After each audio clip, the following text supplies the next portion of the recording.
People. Reflex. Let me know if the microphone's not bringing me in well enough.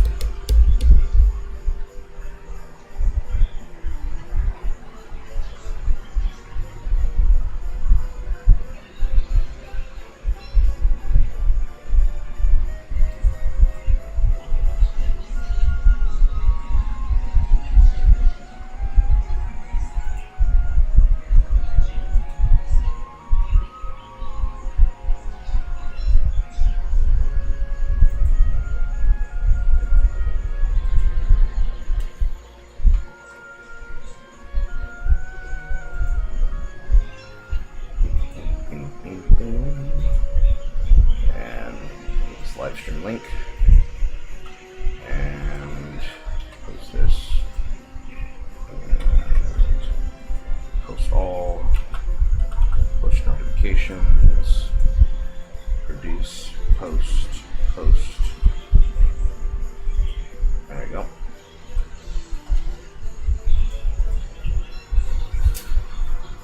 I will cook in the morning. I don't want to bother cooking now.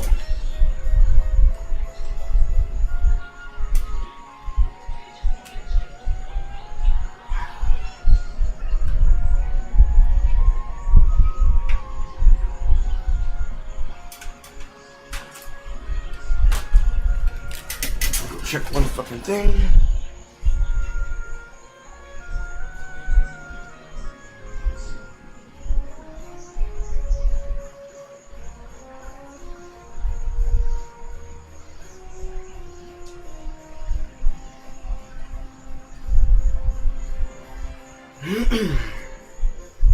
Alright.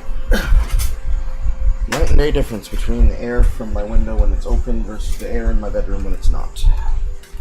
Is what it is.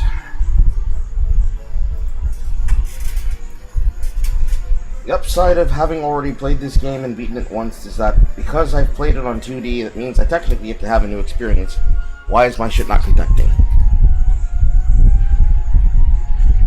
And so I get to experience it differently on 3D. There you go.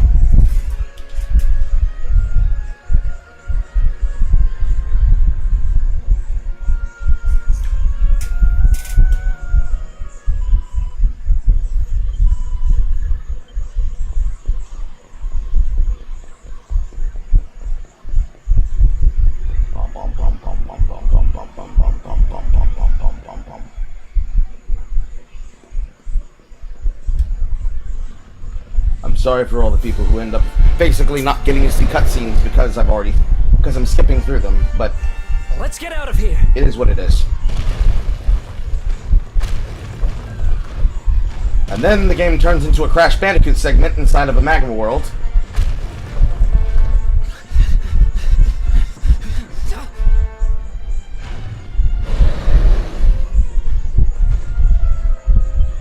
Come on, quickly!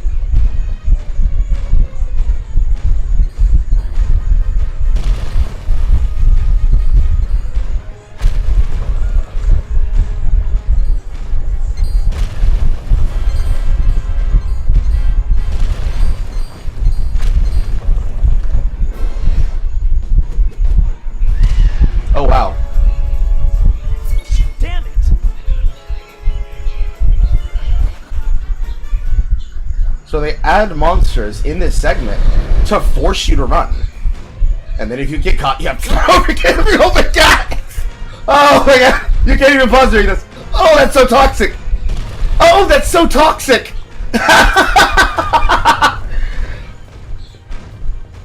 Oh my god. That's so funny! I don't remember if I ever did this segment in 2D or 3D. Oh, look, metal slimes. But oh my god. To put people in a position where effectively they get fucked over by you adding monsters just to force them into the combat for the interaction of a cutscene is priceless. Although I am a little bit sad because if you could actually take a fight there against those metal slimes, that's like what? 2100 experience? Looks like That's a lot of experience that just was on the screen. I'm just saying, that's a lot of experience that was just on the screen. There they are. We've got them now. No way back, huh? If they catch us, we're dead meat. Hold.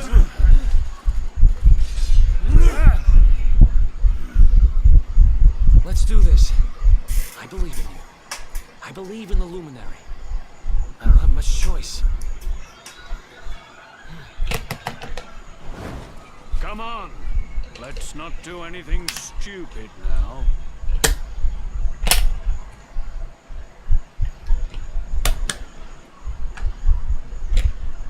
The name's Eric, by the way.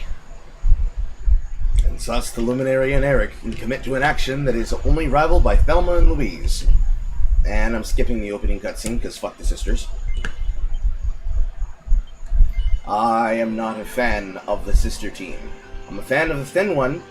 I'm not happy about the fact that the thin one doesn't get used throughout the majority of the game, and I'm basically forced to have the lolly in the party because she's the only magic caster.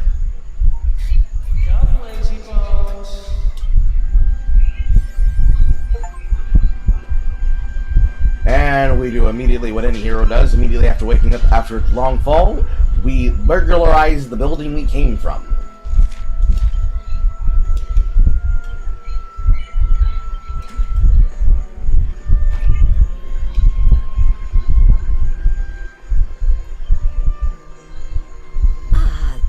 Oh, don't.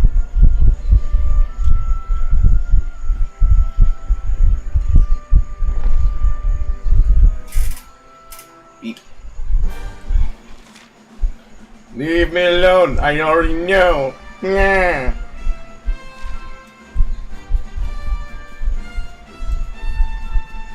Although I've got to take this quest.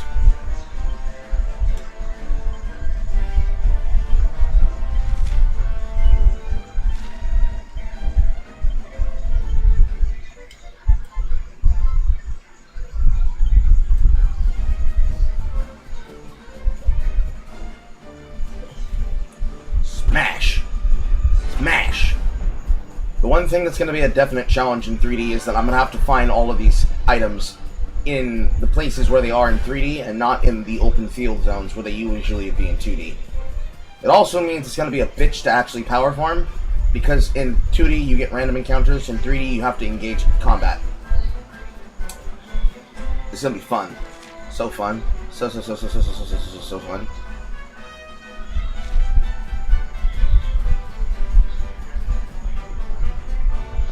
Let me jump off the cliff. Let me jump off the cliff. Thank you.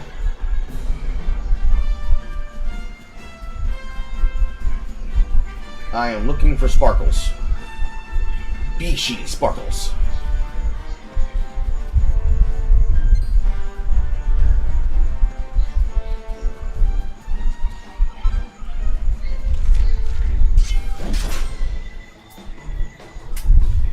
Wow. Wow. Wow, wow, wow, wow. Wow, wow, wow.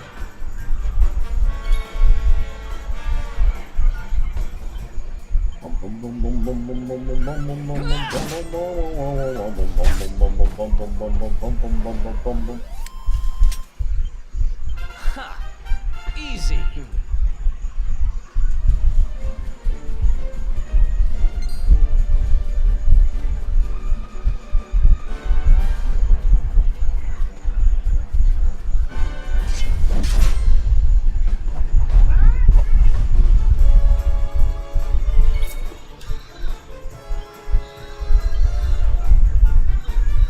Let's go.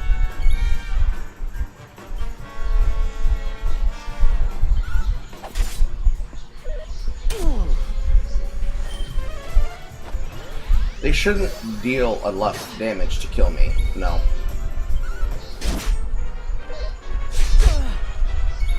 Carl said to himself as the Great Saber Club then starts to smack me for most of my life pool, and I get targeted for most of my life pool.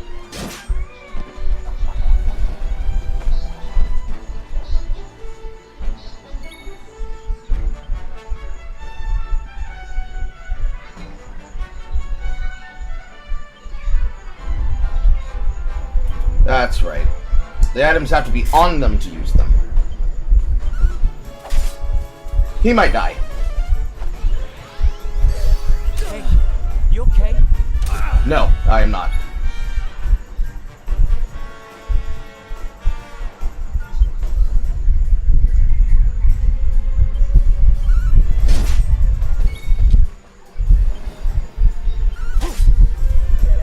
This is bad.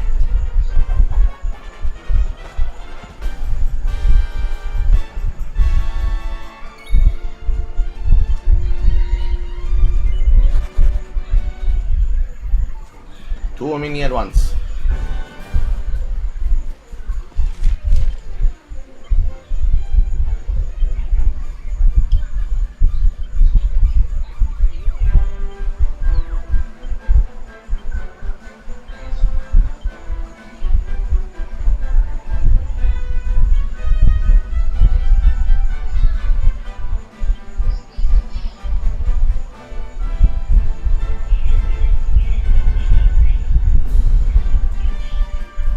Very silly of me, but hey, we're learning limitations. Speaking of limitations,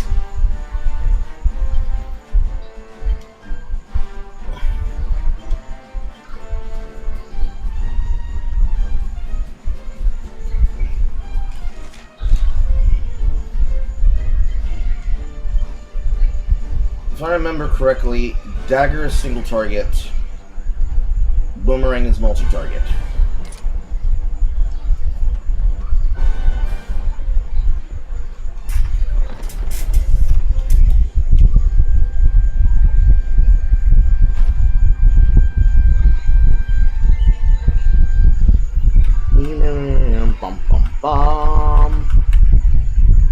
Akira Toriyama more directed for most of the games, stuck to the art style. If he was not working on Dragon Ball, he was working on Dragon Quest. True. I kept looking at the protagonist, and he looks like if Trunks and Android 17 had a baby. Yes. This is Trunks from the alternate timeline. If Vegeta wasn't my dad, this is what would happen if I wasn't just the drink, but I was the Slurpee. Look at my hair. It has drip. Listen to my voice. It's much better than that one fuck nigga from... It's much better than that one guy from Team 4 Star.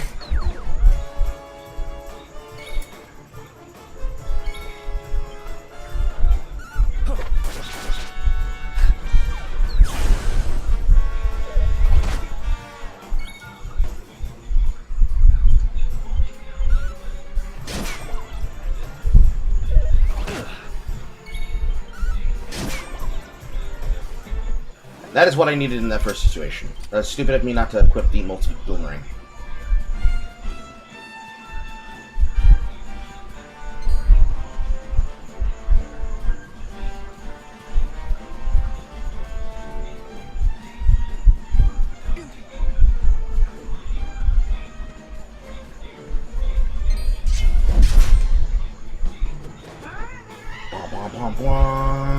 Let's go.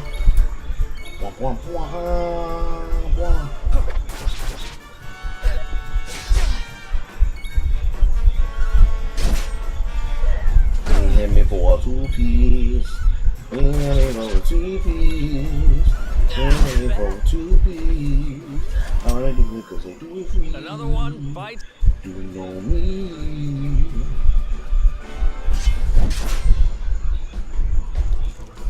Womp womp womp womp. Womp womp womp womp womp.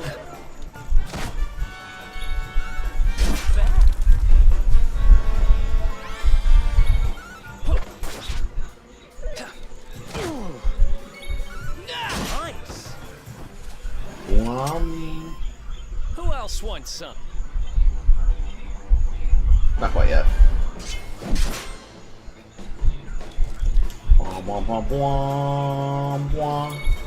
Womp womp womp womp womp. Give me my level. Give me my level. Give me my, give me my, give me my, give me my, give me my, give me my, give me my, give me my level. Smack. Womp womp womp womp. I wonder.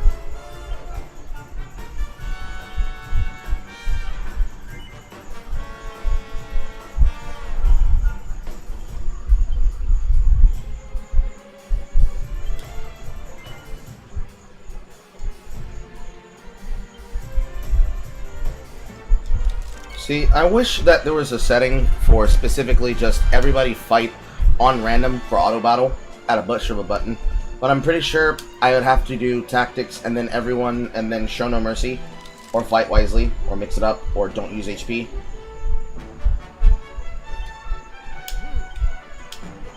I'll do that for now.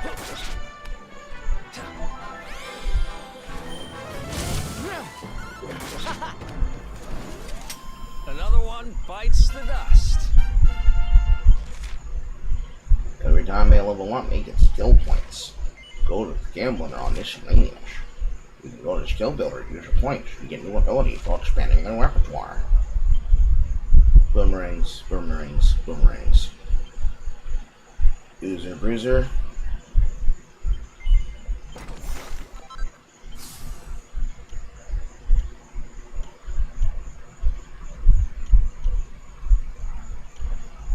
Swords, great swords, swords mastery, and the luminary, which means magic.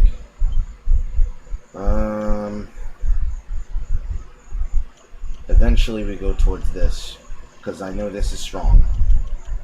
In terms of swords,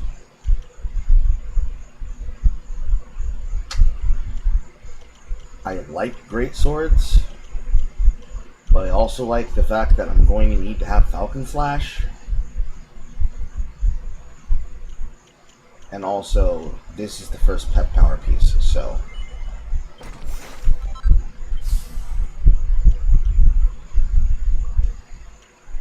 It's probably the same thing with Half Inch, because it also is a pet power piece. That's just on Guile.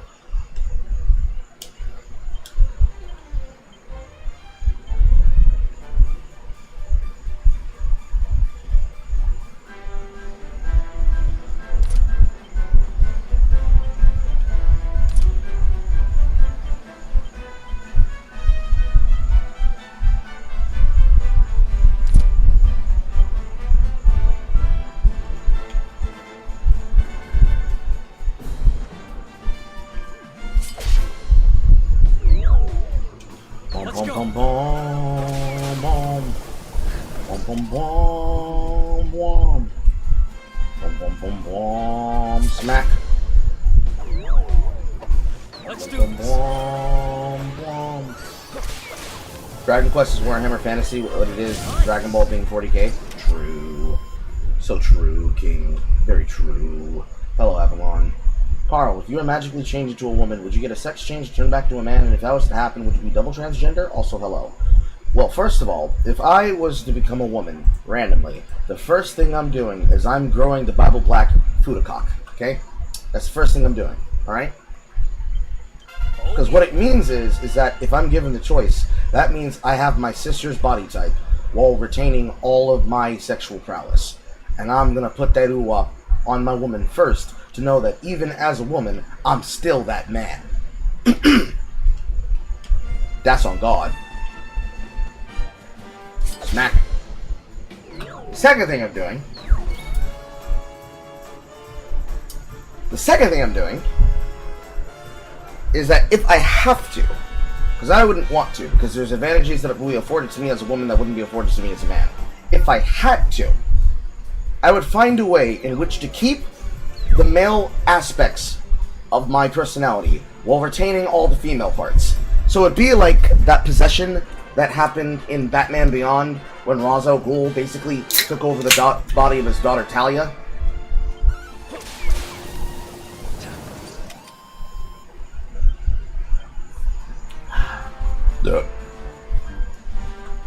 And thirdly, if it were to happen, I would just be Carl, but a woman.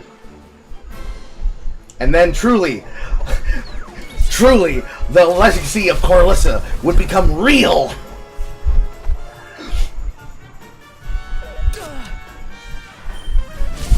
And the funny part is, the person who'd be most affected by this wouldn't be me, or my partner. It'd be Jay. Technically, we've already seen we've seen an AI-edited picture of what I would look like as a woman, and Carlissa is exactly what it looks like. A fat bitch. So it'd be two fat bitches, but my voice is coming out the fat bitch's mouth! Smack. Bom, bom, bom, bom, bom. Bom, bom, bom, bom, bom. Ha! Easy. Smack.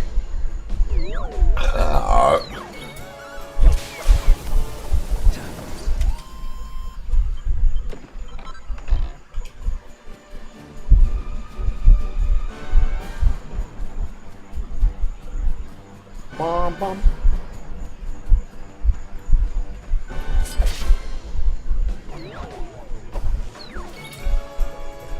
I mean, I would have a Cora Lucy, obviously, but again, I would have the vagina dick of Bible Black. I would have the thing that the blonde-haired woman that gets possessed by the demon in Bible Black, the first episode, has. A whole penis that comes out of the vagina for the purposes of being used, or actually, I think it's clit dick. Anyways, an entire penis that comes out of the vagina that has the ability to come dick and balls for the specific purpose of fucking. That would be what I would have.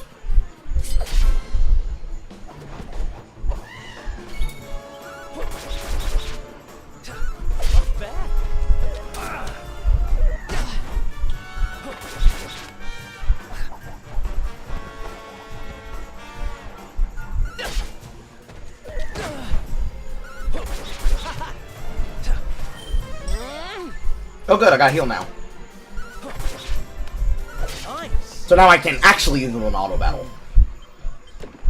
Because it's going to be a long process of fucking leveling. I read the visual novel instead of watching the anime. The visual novel had a ton of bad endings, and pretty much you only got them if you were being a total bastard.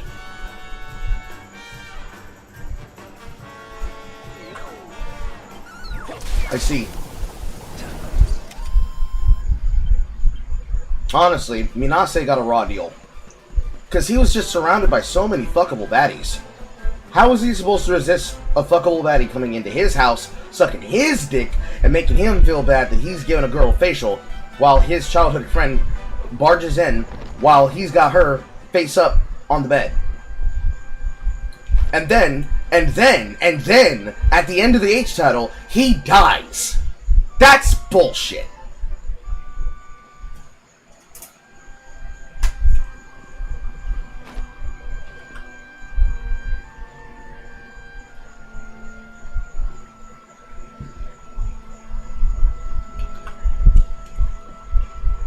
Ah. Reflex knows Kino. Of course, now I'm just sitting here and I'm wondering, what does Saffron Net think?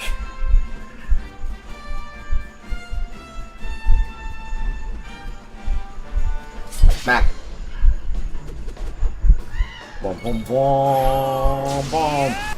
He's got pep. Pom, pom, pom, pom, pom.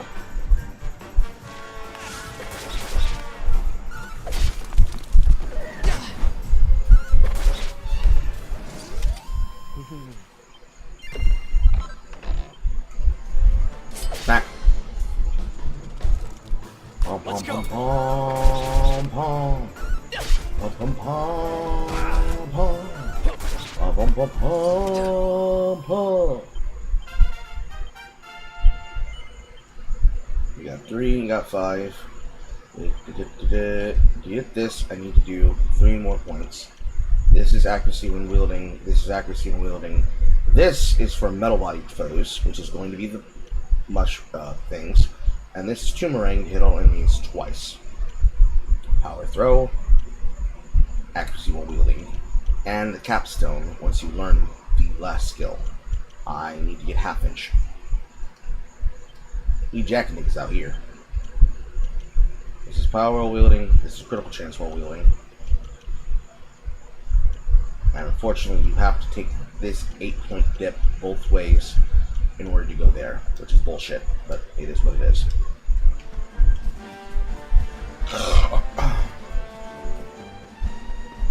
Smack.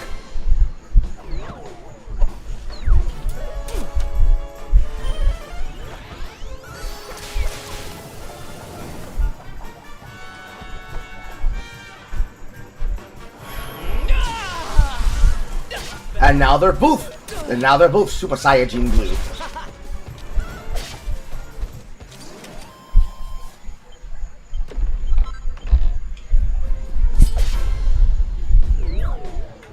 Bum, bum, bum, bum, bum. Bum, bum, bum, bum. I wonder how many battles they're gonna hold this pep. So far, I think we're on 3 or 4 battles, maybe 5. I'm not exactly keeping accurate count.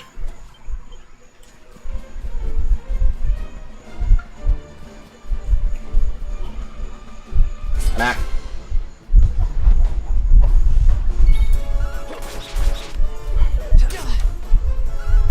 Oh, there goes one.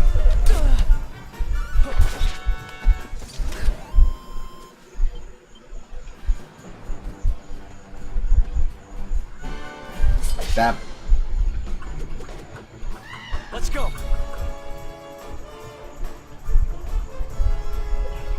What the fuck am I on about? What do you mean it's wild how I described it? That is exactly what happened in the fucking scene. Minase is confronted by one of the women in the sex cult that he's a part of, as one of the only male members. She and him have sex, then his female best friend walks into his bedroom when he's giving the girl a facial. Literally not even like he's off the edge of the bed and she's kneeling in front. No, they are sideways. They are sideways. She is on her knees. He's standing over her. And he is bussing on her fucking face while she walks in the room. That's the... You think that's weird? I'm not even gonna describe the double penetration scene, okay?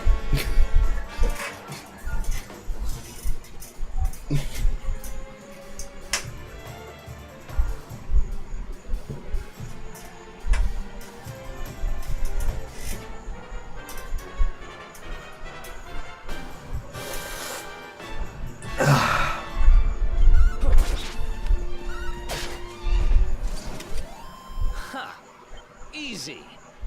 Beep beep beep beep bop boop bop beep.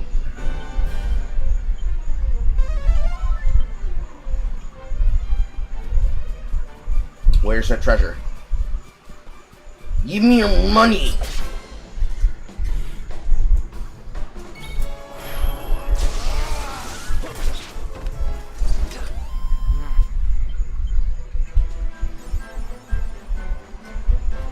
An award for preempting strikes. What will they think of next? Nice. Bum, bum, bum, bum. Bum, bum, bum, bum, Who else bum. wants some? That should be enough.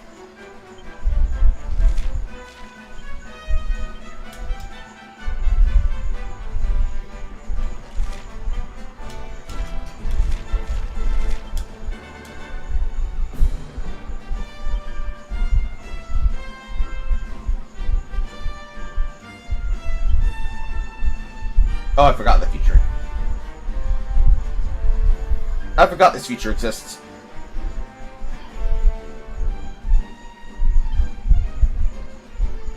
I'm missing a list of monsters.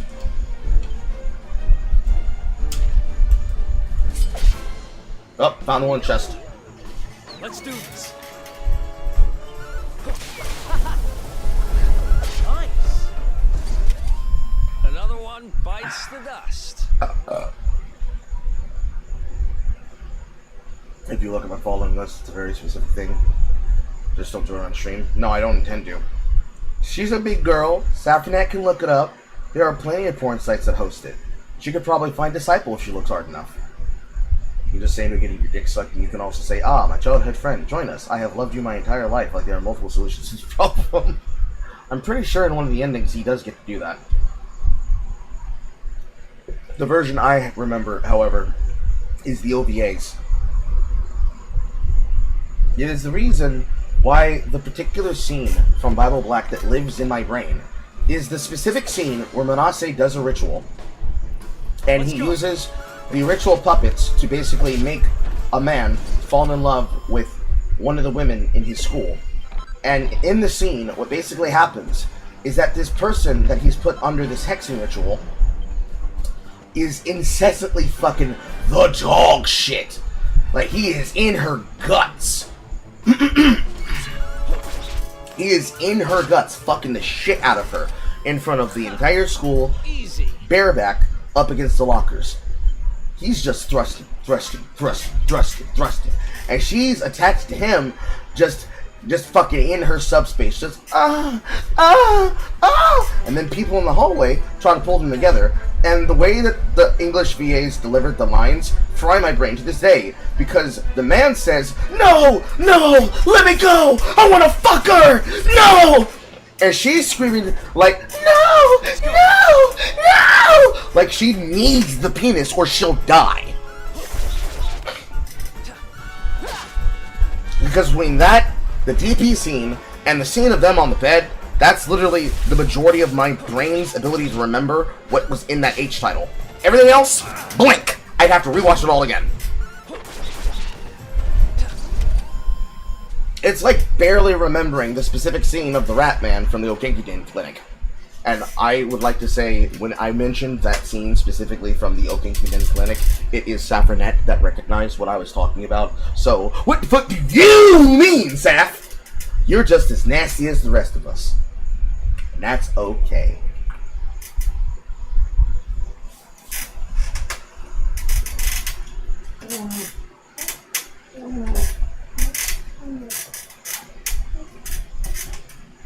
I know about all this when I was 14, which is really bad when you think about it.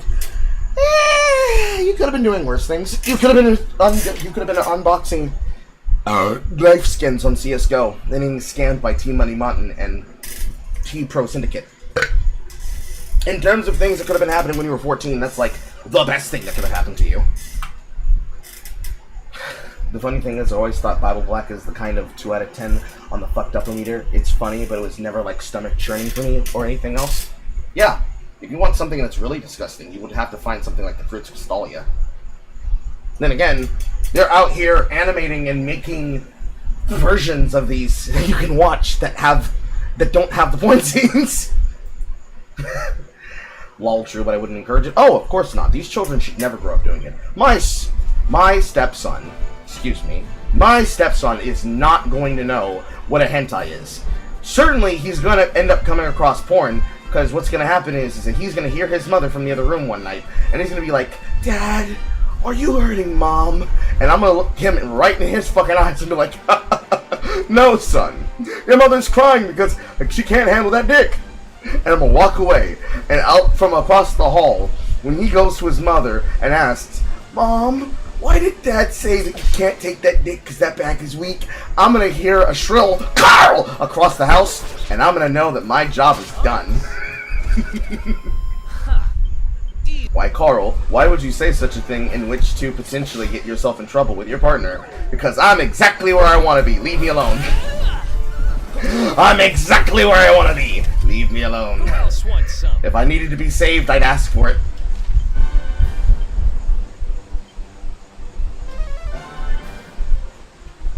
Also that, because he very much is going to understand, his mother and father love each other very much. Very much. I'm not going to give him exasperatory details. I'm going to say something flippant in the moment. Because that's funny. As compared to something that's not funny. What's up?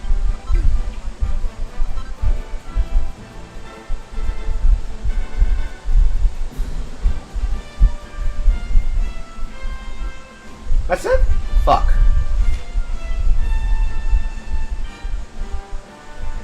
Okay. Medicinal antidote, sleeping hibiscus, cotton top, and whatever the fuck's over here.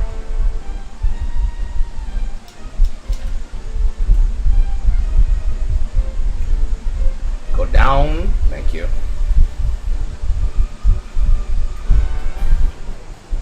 But I see it. It's consequences for him asking questions that he doesn't want answers to. Which is the best love I can show him as a child. Let's go. Starless. Japan needs therapy. True.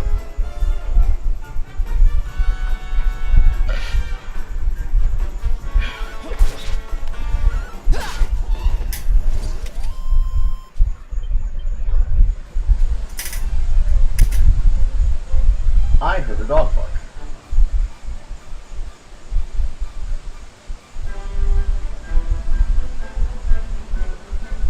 One of my neighbors are probably walking. At this time of night, that's fine.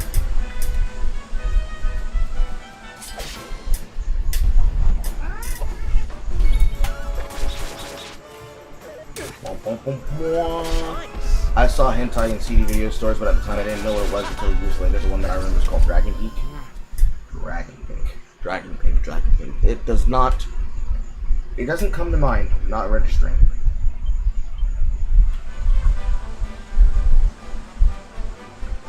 And again, my fascination with looking at H titles had nothing to do with titillation or trying to find the most fucked up porn that I could discover to show my friends. I was studying.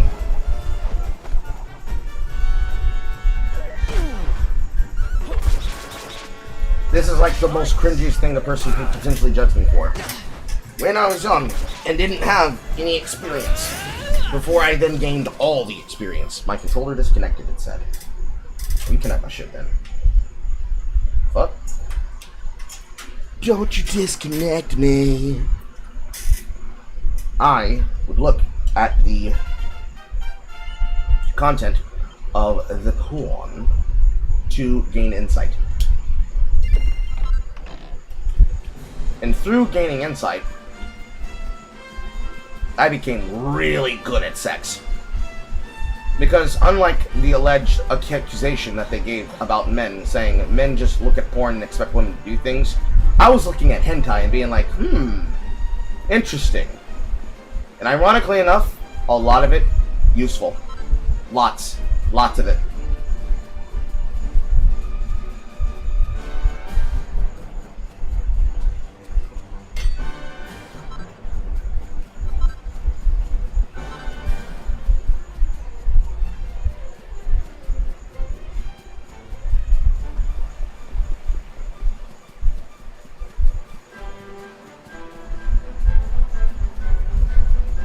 On the other one.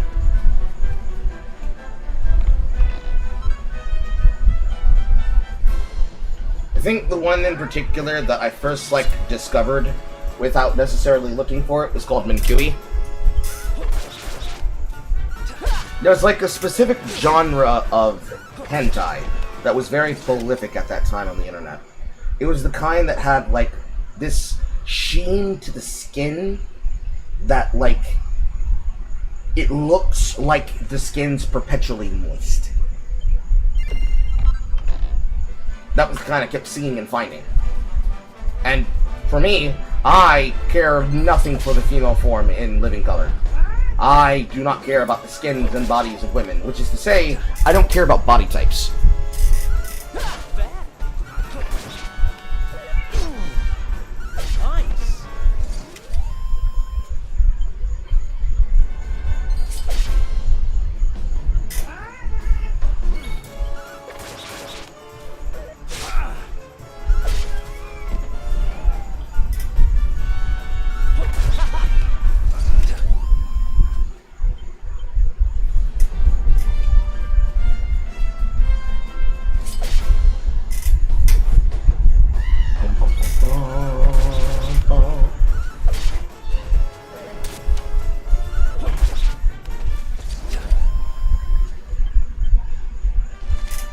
There is something flying around this room touching my skin.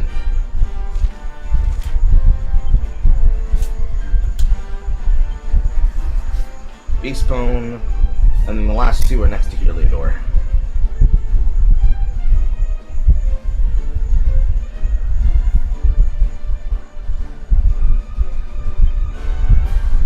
Still missing some enemies.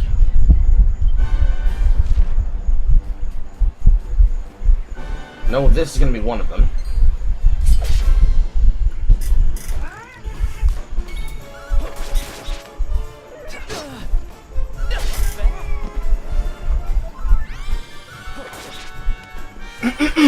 Fantasy RPG hentai that had a cat girl in it. To be fair, I feel you on that, Carl. I think I might have learned better techniques and various notions compared to live-action pornography. For me, the problem is, and I know this now intimately because of the fact that I am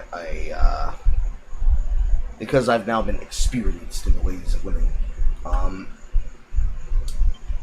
Porn being fake is the most detrimental. I still don't have enough. Is the most detrimental thing. Whose dog? He's barking. Yeah, somebody's dog is barking in the backyard.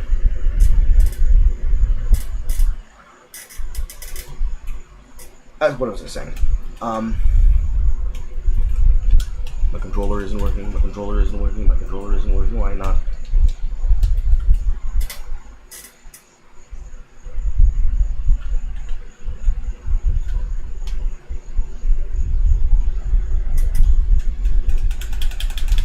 There you go.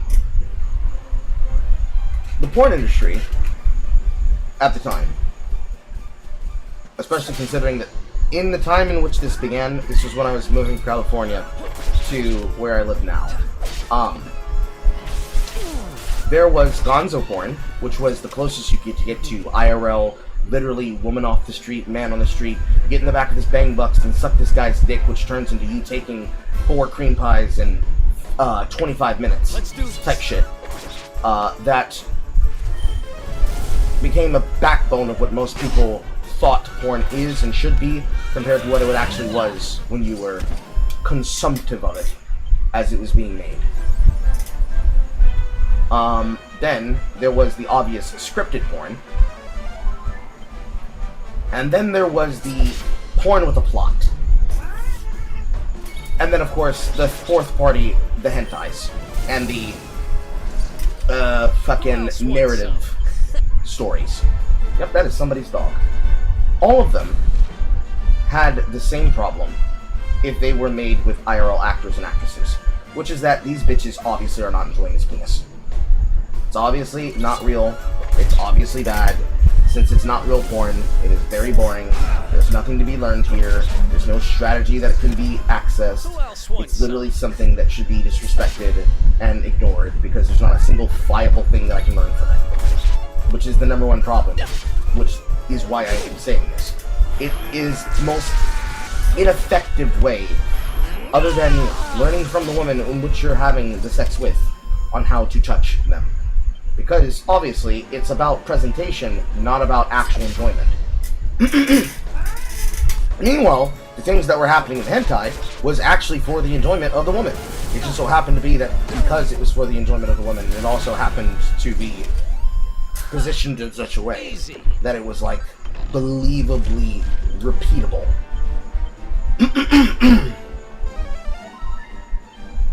I'ma lose all my manners. And now I make sure I don't die by using my medicine herbs. But, the porn that existed, and continues to be made by the industry. Now that cheap whores on the internet do it for attention, the expectation of the economy of pussy has gone entirely down. The cost has gone up, the expectation has gone down. So, skinny bitches getting dug out by somebody like Jay Slayer, or even the newest nigga on the block, King Nazir. The expectation that you're supposed to have from porn is that the things happening in it are understandably believable. But the problem is that they're not understandably believable. You can't believe that actually this woman likes being tossed around the room with absolutely no fucking break and absolutely no tempo change, and just being hammered and railed over and over and over and over and over and over again, unless specifically she clearly is throwing her hips back into it to demonstrate that that's actually what she wants. All of the female porn being scripted for live action, with the exception of maybe Jav, almost all of the American, European, and especially German, Jesus Christ, Germans and cum, all of their specific content was just literally, here's a scenario, here's a woman, and they're fucking. They didn't have any mental stimulation, they didn't have any setup of how you should set up the situation, how you can put them in a state of duress to enhance the feeling and or the moment. No words of affirmation, no domination talk, no sublimination, and you're just like, wham bam, thank you ma'am is not what I'm looking for. I'm not trying to be called for being a fucking Minuteman. And ironically, because the porn was designed in such a way where, and I'm saying this not on the voice acting, because Lord knows that no, there's no woman that's gonna get sex so unbelievable that she's gonna beg for your fucking seed. That's not real. That's not real. But the actual biomechanics, after having experienced it out in the world, I can tell you for a fact that shit is real. Actually, yes, their bodies do lean into it after a while because they like the feeling of it going in and out. In fact, there are some women who admit that the thing that turns them on the most is you two both collectively watching it go in and out together. And then when her eyes rolling back in her head and she's in her subspace, you whisper in her ear something like, I'm gonna find it. I'm gonna reach the spot. And you're gonna and it's gonna feel good and you're gonna let me. Yes, they love that shit. 100%. On record, they love that shit. They love that shit. They want that shit. They want it. They love it. They need it. But if you were to go off of what IRL porn says, they are all about the maximized fantasy. And I'm gonna tell you something. Especially with the women here in the South, they have sexual repression that can only be explained by novelized sexual situations. So I'm gonna give you an example of a body type. Alright? I'm gonna give you an example of a body type. The kind of women that read and consume the kind of preference of content that exists out in the world, specifically, and I need to use a visual example for this, is a specific type of woman, okay?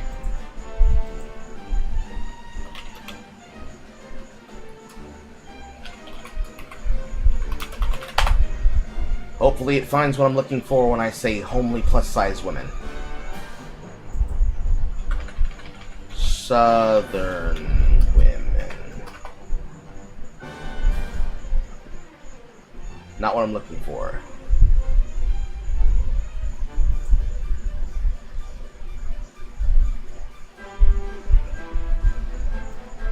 Let's see here. Homely Southern women.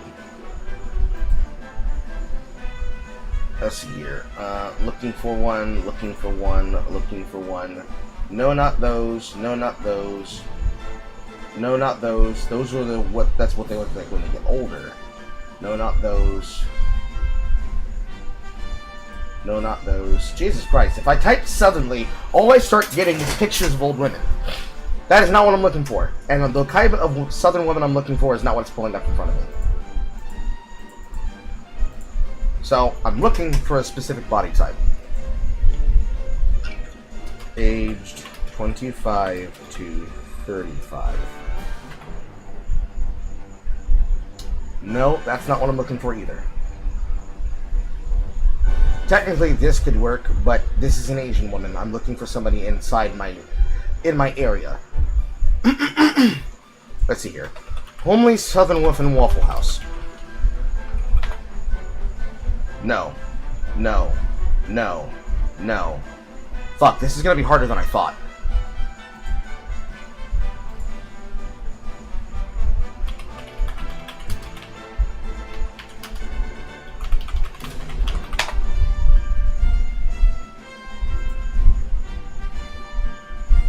no, no, no, no, no, no, no, no, no.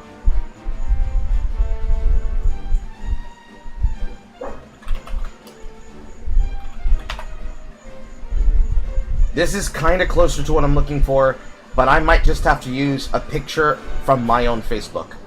The closest that I can find here is this example here, but I got better examples. Okay? 1 second. I can find the pictures.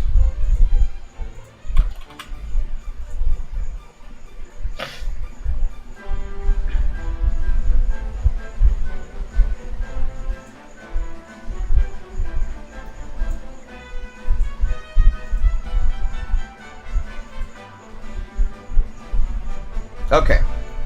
I can technically use a picture of a person that I know mutually.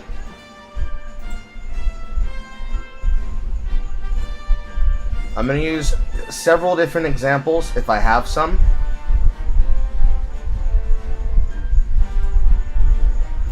Here we go. Okay.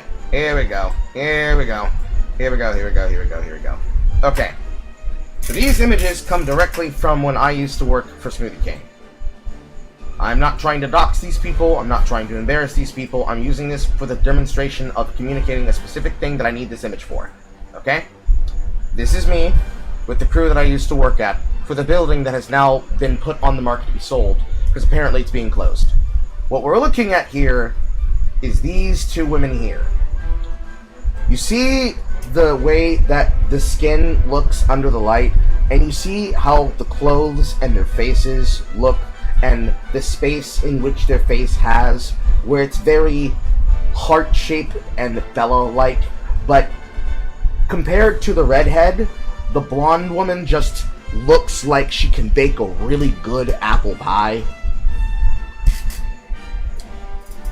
These two women represent the entirety of the subset of people, I hit my microphone, represent the entire subset of people in whom which the book tart market was both built by and designed for. Okay? Using a better picture, you see how even with the alleged horrible thing that people shouldn't have, which is allegedly the nose rings because oxen, you see how she still looks, even as she is older here and has now become a mother 4 times over, how she still exudes this beauty that can only be matched by a woman who's also of her age and size and complexion, but is a supermodel, spends most of her time bathed in products and oils, and yet the natural woman just has this feeling to them, this appearance, this look. This is what I'm trying to describe in the women in whom which I learned to do the shit that I have done to in my life. This person, never done it with them. They are a personal friend. But there's this particular energy, alright? There's this particular type of energy that can only be understood and expressed by a woman who is southern and is homely, and her hair is just a little bit dirty, and in having a little bit dirty hair, she also is extremely depressed, and the more and more she lives life, the more haggard life makes her, but then the more tired and haggard and just fucking done with the world, the more wetter her fucking coochie. Like she's a fucking fountain pen waiting to explode. This particular woman is what I ended up spending a lot of my time with and a lot of my relationships with here in the South when I was going through this phase of mine between 10 to 23, as I learned to appreciate what was truly within my dating pool. 100%. To call them homebodies doesn't do them justice, but also doesn't feel fair, because it's not that they're not socialites that can go out, alright? It's just that, of all the ways that I can describe the words, and I can get other pictures of people that I've dated before in my past, assuming that I have them on hand. I could show you an entire Rolodex of my exes and people who I've been involved with. But the point that I'm trying to exacerbate here is, I don't need no thin bitch. Okay? The thick women, they are the ones that are the most sexually repressed. So, when you do the shit to them that can only be found in a hentai novel, they are the most receptive. Now, you could always say, well, of course they are, Carl. They're sexually repressed. They've never had no dick. But that's not true. They have, in fact, had penis. In fact, they are the freakiest ones.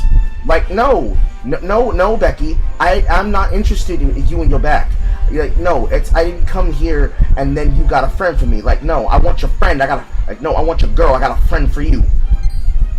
And then you roll upon him and you're like, how are you doing, Beverly? I see you like eating pie. You want some apple? I got some apple. They're the people who are the most fun to take out in public because they're the ones that actually like dressing up cute. The ones that are thin don't like dressing up cute. They're lazy. And then, when you take them someplace that they ain't never been before, they are the ones that tried to hide how hungry they actually are. Okay?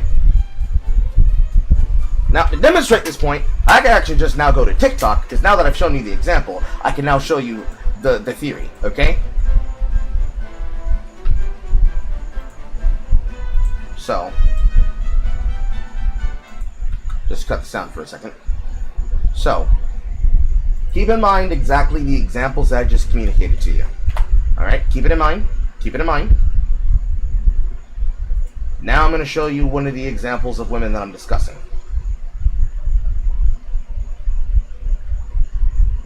If I can find one of the fucking posts I saved. Not that one, not that one. Here we go. Brainstorming questions. So those of you that have seen some of the presentations I've done on camera, you might recognize this person. I'm going to ask him the next time that he's in it. I think I'm going to start with, do you like the way that you make me feel? Oh, wait, that was good. I actually think I'm done. Wait, let me get in a position. Like the way you make me feel. We recently figured out he can enter my posterior fornix, which is basically like under my cervix. It feels crazy. You see the vision, right? You see the vision now, right? Like, I'm not crazy. You see the vision now. You understand what I'm saying? I'm not being debaucherous and or evil and or lecturous. I'm describing literally what's out there. It's out there. And it's wet.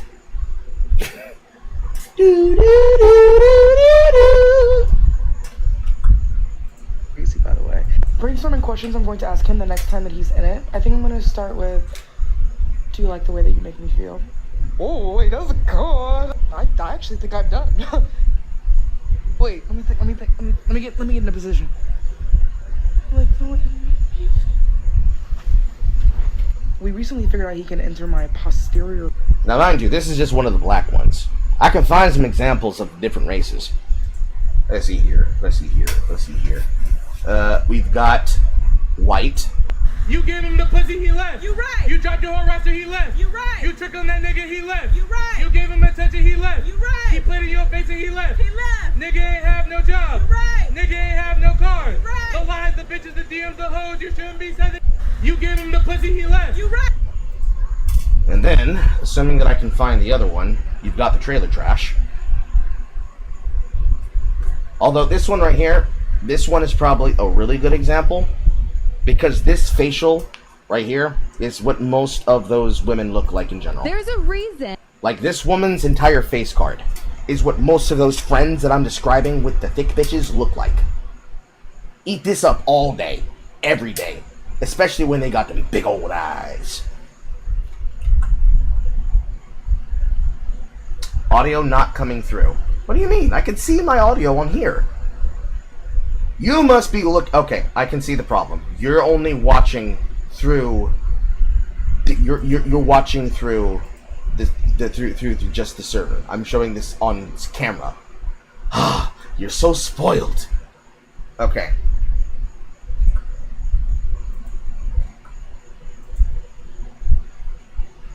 I blame the both of you, because Peon is only watching through the server.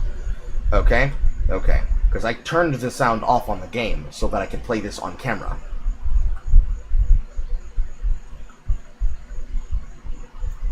So, this woman. Brainstorming questions I'm going to ask him. This woman. The next. And then, probably one of the best examples. Who the fuck This woman. said my handjobs are second rate? And for the record, Saison Marguerite, I do not just give handjobs. I also let boys fuck me in my butthole, okay? Not my growler, but my butthole. Who the Now this one is a lot easier if you actually look at one of her more popular posts, which is specifically where she cosplays as Belcher. Yeah, you like my outfit. Don't even fake the deal. I thought you said you had your girl on the light beat. Always in my face, talking this and that. Girl, I had to buy some rims for the Cadillac. Yeah, you like. Suffice to say, thick women. Thick women. Who the fuck said my hand? And I know there's one example in here that I recently saw that should be a trailer trash example, but I'm not sure how deep in the list it is. Let me see if I can find it, because I know I have a copy of it saved, but I want to see if I can find the example. Oh, also, weird, quirky women that do shit like this, the likes of Tabitha Comedy. Even though they got a forehead the size of fucking outer space, I jump on this in a heartbeat. They give the best head. The best head. The best head. The best head. Discover the passage. Are there any other examples that I can think of on the spot right now?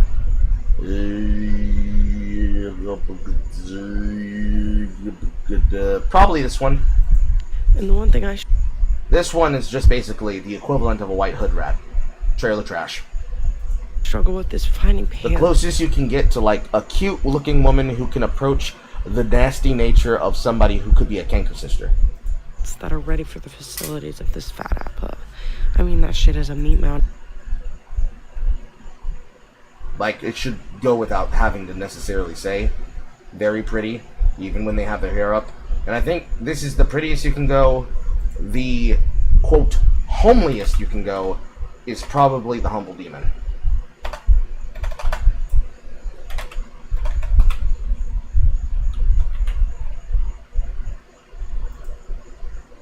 And she looks like this.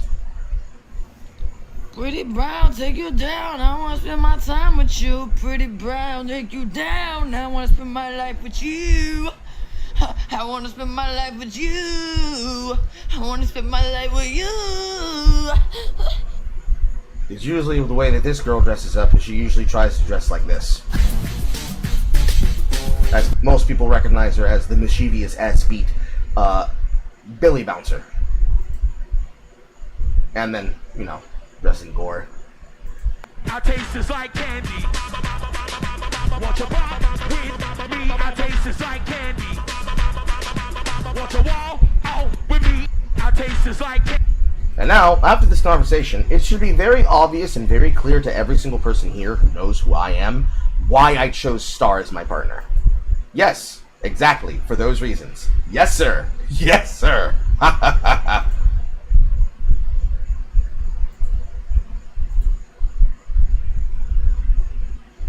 Your cock is retreating backwards as you... Well, it's now for you. It's for me! Anyways. I can't really say anything other than proximity breeds comfort.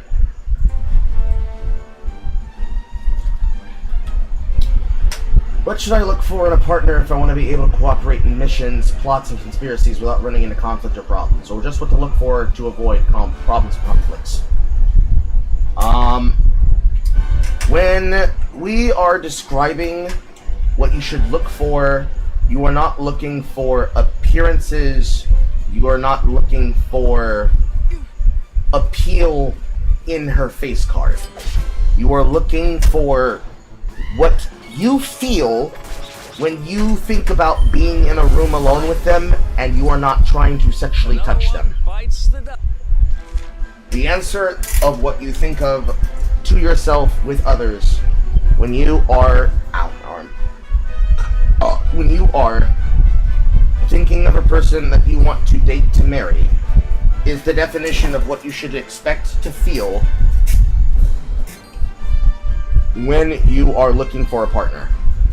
What you are looking for when you are looking for a partner, male, female, or otherwise, or multiples, is you are looking for a person that you can bring your guard down and be comfortable around and with.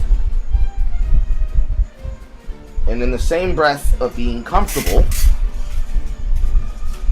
with what you feel when you're with them, you're looking for someone who can effectively be your co-conspirator in crime, while then celebrating by sucking your penis.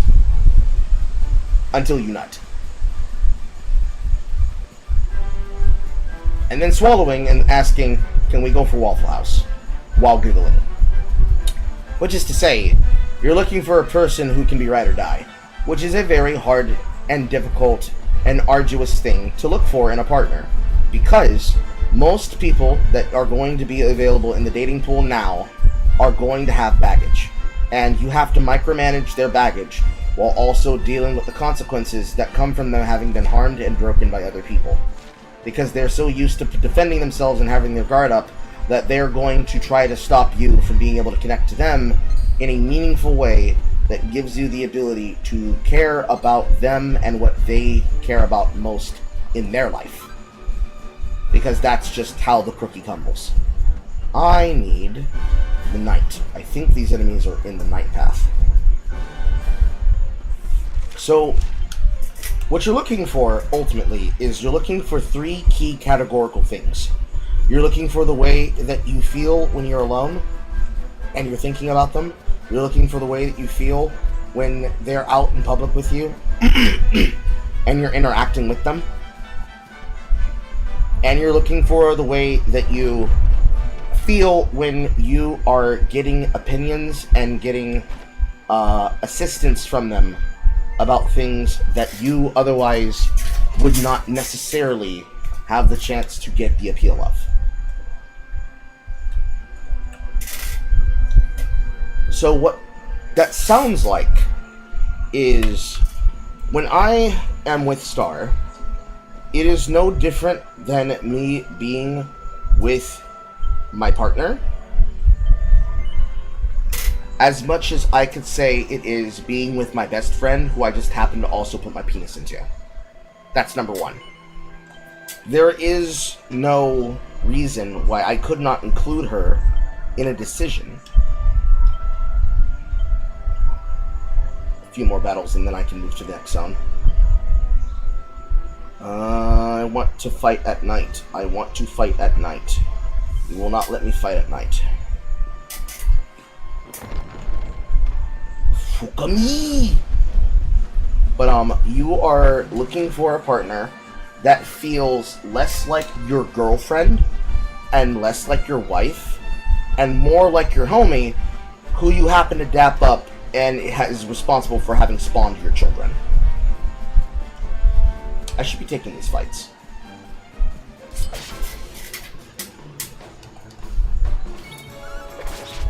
Because the number 1 thing that you're looking for when you are looking for companionship and understanding is you're looking for a person that lets you bring your guard down.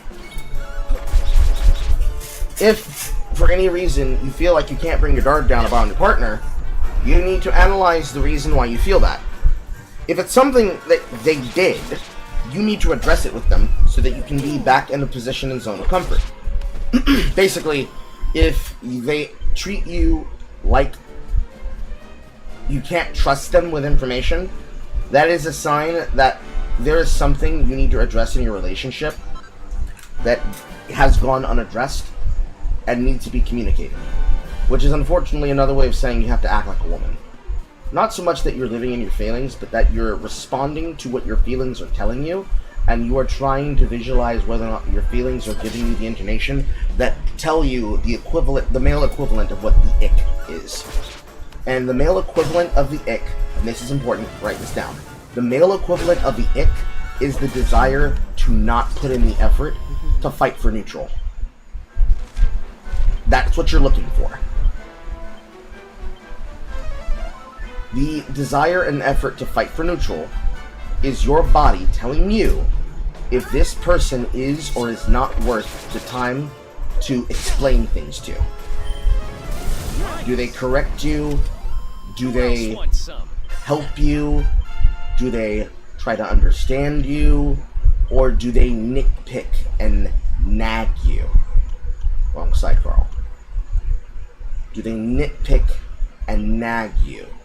Do they make you feel like you have to question your own state of mind and your own existence and coexistence with them in order for you to have a chance to talk to them and to experience things with them?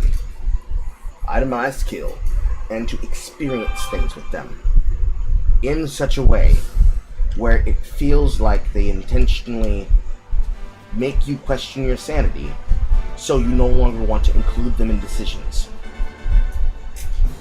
Not because you can't trust their input, but because the sheer thought of asking them for input exhausts you. That's both the number one and the number two thing. How's it going? The reason why that's the number one thing is that if you pull away from them, that means that there's something there that needs to be discussed that probably isn't getting addressed and needs to be addressed.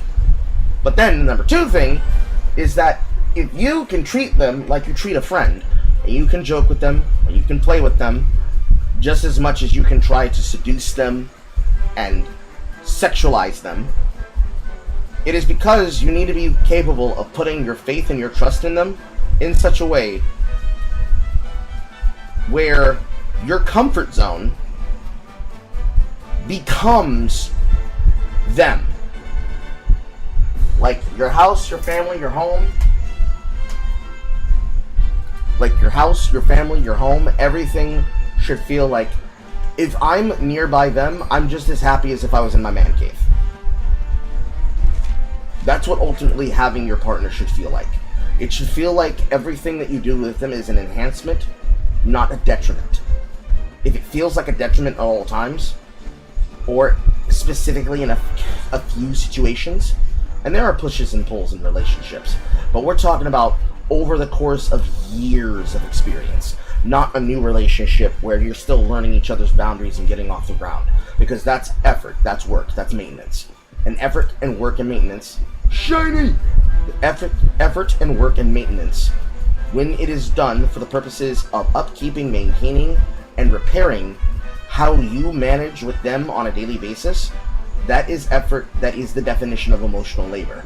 And if you don't want to do the person's emotional labor for something that you should want to do in a relationship because you care about them, it means that there is a deeper informative curve that has to be spoken towards before you and that person are solid and good. What am I doing? It has a zone transition. Okay. No ladder. No outcropping. Okay. This is extremely different in 3D than 2D. You want that understanding between them. You want that understanding between them and your partner. It's detrimental. It's necessary. And then the number 3 thing, even if they cannot be physical with you, they have to want to fuck your brains out. This is non-negotiable, male or female. They have to want to touch you. It doesn't mean that they're always going to have the ability to touch you, but they have to want to do things that the two of you, and it's something that I take from Star, you have to do things with them and to them and around them that reminds you that you want them. Because in a relationship, what you're doing every day is you're waking up and you're choosing that person. Welcome to downtown. About a year ago, me and Dirk, my partner, they got wise and pulled me in eventually. Right down there. Well, let me see if I missed anything so I can read chats. This is true. That seems obvious. Yes. You see, the problem is that this isn't obvious to people. Everything I just said, the 1, 2, 3 step, it doesn't seem obvious to them. Because what people are doing is they're trying to manage a person. A relationship is not managerial addressal. Because then what happens is that when a person brings you a problem, a woman treats her man like a tool in a toolbox. I need you to do this thing and I need you to do it now. And if you can be able to ask a question to your partner and it completely gags them, as in, what spawned this urgency, or did somebody above you express panic? Are you expressing panic to me to make me react in a way where I have to immediately solve a problem to fix something so that we can be back to normal? There is a problem, and it's usually because you're not addressing one of those 3 base core fundamental things. And that's because most people inside of relationships are trying to fix their partner so that they are the perfect version of a robot of their partner. No emotion, no love, just an infinite bubble security. Usually it's women doing it to the men. Very rarely is it men doing it to the women, because they have constantly been beaten and abused and harassed by women with good coochie that also made them feel like they're small individual people. So either they've henpecked the men, or the man never feels confident because every single one of his thoughts, ideas, and opinions have been undermined by his partner. Again, it's a male and female thing. It's not one gender, it's both genders at the same time, but it's toxic patterns and toxic dark triads being repeated and never addressed. And as long as a vicious cycle continues, that action will always break someone, no matter what.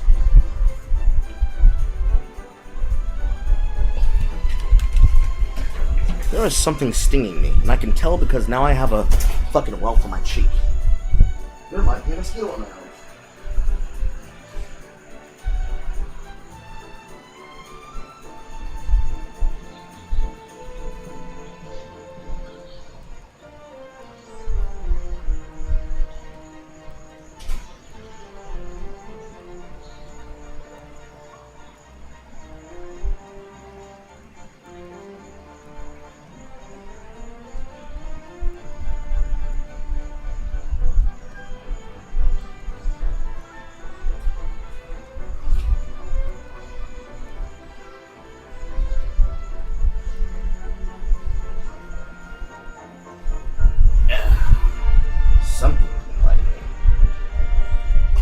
See if I can find one of my loose fitting shirts. These are my French walnut shirts from their clothes. But anyways, as I look for that, let me talk you through this. These things are not obvious to people, and in the South, around all the people that I'm surrounded by, the most common trait that keeps appearing whenever I listen to their advice is basically comfort. Assuming that people don't have family members that are basically just racists. There we go.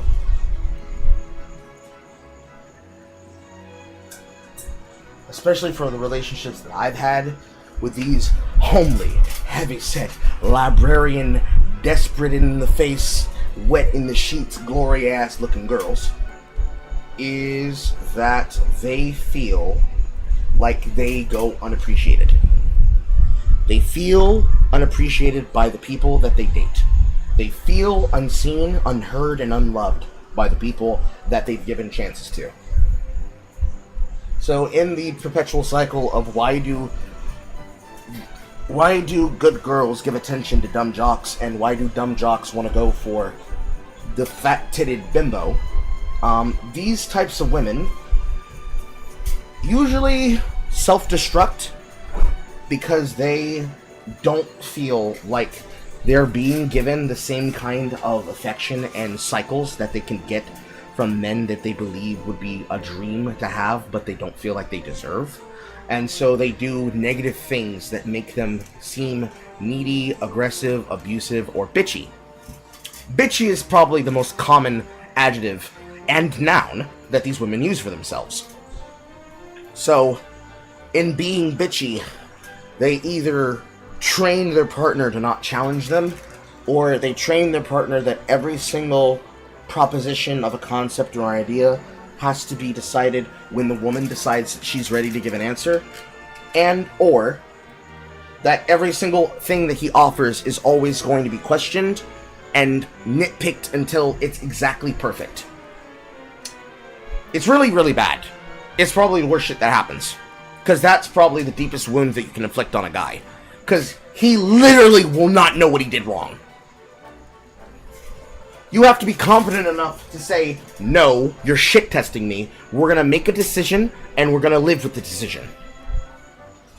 Or, basically, you ask them an open-ended question, and using that open-ended question, you do the opposite, or you take them exactly to where they said they want to go. So, you get a woman, you go out to eat, you say, guess where we're going? And the restaurant she says the name of is the restaurant you're going to. Now, that particular trick might not necessarily work if you try it and they're a modern woman, because they'll recognize that and say, you're trying to micromanage me! But, you know, those are the kinds of things that you do to figure out if they have any of the three qualities. And the thing here is that you're not looking for a diamond in the rough. You are building a relationship, which means they might have none of the qualities. They might have one of the qualities. They might have two of the qualities. They might have all three of the qualities, but they perform those qualities and other things in the relationship terribly. It's all about getting to the destination. Literally, it's not about where we're going, it's about the nuts we busted along the way.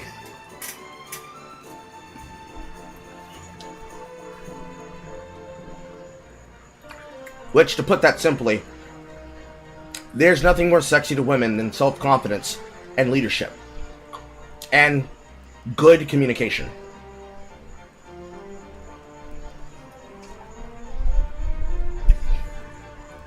And now I read Avalon's chats. I have nothing but failed relationships. The only good advice I can give is get a job and keep it a job, because women will just drop men that were formerly man in love with who's broke. That's mostly because you do have to make some kind of money. You can't just be a loser and be a fat chud that lives off of her, because she wants to feel secure, and that's one of those forms of security. The need for financial security, because she doesn't want to feel like she's being left high and dry.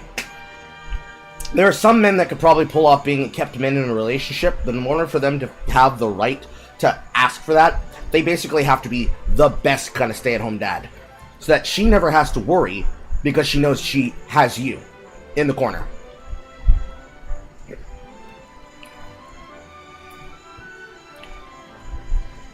Nothing is ever universal, but you don't have some very good reason, you better be employed if you want a relationship.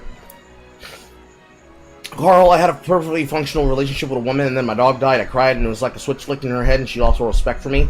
That's because there was a version of you in her head that she respected, and when you cried in front of her, that version that she had in her head about you did not reconcile with the version in front of her.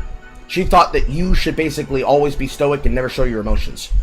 Something. She'd rather watch you die on your horse than fall off of it. She was not for you! Another woman left me because I was nice to her, but she couldn't handle that because she was going down a road of self-destruction, and I wasn't willing to abuse her. She then later got with an abusive guy. Yes, that's dark patterns. That what you're describing is a dark pattern. They are chasing what is familiar because unfamiliar is scary.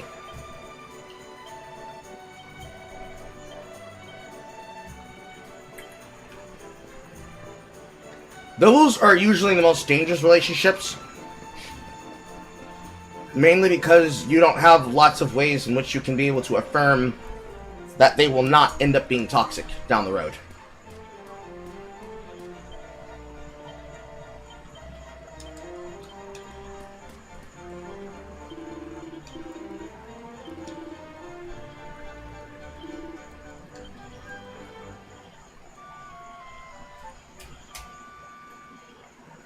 And now we go out at night and we wreck up the place. Ooh-ah.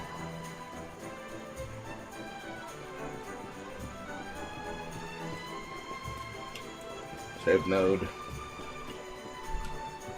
One of these buildings got pots. I just don't remember which one.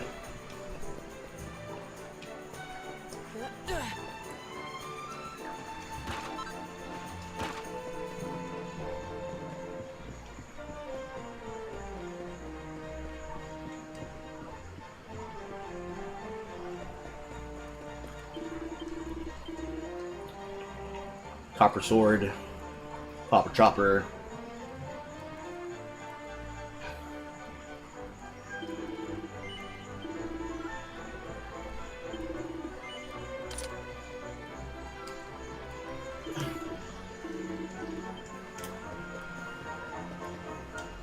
Armor shop? Yes, there is. And there, and then there.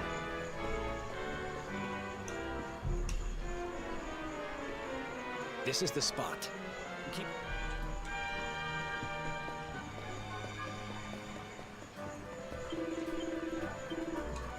Leather shield, leather hat, boxer shorts, leather armor.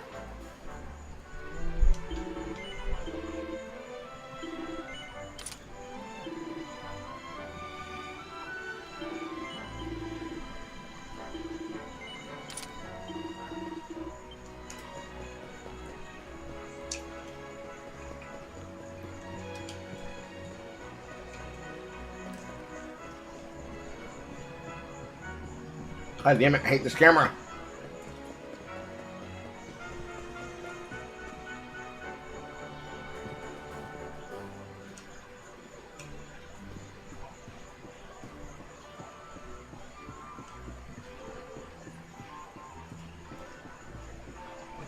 Smash.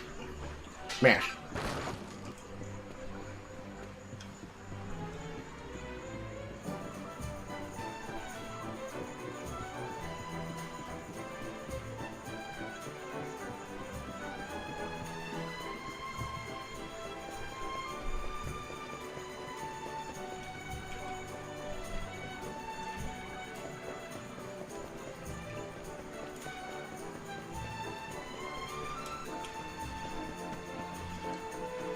Smash. Smash. Smash.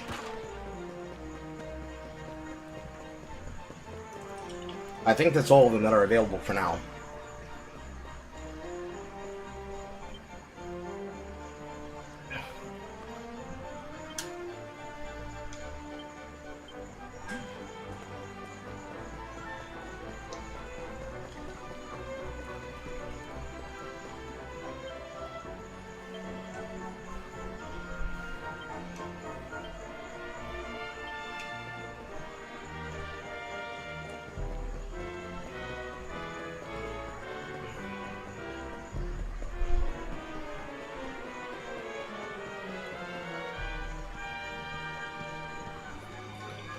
Now my chest is issued, now I put a shirt on. Fuck me. God damn. She constantly asked why I was being so nice to her. She constantly started fights over every petty little thing that came to mind, and I cut through it, said what she was feeling, and forgave her for expressing herself poorly. She felt like a child. The consequence of being emotionally mature and in tone with your emotions is that a person who is used to emotionally manipulating you will not like the fact that you are not giving them the reaction that they are asking for.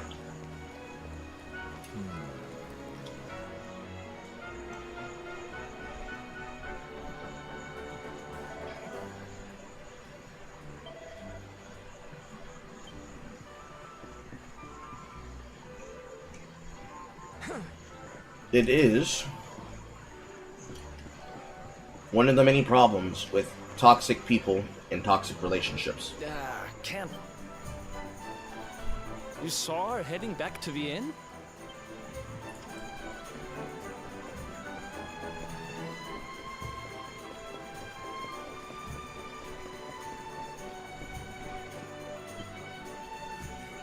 Well.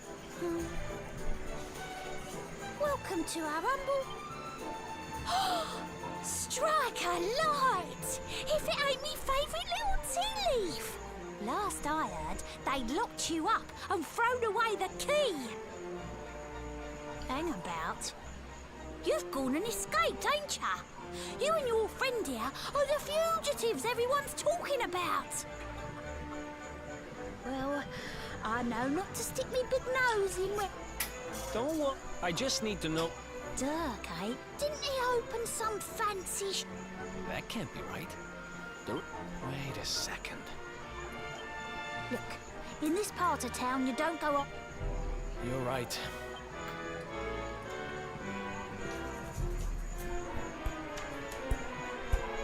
Ah, my chest still itches.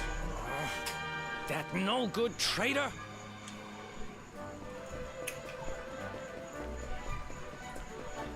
Now I think I can go up.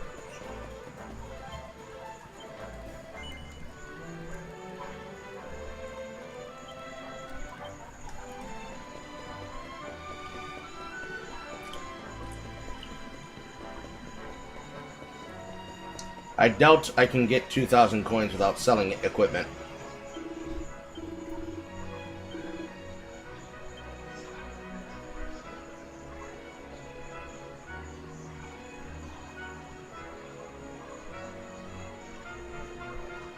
Yep.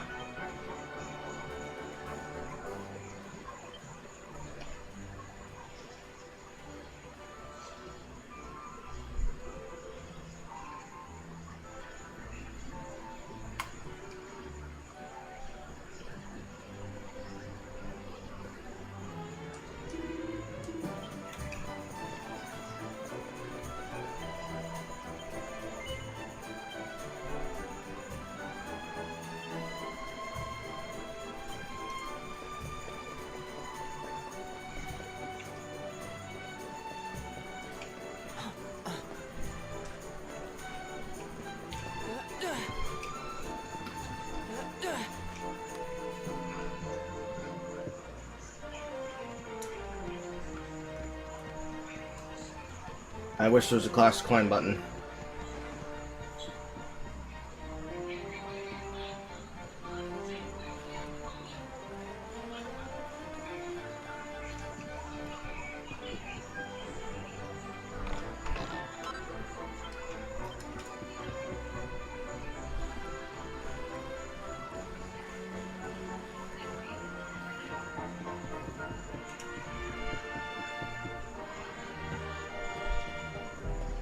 And somehow the character doesn't magically bring his ankles.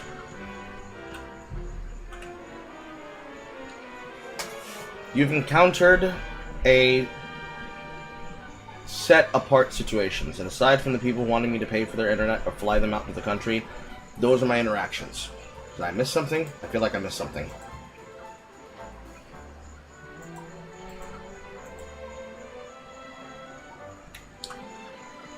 Checking chats, checking chats, checking chats, checking chats, checking chats, checking chats. This is coming from Kick. What do you mean by set apart situations? Describe them. I have different pieces of advice for various examples. Barrel. Must throw barrel. Barrel. For the ones in which you've described, in which they ask you to fly them out, or to, like, give them gifts across the internet, those are dangerous, because you can never truly know if they actually want you for you, or if they basically want you to pay their way through life.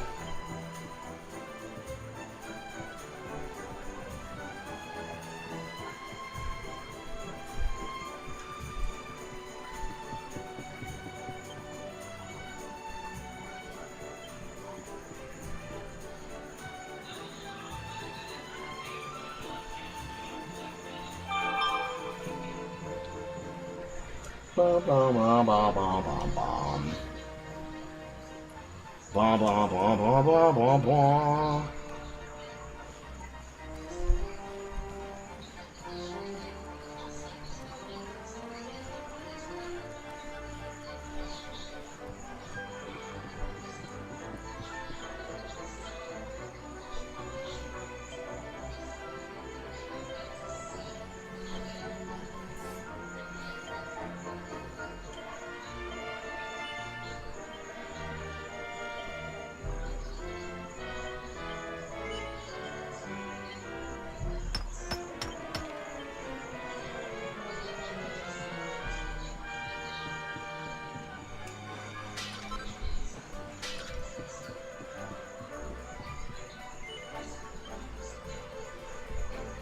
Bum bum bum bum bum.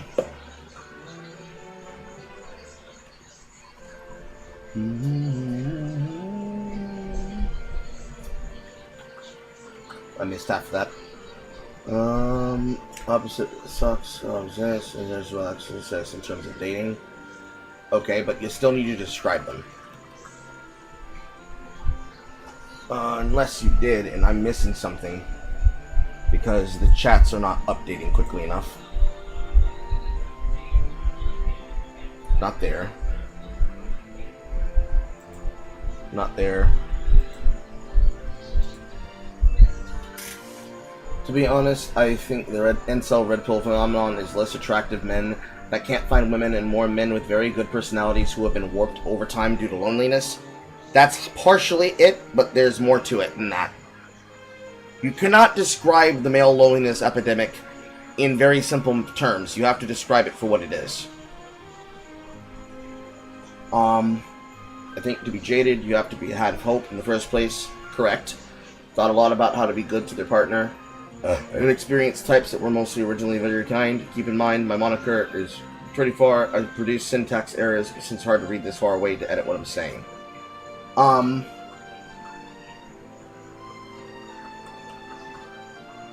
It's hard to describe. Well, you got time.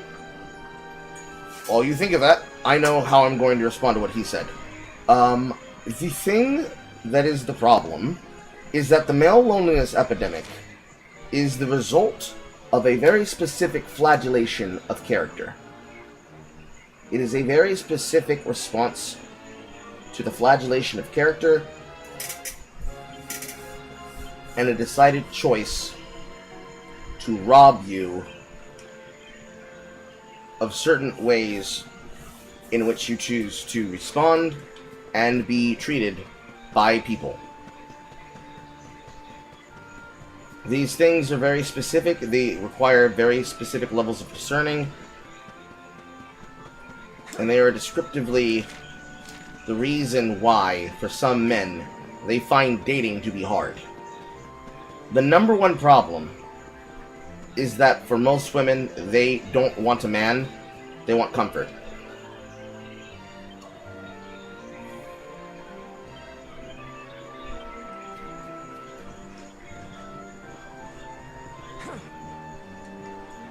So, the result for a lot of it is that you have a lot of women that have an example in their head of what they claim the kind of man they're going to be with, that they're going to end up with, and that they want to have, should be, and ought be, rather than what they are more than happy to accept in their hearts. I didn't jump.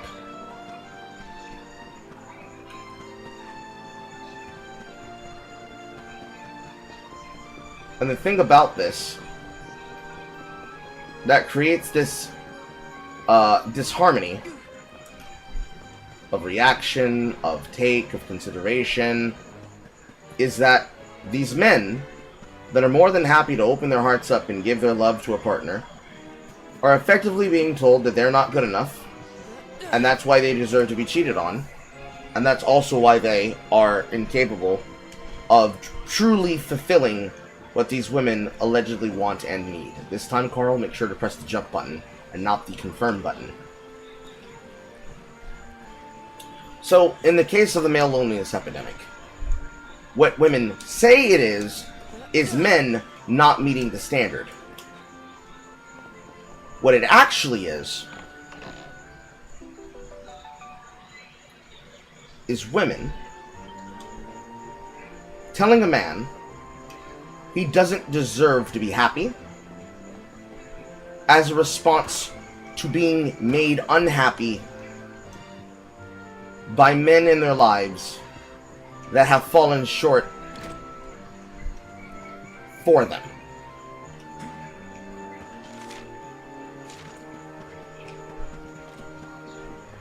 It's a very specific problem.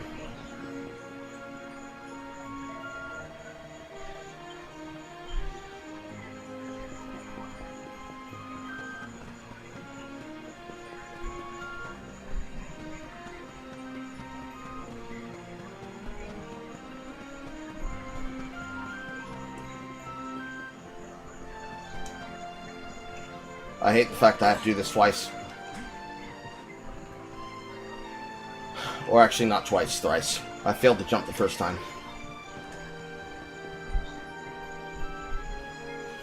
So, I'll give you an example of the relationships that I had. I treat these women exactly like the dark triad they claim they want on the books. But, unfortunately, I experienced the result of Oak Again Clinic number 3, which is, it would be better for them if I didn't look the way that I look, because I look like a lame, because I look like a dusty. Allegedly from the hood women in my environment.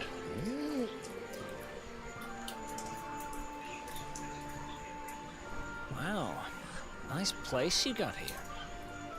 Welcome, welcome. Feel free to browse.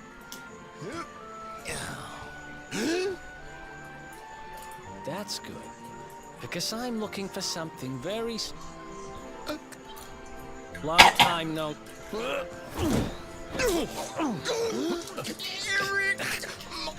You have no shame, huh?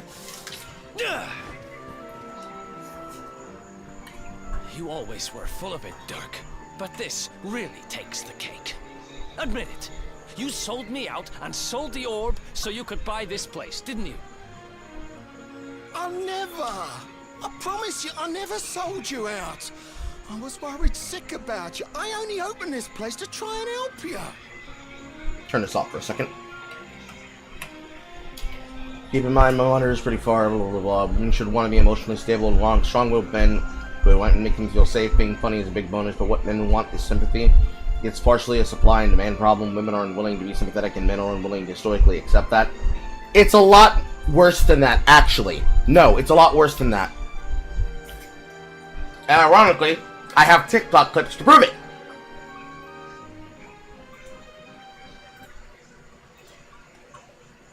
I actually have TikTok clips to prove exactly the thing that you're describing.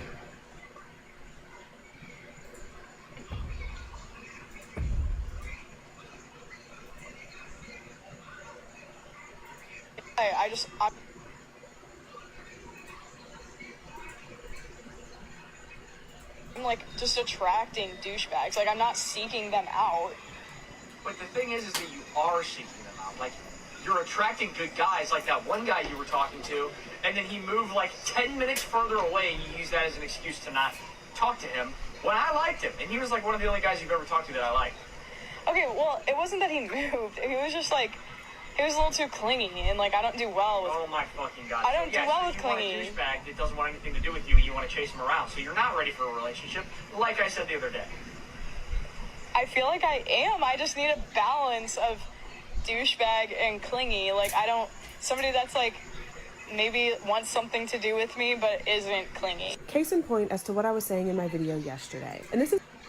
Mind you, the thing that was the problem is that, for that particular woman, that's avoidant attachment style. What she claimed was clingy was that he gave her a text where she said good morning. Let me find another one. I got divorced last year. I left a 14-year relationship. 3 months after I left, I met the man of my dreams, and now I am living with him. I was not planning on getting into a serious relationship. It just happened. Let this be a reminder that there are women out here that will actually use you as a placeholder.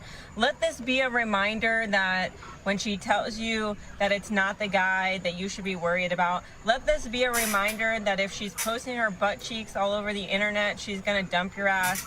Let this be a reminder that any woman that's doing this whole fit girl journey but only posting her body, guess what? She wants a validation from other men. Let this be a reminder that a lot of women always have a backup plan, and let this be a reminder that if a woman has moved on within 3 months of your relationship, that man was there the entire time. It's not a made-up situation. This is exactly what happened. She probably felt lonely, met this guy somewhere, or she knew him from high school, or he's an old friend, right? They start texting back and forth because she feels lonely. She suddenly feels miserable in the relationship because she has her attention on another dude. And as soon as she feels like that void after 14 years is being filled with some other dude, guess what? Now all of a sudden she's thinking about divorce. She's thinking about the grass being greener on the other side. And then... Wait, y'all's reaction to the voice note guy is kind of concerning me. Do y'all realize that a lot of people like to have sex?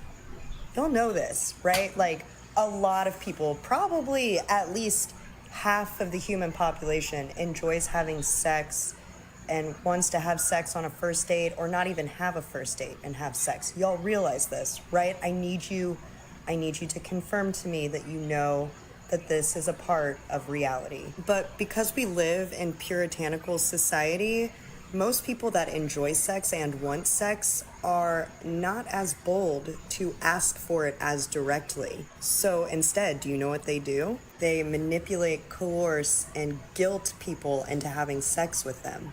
They are not upfront about their sexual preferences, and they participate in and perpetuate rape culture. And this is in relation to the voice note guy.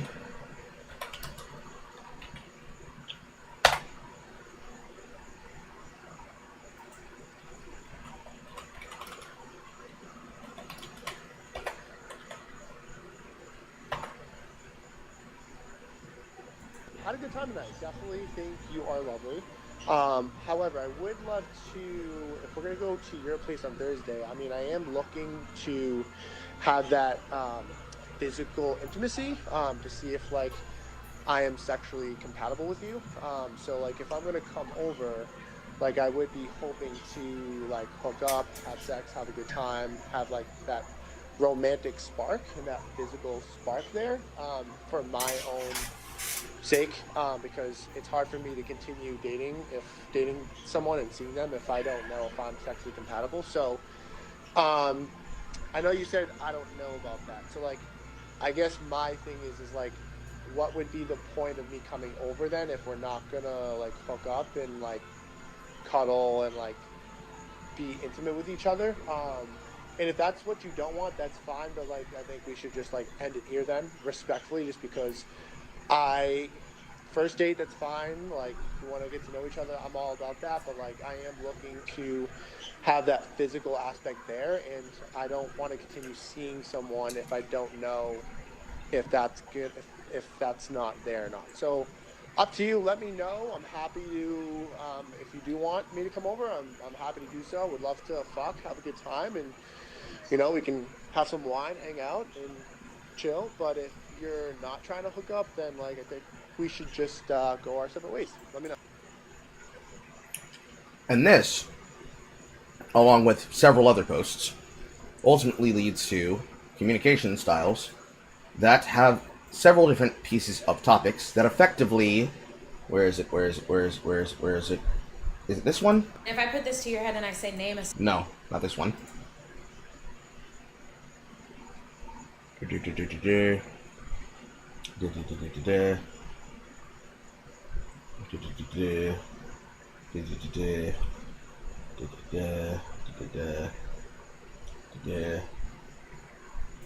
I've seen the recent discourse on here about how men don't really understand what casual There we go. It eventually leads to this conversation here about this. Relationships are. I want to go one step further than that and say that I don't think men think dating is fun. I have multiple explanations for this. Keep watching. Every single woman that I know who dates men, including myself, for the past like 2 to 3 years seems to be consistently running into some version of either the man wants to get into a full-time, full committed relationship right away. So this is the guy who either doesn't have a lot of dating options and is just happy to finally get a woman who is interested in him, and so he's kind of clinging to the first woman who shows him any sort of attention. Or this is the guy who might not have a lot of dating experience, but he meets you and he really, really likes you, and so he wants to lock it down immediately. Or they'll act like we are human receptacles not worthy of a common courtesy hello before asking if they can dump their... This is usually the guy who has so many dating options that he's not really focused on giving effort to any specific woman because he just has so many options. That, or he's open to both casual or serious, but he's sort of assessed that the woman he's talking to is not a woman that he would want to seriously date. Does that make it right? No, but that is partially the reason for this behavior. I genuinely don't think that men understand that there can be an in-between. You talk to the person that you are seeing and you like go on dates and flirt and have fun. And just because you're doing that doesn't mean that the woman that you're seeing is hunting you down with a rifle in a wedding dress. I screenshotted this answer because I thought it was very insightful, and this is from a man. Long answer based on personal dating history experiences. That middle ground of casual dating that I have experienced always seemed to result in me doing all the work to come up with ideas, activities, destinations, etc., working out travel, timing, logistics, costing/budget, etc., while the girl got to do fun stuff while putting in no effort, thought, planning, or funding. That may be just... Well, I know that for a fact now that it is in fact something flying around my room, as I just swatted it out of the air. That, in majority, is the actual dating market right now. There's like another video that I could find to add the context that might be missing, if there is any left or missing. But from my own personal experience, from all the other videos that I've seen, and the way that the actual conversation has demonstrably presented itself, the problem in the current dating market, taking in what you've said and what you've felt and experienced, there is a problem where women are entitled to the point that they basically don't think that they have to actually treat men like human beings, while also claiming that men are treating them like cum dump receptacles. And this means that men have now devolved, or have evolved, in two different directions. Boop-a-da-boop. Men and women have either evolved... Why is my shit going boop-a-da-boop? Because my fucking controller's disconnecting again. They have gone in two separate directions at the same time. Either the man has gained sexual discipline and discernment and no longer is sling and dangling for free, and even gay men are clocking that men aren't allowed to have emotions and experiences and attitudes. Basically, what I showed the other day, the video about black boy joy, which could just be considered man fun, man joy in general. A man is not allowed to have an opinion. A man is not allowed to have respect. A man is not allowed to be respected. A man is not allowed to have a personality other than the personality of, does he like me? Does he like me? Does he like me? Does he like me? Because the woman has fully encapsulated herself in a bubble of entitlement, where she believes that she's entitled to decide how you deserve to act, how you're allowed to act, and what responses you're allowed to give her. Like you're in a dating sim where she controls the outcome of the conversation and situations.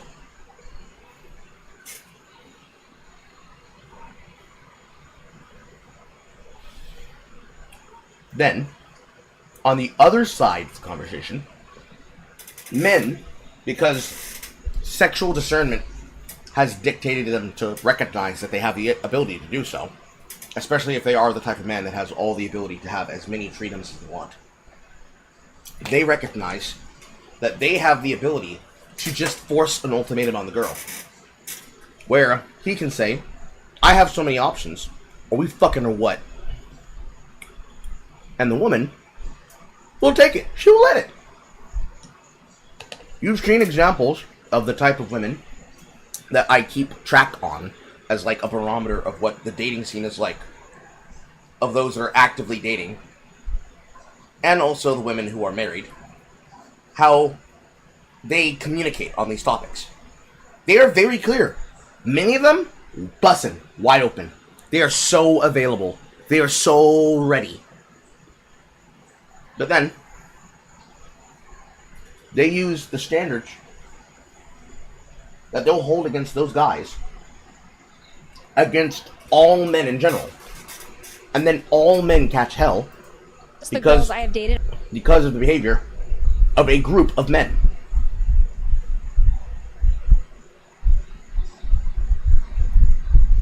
I don't know if I have to go further down It might be this one here, with the man holding women accountable in the comments. And this one too. It might be. Let me check. You want to know a shitty truth? Most people, they don't want to be held accountable. They want the shitty behavior and decisions to be enabled. They do. They're like, enable me to put the thing that I can't afford on a credit card. Enable me to buy the thing that I don't fucking need. Enable. The thing about it is, like, a part of me is like, do I need to fuck trying to, like, be the, like, loving, accountable brother and be like, fuck it. Do it, bitch. Do it. Do it all. Do all the bad things. Because it's like, you're rewarded by enabling the shitty behavior. I feel like sometimes I'm fucking reprimanded for accountable. It's very annoying. It's very annoying. It's pissing me the fuck off, to be honest. Like, I'm kind of getting over it. Like, adios. You want to know a shitty truth? And then let's see if I can find the other example. This one is about fighting a guy's program when he already knows what he wants. But it probably is not the thing that I'm looking for.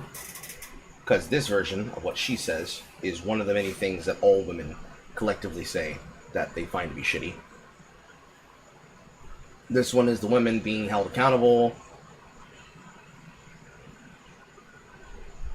I'm trying to find it. I'm trying to find it. Here we go. How we handicapped men. We have made it so difficult for men to get women, and everyone, both sexes, are suffering as a result. The solution to the dating crisis is actually pretty simple, not easy, and it involves two things. One, women need to be able to see the same men repeatedly, and two, men need to be able to demonstrate some form of competence in front of women. The problem is, we've destroyed a lot of the places where this used to happen naturally, and the rest of the places, we've mostly made it socially unacceptable to do. It's why dating apps aren't working out that well for women. They need places where they can warm up to a guy. Otherwise, they'll just swipe through and pick the tallest, richest one and call it a day and wonder why they're miserable in a couple years. And men need to be able to show off something other than just being tall and hot, which is basically all dating apps allow you to show. So if you have any other skill or ability or way to stand out, good luck. There's a reason that high school boys carry a lot of chairs at church youth group. There's a reason that a guy scoring a touchdown or doing a sick guitar solo is rarely alone later in the night. He's able to invent his attractiveness. He's able to say, hey, I'm top dog in this domain. Meanwhile, apps have narrowed the domains that you can succeed in, basically attractiveness, height, and to the degree that you can signal it wealth. But here's where my issue is. We have societally made it pretty unacceptable for men to ask women out at basically all of the places where women see men frequently and where men can demonstrate any kind of flex. Like, everyone loves Jim and Pam in the millennial generation, but they actually hate office romance. And Gen Z is very much following in their footsteps. Now, there are still some environments where this is possible, but they're very much environments that you have to actively opt into. Social dancing, run clubs, volunteer work, church groups, political campaigns. And to be clear, I think these things are all good and you should opt into them, but we have to also recognize that societally we're starting to handicap ourselves by narrowing the number of places where you can socially acceptably ask someone out, because it's gotten so narrow that now only dating apps fit the bill. There's another one here that I could probably find that talks about how women have damaged men to the point that they can't actually be able to discuss things. It might actually be this one here. I watched a woman... No, this is manipulation. That's part of it, but that's not the whole of it. That's not the summary explanation of it. Simply, putting all these things together, what you end up with is you end up having the demographics of men and women incapable of dating because they are tired. Men are tired of being spoken to like they are children and henpecked like they are incapable men and women that are not possibly centered enough to have their acknowledgements. And then the women choose to speak to only the top percentile of the dating market, and in attempting to talk only to that specific part of the dating market, because they are unwilling to settle or accept what they can get at their level. I think that's everything I can show you on this.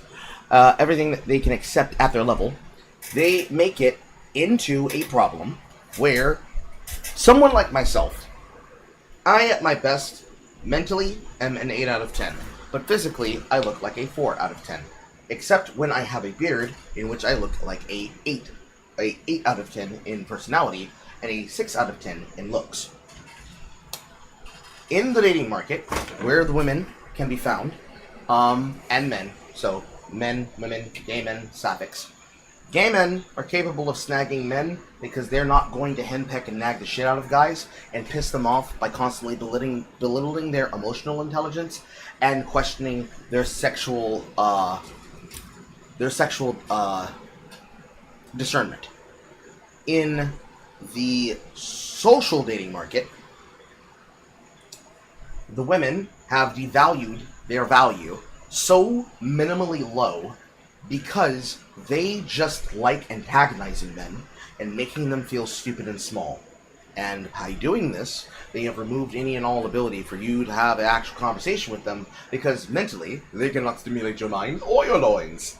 And so in the capability of coming to America, they make themselves into a perfect example of what you don't want in a partner because you would be unhappy around them because every single bit of what can come from your personal to introduce the boy joy would be shut down by the nagging hen that is now laying in the roost. And then in the marketplace, with all of these women behaving in such a way where they say, as you should, that's the bare minimum. The Reflex just described it. The slay queen attitude and mentality that many of these women like to chase, it is responsible for why many, many men would rather say, if I wanted to play games, I'd buy a Nintendo and go home.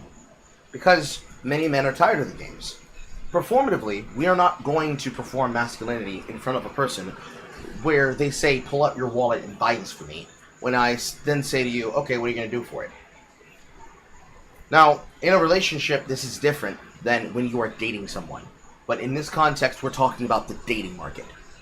Dating a person should not be the case that they tell you to open your wallet, you buy something for them, and then they tell you to do more and more and more so that you can demonstrate and commit to them and show them that you are, quote, serious. And then after you hit a specific number of monetary investment, then they decide you're worthy enough to date.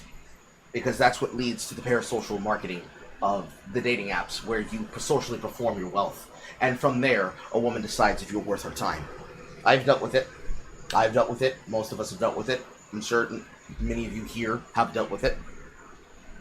And the conversation around the men not being allowed to express their emotions, and therefore they're just passing on it, the women have talked themselves into a position that they can't get out of.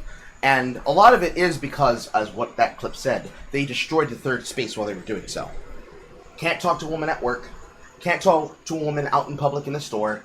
Can't talk to a woman in the queue at a coffee shop. Can't talk to a woman at the club because she's dancing with her girls. She's there to get her groceries. She's there to get a cup of coffee. And she doesn't exist to be a trainer for me to have a conversation with. But they also can't find men in the club. They can't find men in church. They can't find men at social outings because why the fuck would I go outside and spend my money on something that I could do at home? Period.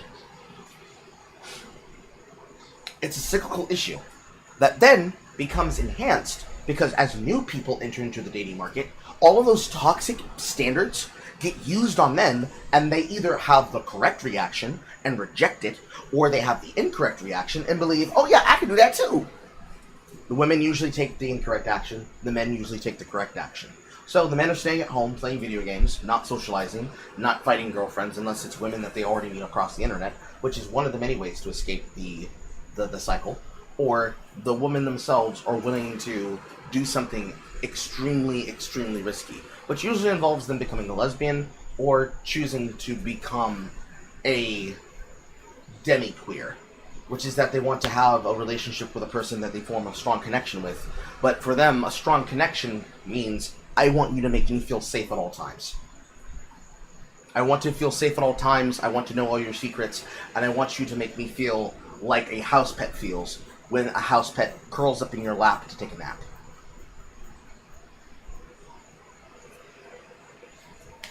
All of those things are bad things, by the way.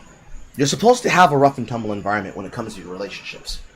But in the marketplace of sexual value, much like Pizza Hut, or excuse me, Little Caesars, they want it quick, they want it fast, and they want it with no effort. Which is what makes men reject it and say, fuck you, I'm not doing any of those things. Let's see here. Did I miss anything? Stopped when I got rejected too many times and I don't care anymore. Gay men have a problem with monogamy. Yeah, you do, but some of these men are actually better to date than these other women, because Jesus Christ, Lord Almighty, they are just, ugh. They're just, ugh. The problem being is that there isn't and is expected to be a hookup world, and that love is just sex and that's what pride is. That's definitely a part of it. The problem with lesbians is that most toxic women get together and then end in abuse, and only one side expected men to act that way. Yes, and that's usually the more misogynistic of the lesbians. The ones that act the most like the boys are the ones that then tell men, so who's going to be the girls? If I said that most commonly is black women, I would probably get banned instantaneously. But it's usually the black women. But there are also extremely toxic sapphics that are queer that also do that as well. And it's a clusterfuck no matter what way you put it. There's no clean answer because there is no clean person because everybody's hands are dirty.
I have returned with potato salad.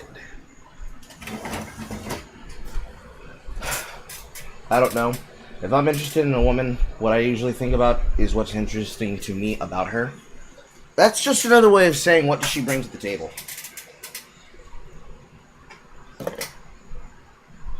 If they jokingly claim that what she brings to the table is her mind and her fat tits, then she's not really bringing anything of value to you.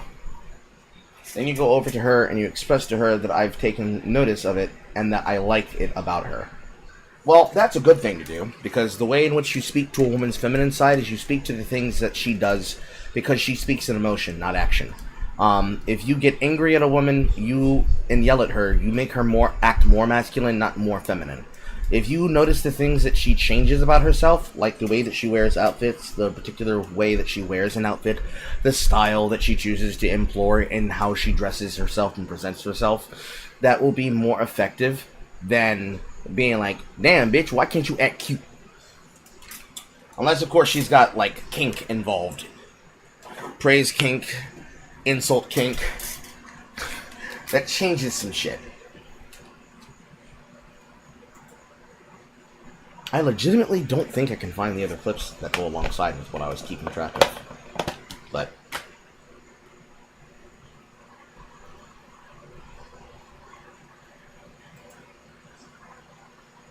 Are there any eaters in the crowd? Stand up. Are there any eaters that ask politely and actually eat it all and are good at eating it? And you don't like fat girls for real. You just like big girls that got hourglass shaped bodies, titties perky, ass.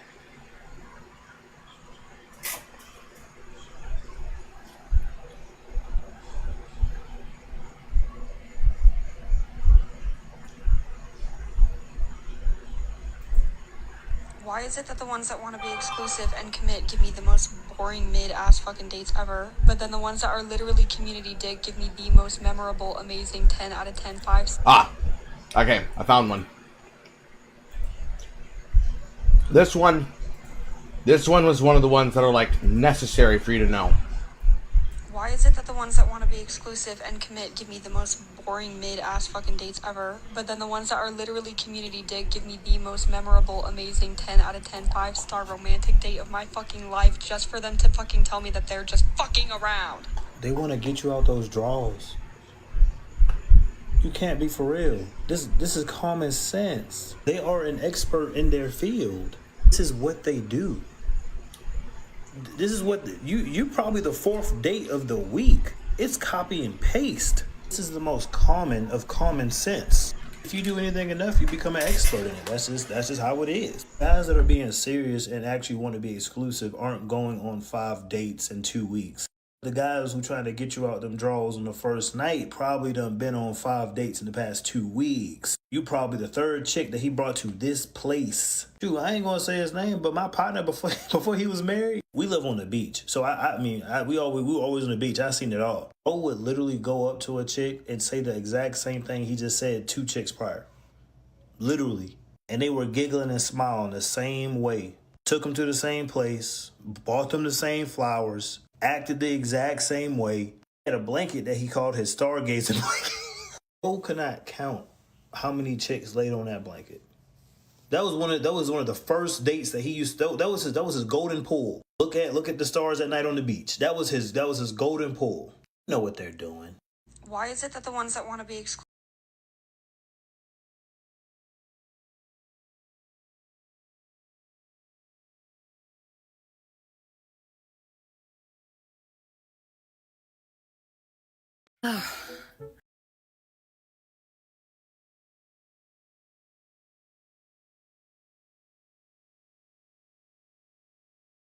I mean, who needs balls when you got a couple of fairies, right?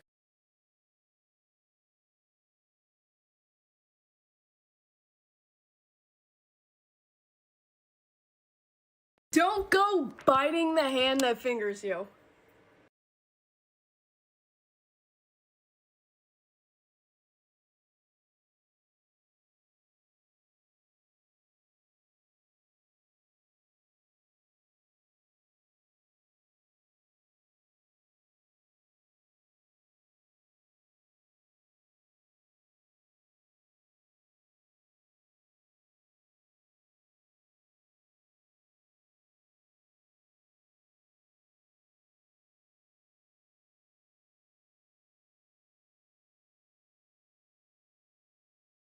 thing you should be careful of is disregarding a woman's agency. You truly think women are so dumb that they simply do not know what they want and cannot be trusted with their own word? Well, that is very unattractive. As men think about what would be impressive to other men and then get confused when that doesn't apply to women. Mutual specifically talked about achievement, how he was looking for achievements to put on his hinge because he thought that would be attractive. Well, that is how men think about and perceive each other and admire about each other. That is not really the way women think. So completely disregard what she said And yes, women don't know what they want. I'm going to do exactly what she says not to do.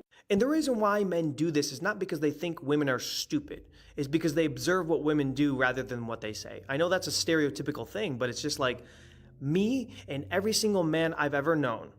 When they stopped focusing so much on women, it worked. I'm sorry, but it just works. It's a stereotype for a reason, guys. And the reason why men do focus on their accomplishments that would impress men is it's not for men necessarily. I always say, like, if you want to get women, focus on the male gaze, because women cross-reference more than men.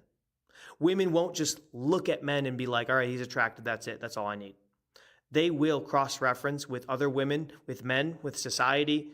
It's just, they're wired differently. That's why accomplishments do actually matter. That's why they will actually try to show off their accomplishments, because they think you give a fuck about it. They don't. Genuinely.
Oh my god, don't cancel me. I just had the realization that hating men leads to the continuation of low expectations for men.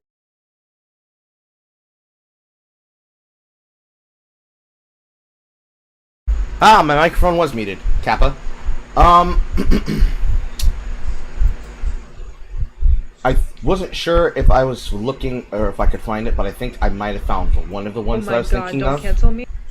This one is probably important, especially if you deal with people who like to brag about decentering men. I just had the realization that hating men leads to the continuation of low expectations for men. And the continuation of low expectations for men directly insinuates continuing to hold women to higher expectations and standards than men, which is in impact still perpetuating misogyny. Oh! Oh! Oh! Oh! Oh! Okay. Right. I just saw another woman who was making a video on decentering men, and at first I was like, that sucks, because she was making the point about how hating men is not decentering men. And I was like, I'm gonna do what I want. And I just kept thinking about it, and she's so right. Oh my god. Because while the dismissing of men can be more comfortable for women who have trauma dealing with men, it still does perpetuate the belief and expectation to enable them to continue to be held to such low standards. Oh my god! This one's gonna take a while to integrate, so don't expect any peace and love coming from me quite yet, but If I scroll back up, I feel like I might eventually come across it. But I don't think I will. It might be hard to find, because they don't label this shit right. Many of them can't, and don't. Is it this one? Get me drunk and fuck my... No, this is a black woman being zesty on the internet, and then a man answered it being like, oh, that's all you had to say. Clap, clap, clap, clap, clap, clap, clap.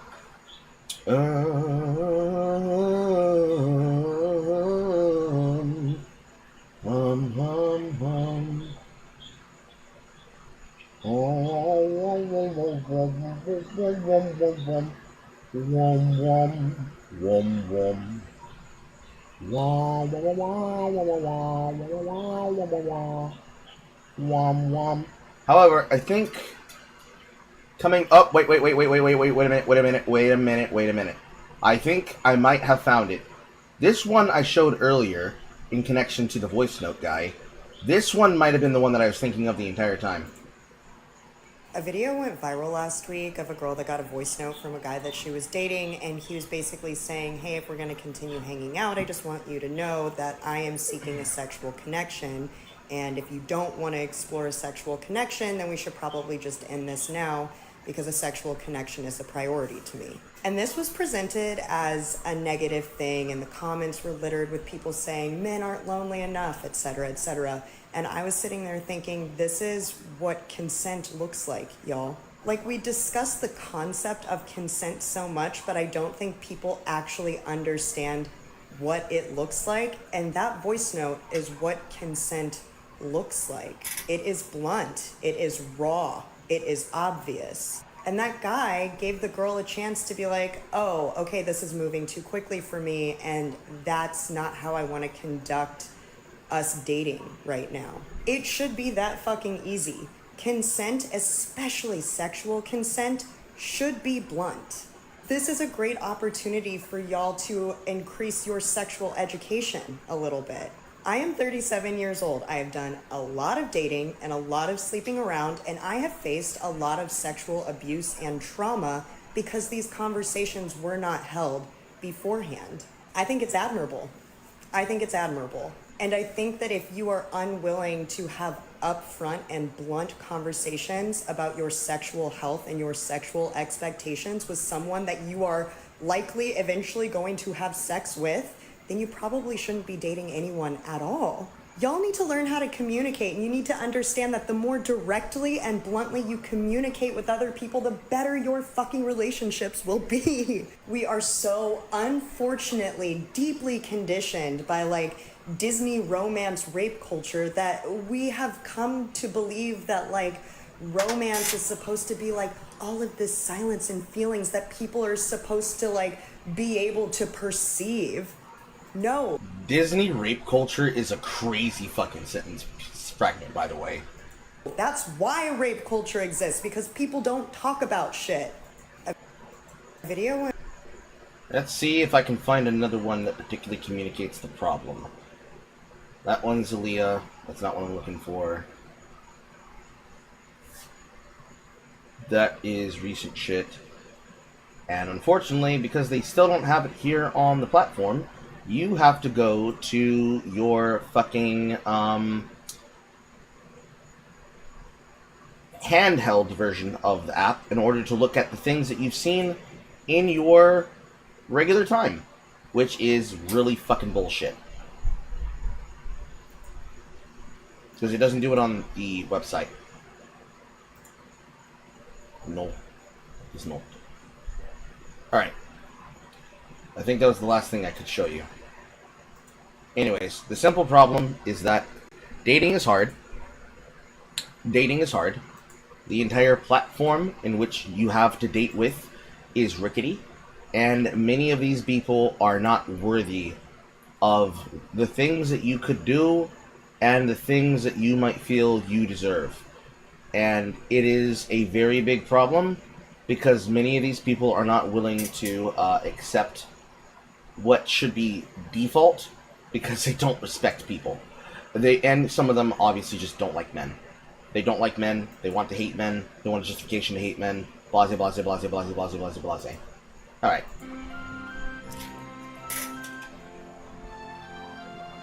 Okay, goodbye, Reflex.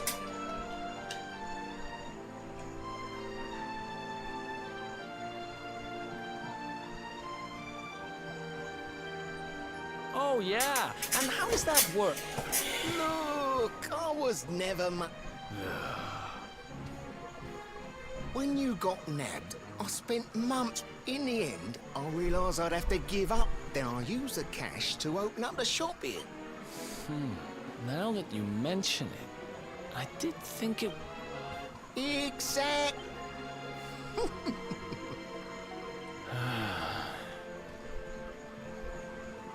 Okay. That's But I need that orb. Oh, yeah.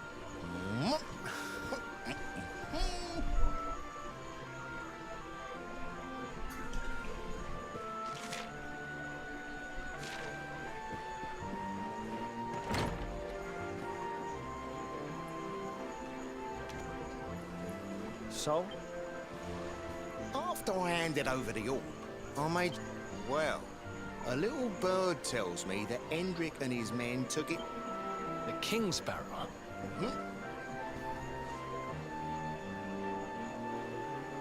That's southeast of town. Which means we can kill two birds with... Sorry. Married? Wow. We'd better get going. You too, old...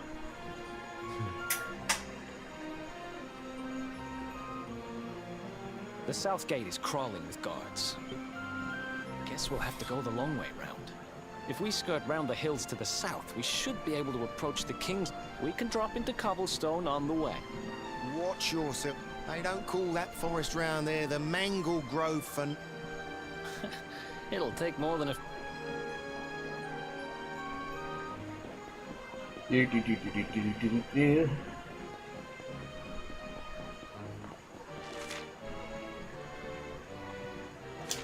Shortcuts this way.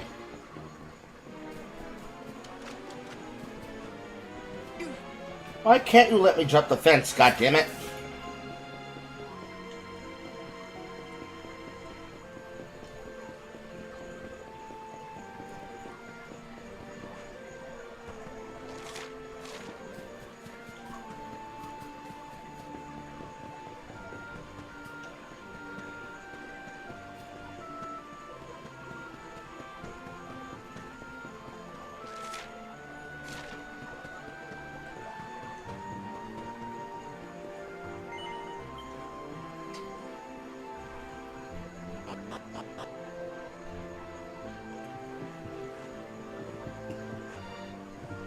Let me jump down.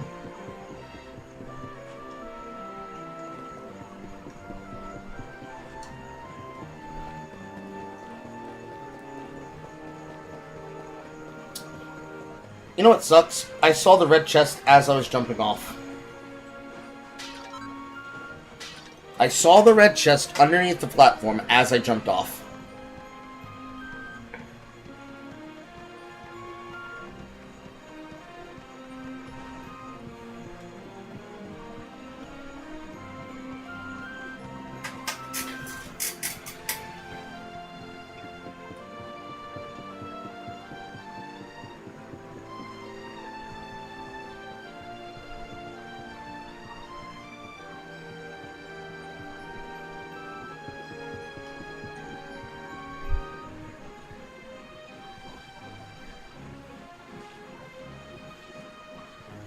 Bing, bing, bing, bing, bing, bing.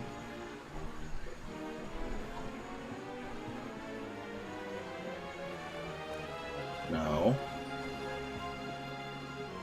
Drop down carefully.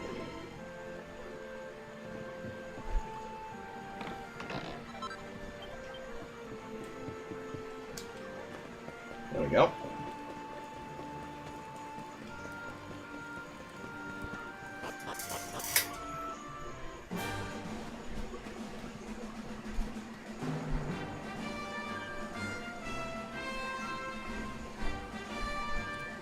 Any sign of...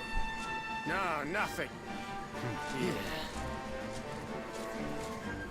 Look at all those lights. We better steer clear. All right.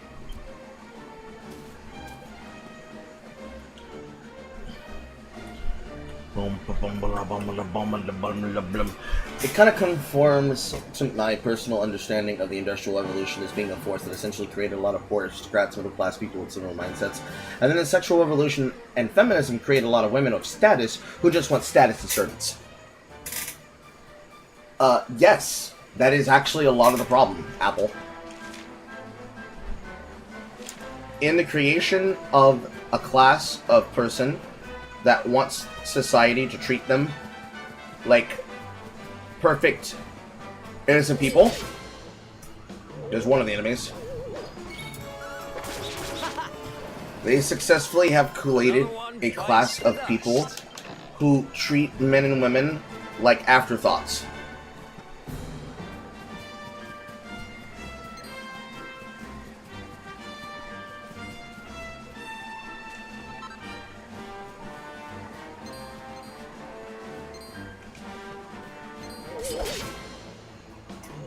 And almost certainly shittily so.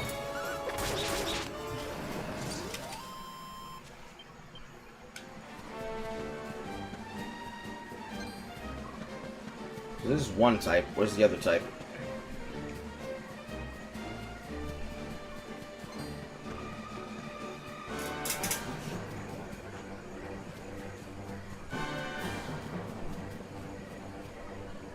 Lampling, lampling, lampling, lampling, lampling.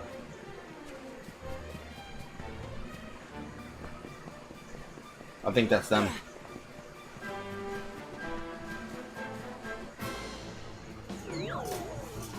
Nope. I don't think it is.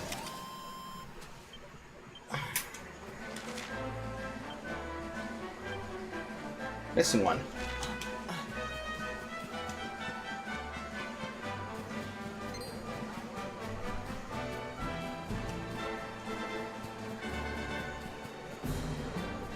There it is.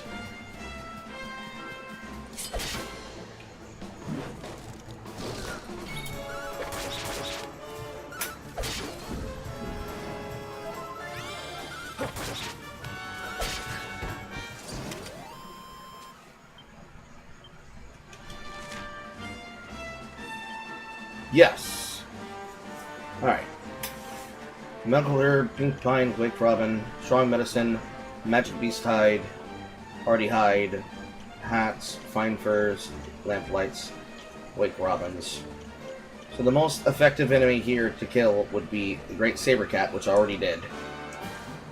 So on my way up to the zone, I'm going to check the experience at this castle, or at this church, and then continuing to the Grove.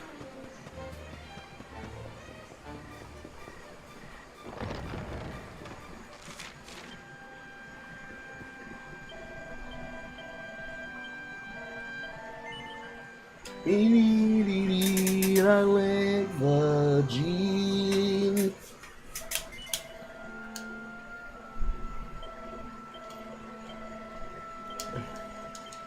"25 experience multiple times in a fight where it's only one enemy at a time is not enough experience. This is what tells me it's time to move to the next zone, because it's not effective and efficient. Granted, the goal is not to be efficient, the goal is just to get to the point where I feel like they can fight on auto. And then when I fight bosses, I will command them directly. With the exception of,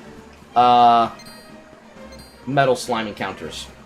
Metal slimes, I'll always micromanage it.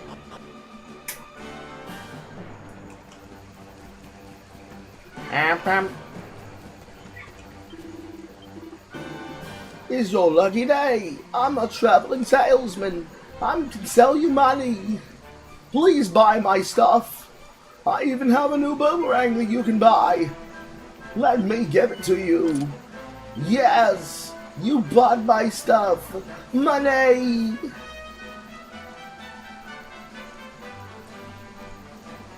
The 2-point difference is not good enough.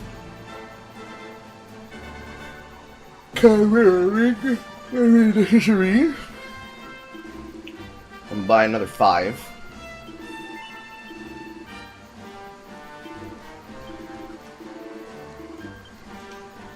And we outie.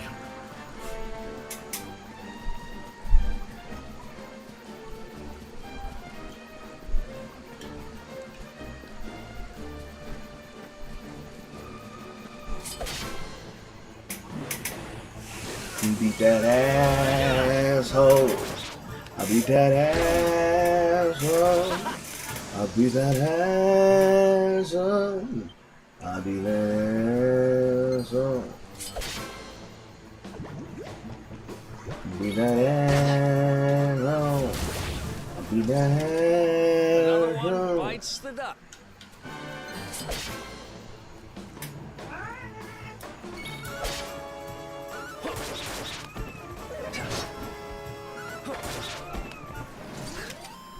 Fly.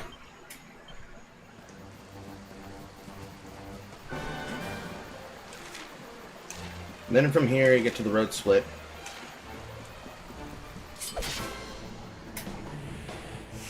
Let's go. Penis. Dick. Another one bites the dust.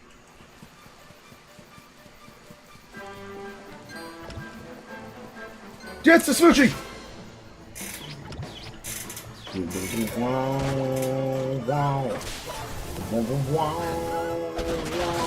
Critical hit. First of the game. Another one bites the dust.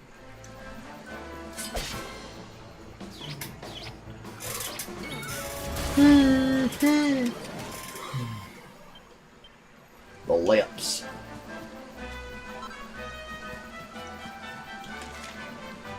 This dead end. That's the Hero region. This is the... I don't know what direction that is.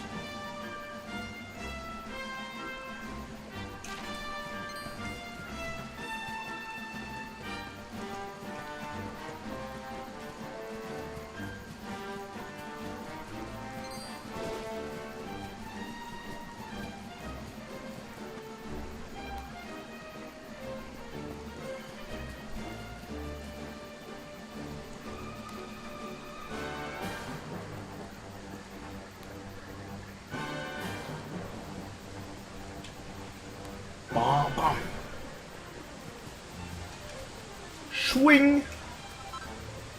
Wake Robins, an Arnold Herb, a Cotton Top, and another mini medal. Lord knows I do not remember where these fucking mini medals are.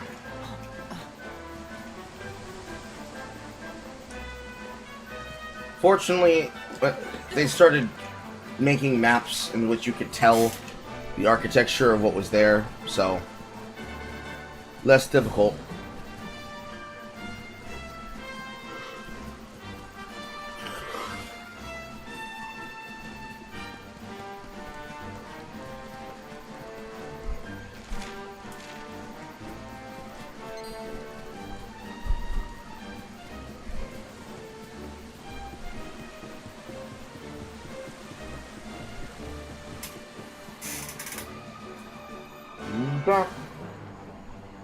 Look at that! A campsite!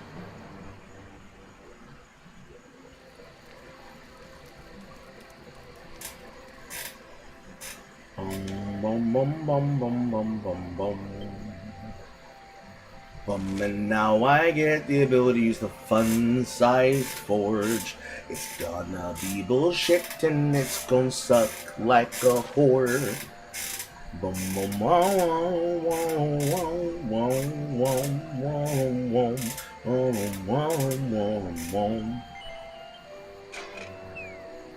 In go the objects, on comes the forge, and out comes the hammer, and now for the worst fucking minigame in the goddamn gaming world that fucking makes me fucking hate everything about this. Oh my lord, I hate this fucking mechanic so goddamn much. I hate this mechanic so fucking much I cannot believe.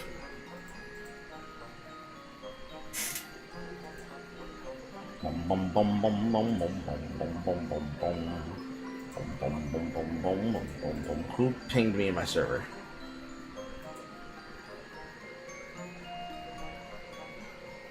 Ah, I see.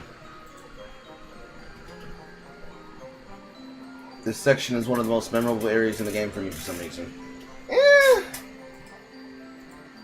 I am an enjoyer of the Dragonovian pot because it was like an egg timer. Went ding. The fun size forge metaphorically is better, but oh my god, I hate minigamified pieces of content. Because it should be the case that if I always engage with the minigame, I should always get a item that's better than average. Always. Also, yes, being in the middle class warps your mindset when you are a person who comes up in the dating world and the dating market. Okay.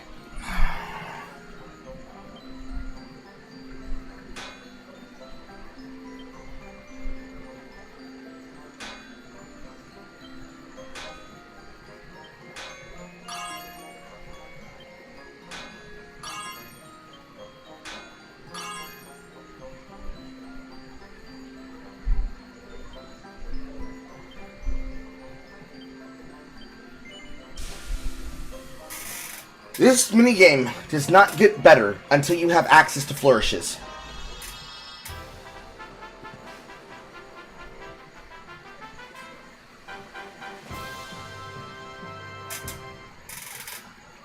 Carl, how can you complain we get a Bronze Sword 3? Because it feels like I should get a Bronze Sword 5. Because once you start getting Perfectionist Pearls, this is what makes it truly diabolical. Because now, you go looking to forge shit, and you can only forge what you found recipes for. You can't experiment.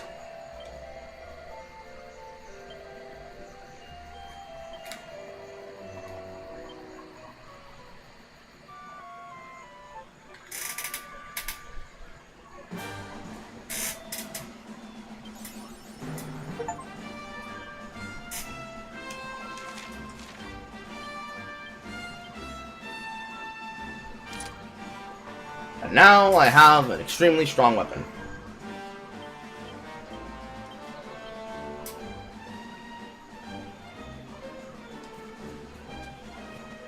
Hello, Fido.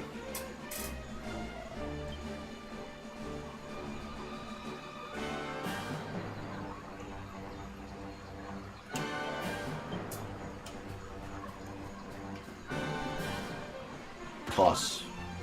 Toss. Toss.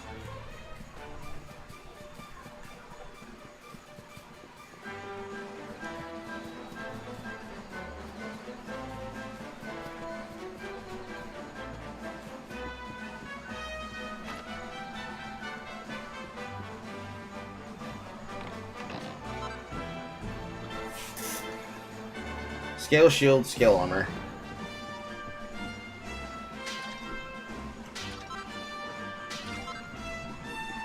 And another one.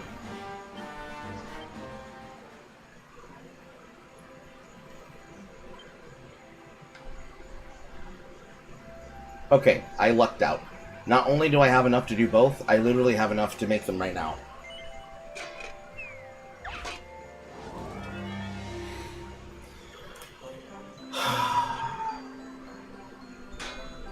Do the lower sections before I do the upper sections.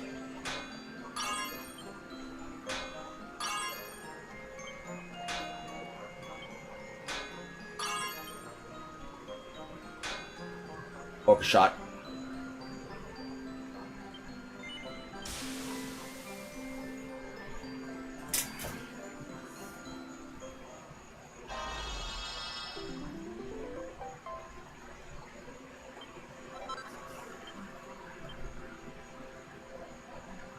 I wanna be an ass and fucking all to juice and fast.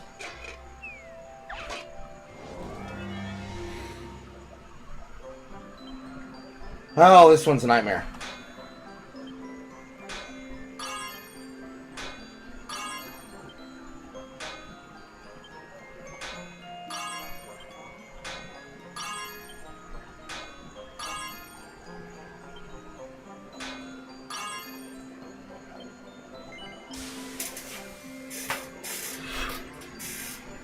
Fucking randomized numbers. +2, please. Yeah! Put the fucking armor in the bag, kid.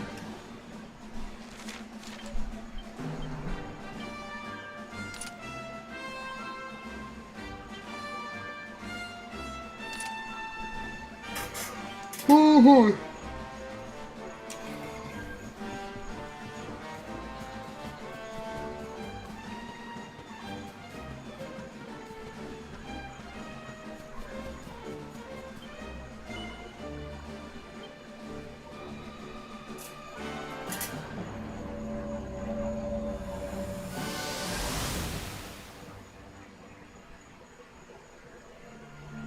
Chop, chop, chop. Chop around the clock. 1, 2, 3, look out, trees. Oh, a woodcutter's life is the life for me.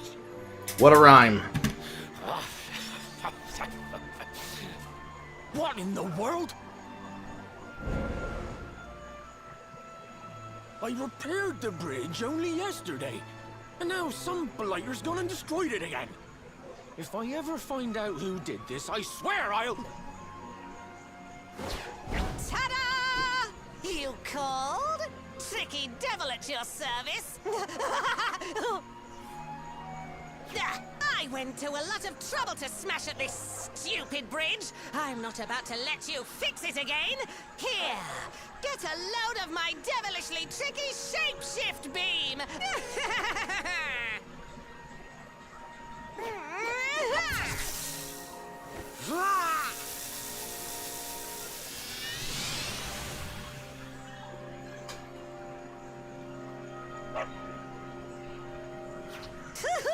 Now that's what I call tricky.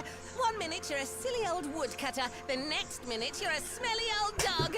I'm a devilish genius. Wow. Now, what mischief shall I get at? The area design, not the forge. Oh, okay. So little time. Bye, doggy. Stay.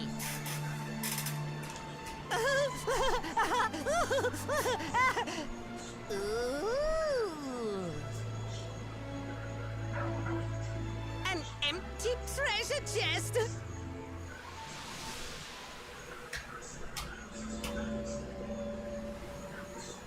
What the heck just happened? You really expect me to... Huh. Well, all I know for... And if what we just saw was true, let's head back the way we came. Bum bum bum bum bum bum bum bum bum bum bum.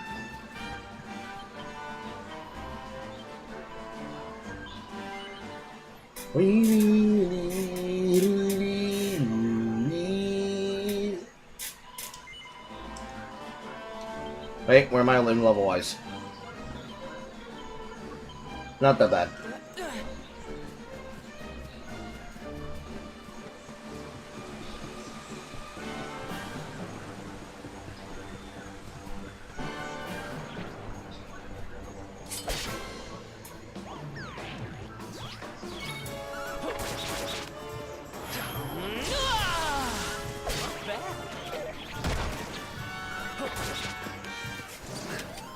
Who else wants some? Obviously. My thigh is itchy.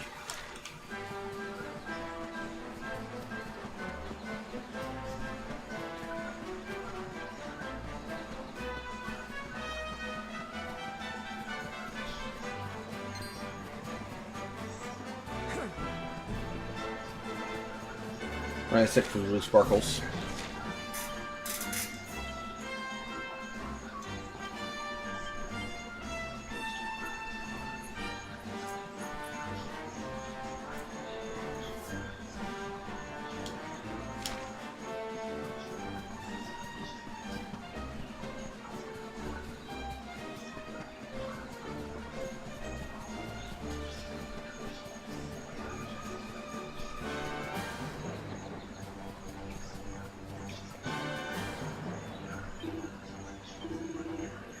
There's guys.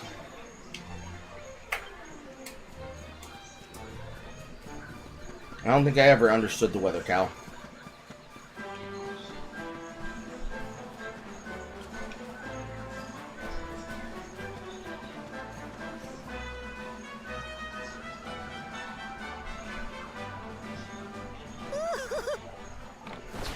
Ta-da! Introducing the one, the only, Tricky Devil!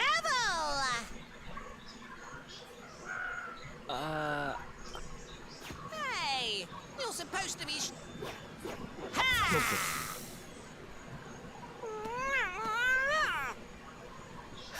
Seriously? What did you just...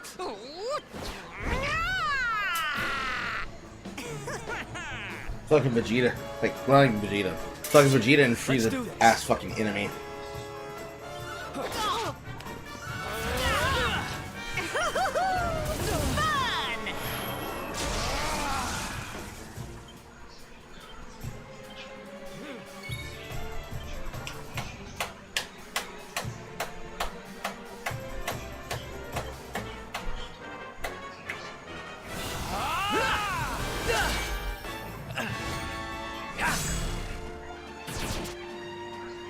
Tricky Beam!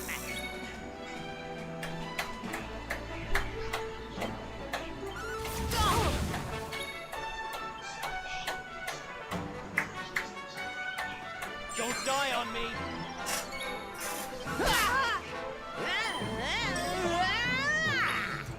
Fucking 40. What's yours is mine.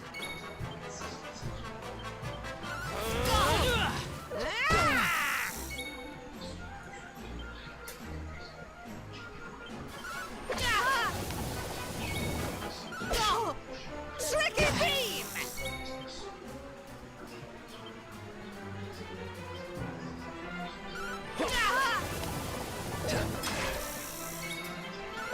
He blocked it in it. Another one bites the dust. Looks like... Hey there. Oh. Not anymore.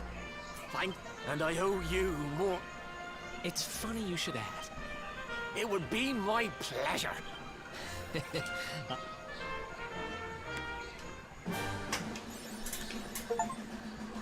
Bam, bam.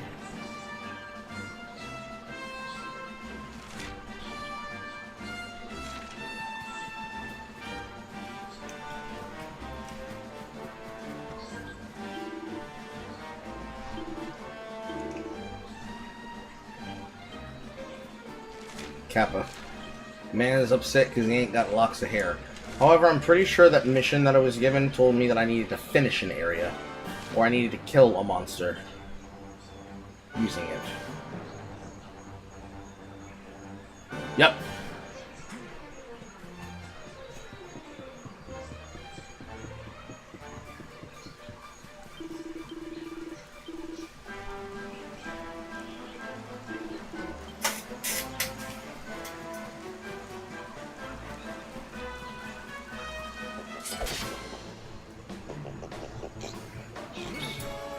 Sham Hamwich. There's a joke in there somewhere.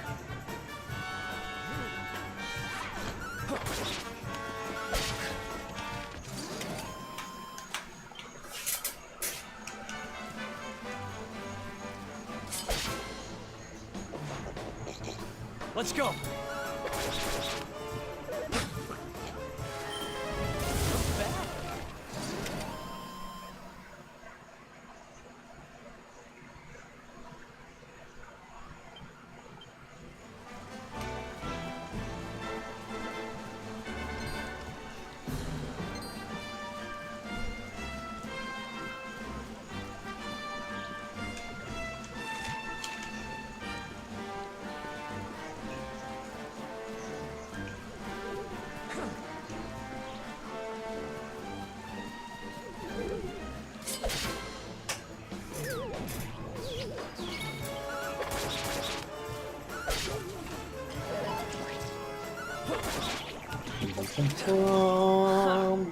Easy.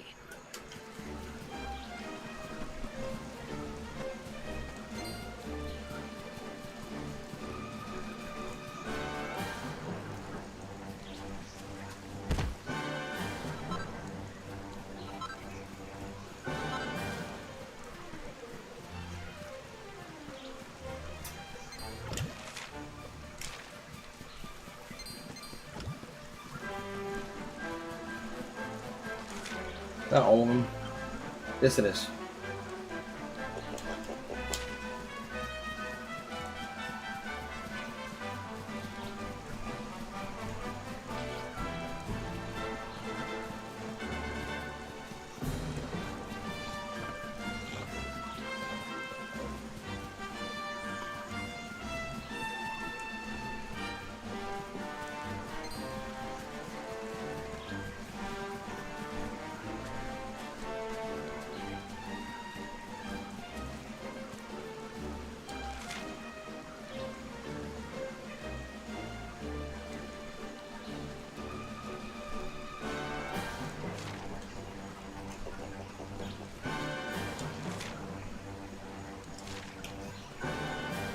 I swore I saw a red chest. No, just a sparkle.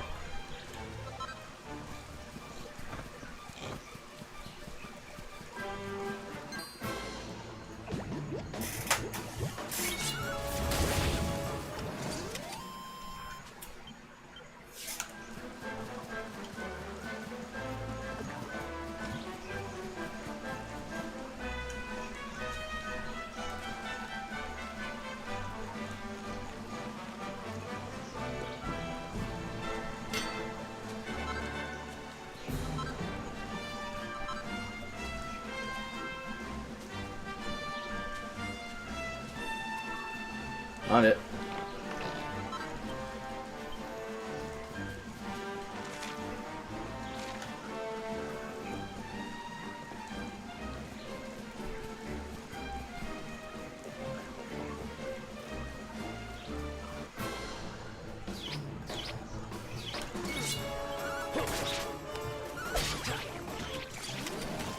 Ha! Easy.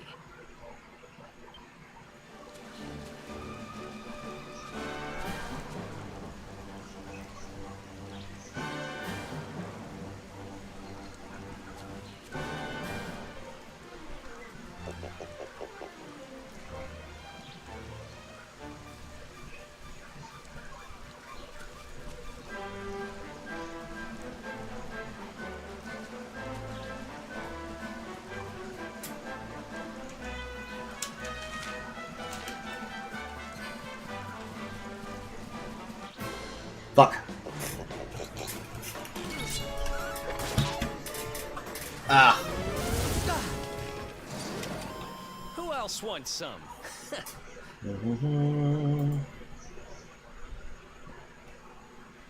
I can definitely hear somebody's dog barking in the distance now.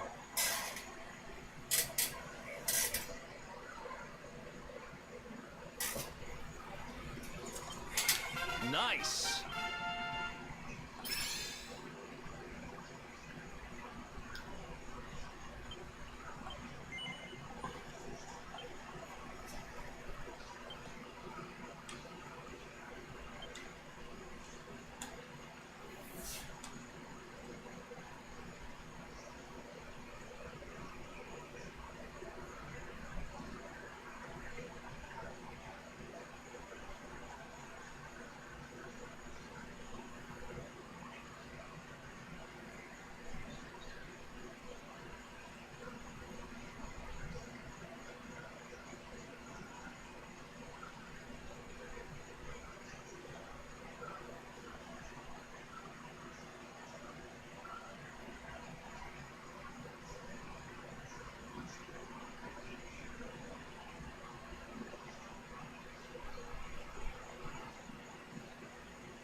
I just want to get here.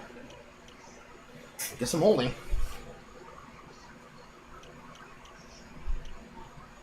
Because I'm not going that way.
Let's make it to the next breakpoint.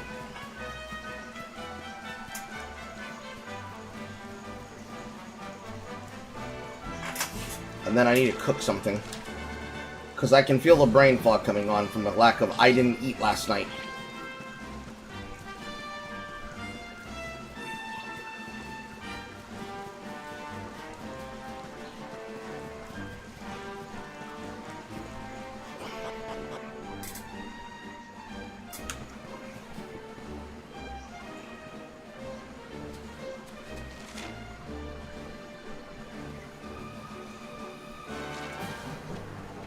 Now is when I murder everything that moves.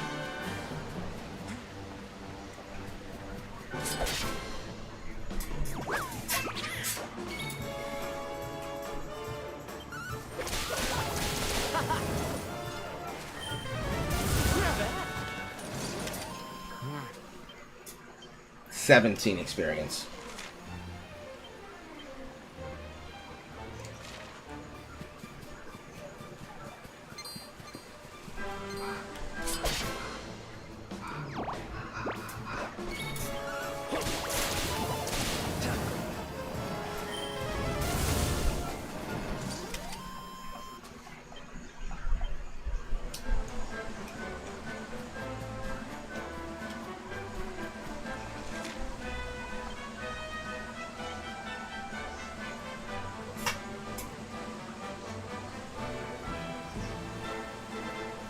One that matters the most is the copper.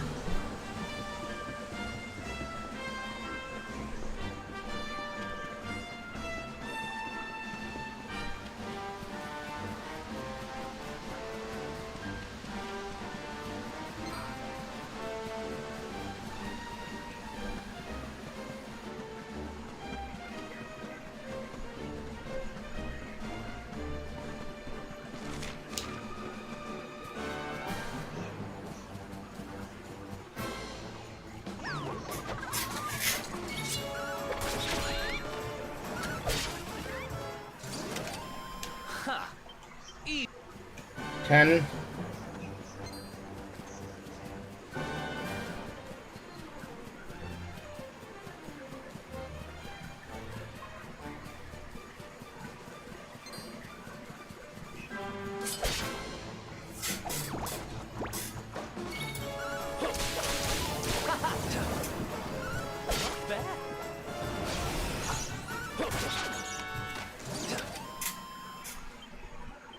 $19.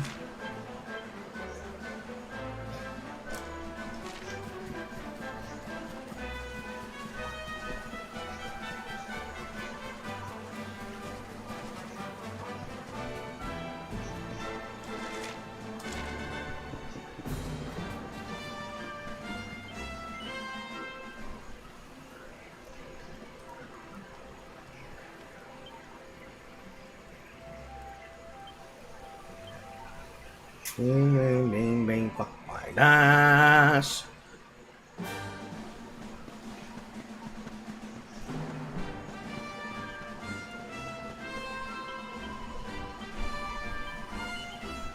We suck my balls.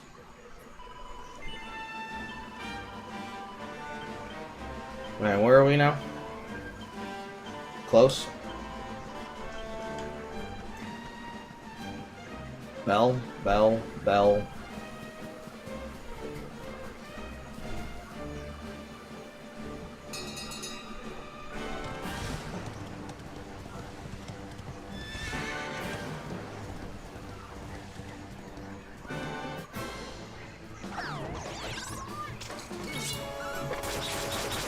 It should just be the Drakis that are left.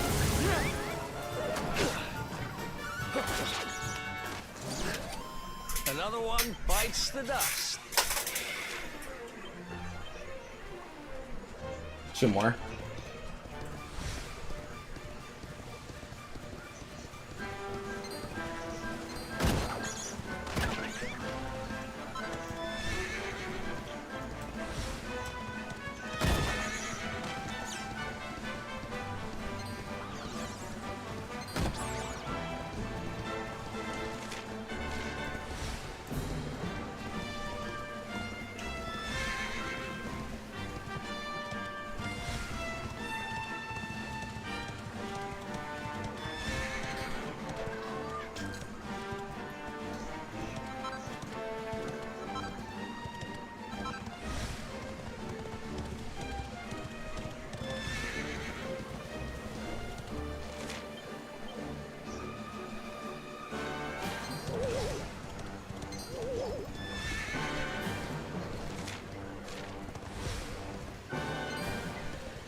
hammer guys. Let's go.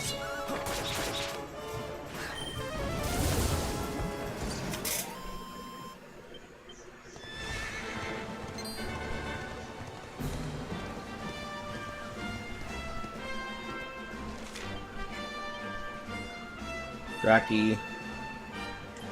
Platypunk.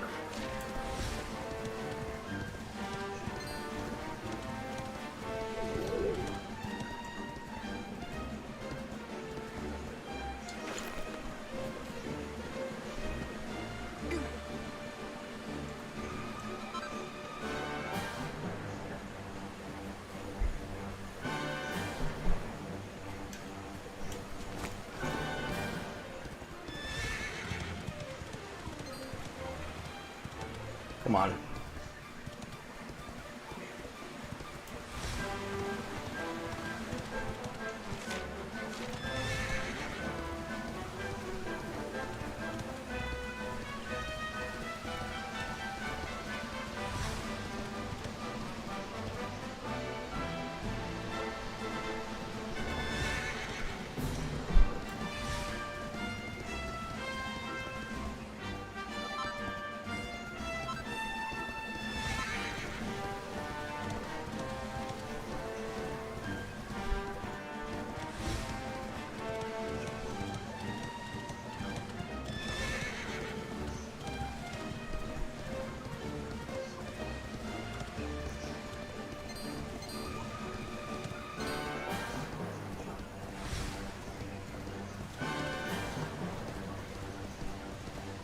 I can't find the last enemy.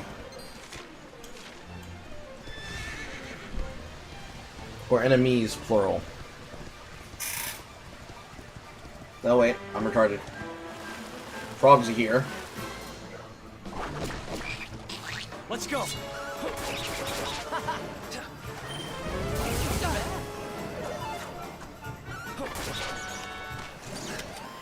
Another one bites the dust. Okay, found them all.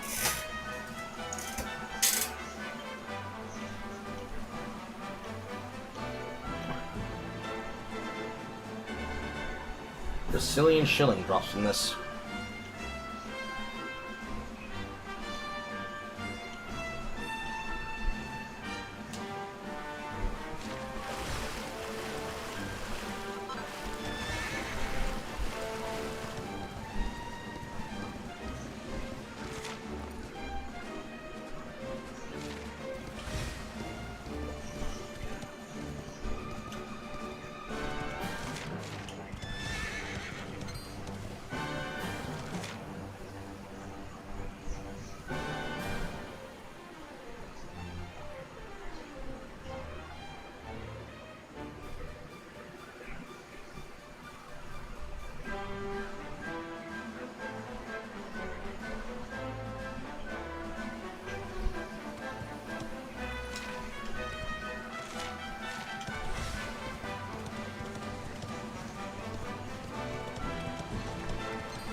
here. Ow. I need to see so I got this fucking infection.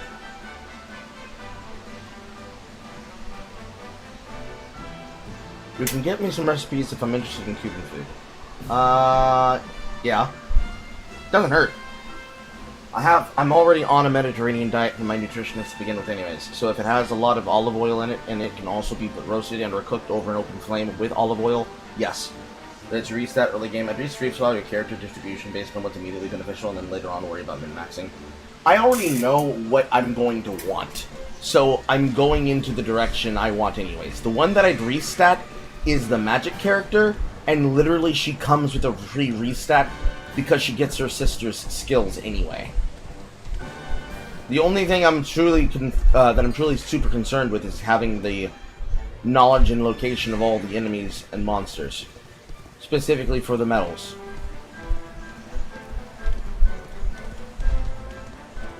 Because I like using magic, especially like speed clear.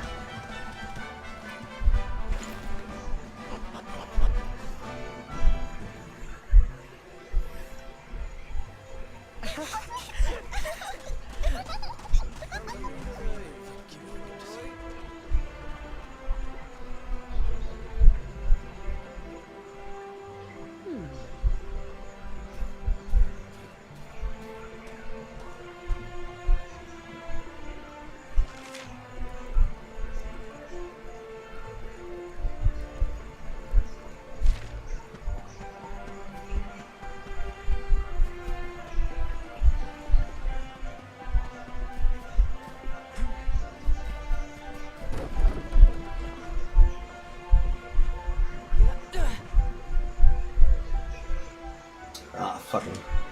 The cats are staring at me from outside my window because they aren't used to me having my window open. So they're passing under my window, they're starting to position themselves to mount each other, then they look up, they see me looking at them, and then I look at him, and then he looks at me, and then I look at him, and then he looks at me, and then I look at him, and he looks at me, and then they run off.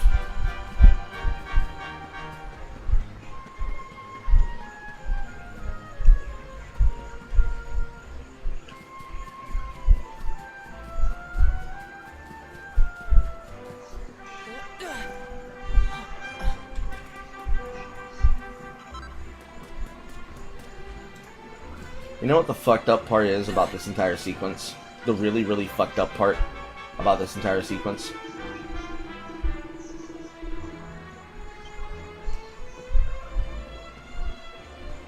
Do you know how I felt when I learned this entire moment here is a fucking dream sequence? Or rather, not a dream sequence, but more like a vision of the past, because of what obviously happens. I was so fucking distraught, man.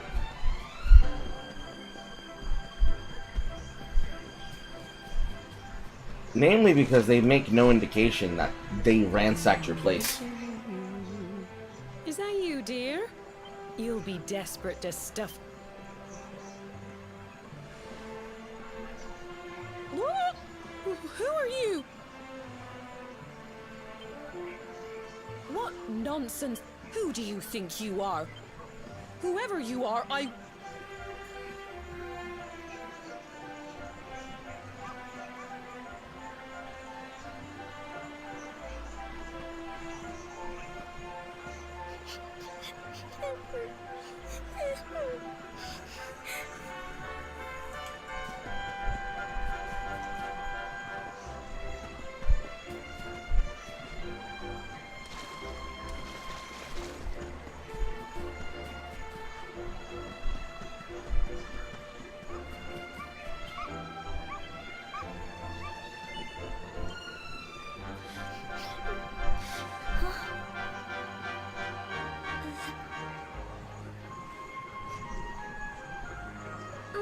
Gemma. But... Oh, wait, I get it. He went to look for Chalky.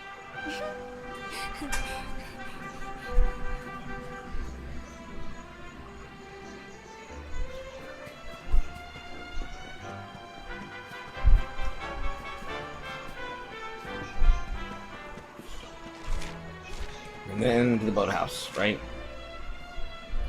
It's not this way, it's that way.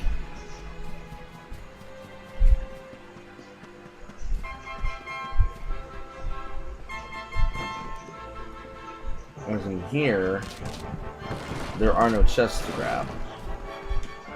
And I believe behind the house, pink pine, and then over to the thing.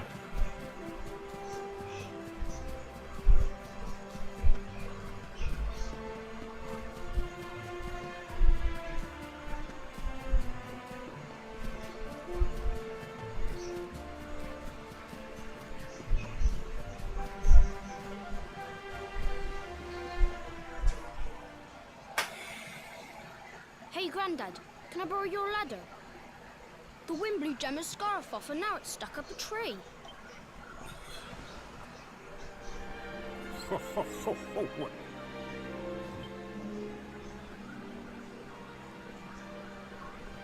We don't need the ladder anymore. He said he was looking for... Nope. I think it might be me he's looking for. All right. To hear the voice of a main character coming out of the mouth of the character, I am honestly more happy than surprised or shocked or put off, considering that getting away from fucking retards means that this is one of the necessary steps, which is getting British actors from theaters to do theater acting for voice actors. But you don't look too happy. I see. And King Carnelian went and... If I'd known how things were going to turn out, I would have told... But you don't have time to be... If you head east out of the village, you'll come to Cobblestone Falls, as you know. Go there and dig in front of the three-sided rock. Got that? Hmm? The threes? Oh, but what a fine figure of a man you've become. I'm so glad I got to see you all grown up. You be good now, lad. Don't waste your time bearing grudges. Live...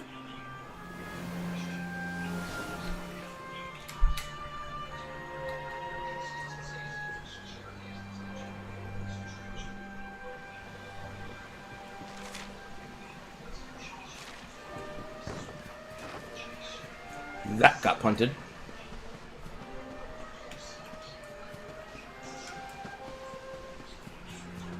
I dislike when they never let you interact with graves in games. I should have the ability to learn whose grave I'm looking at.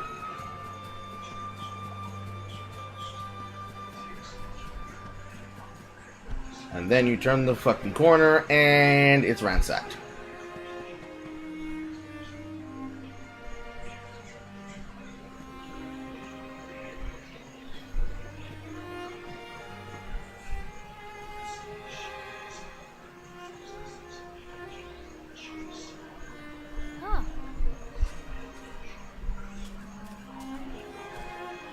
Thanks for getting Gemma's...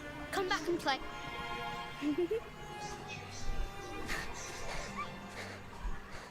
It's ages till I gotta go home. What should we play now? Well, we could play,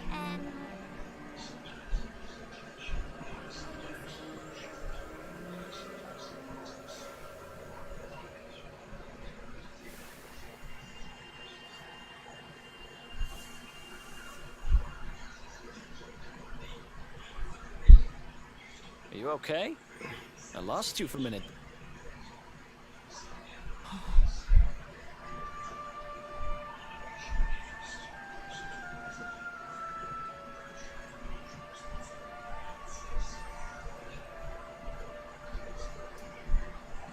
I can't believe they do this. Jasper and his goons must have ridden straight... Hey, just now, when you zoned out, Wow. Must have been the route here. Well, if what your Where did you say it was?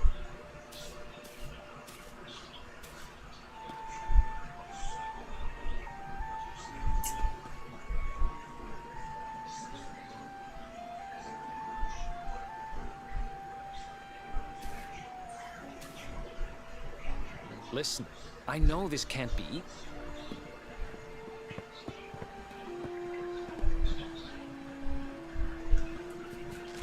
Here, is there anything that I can collect from the rooftops? I don't think so.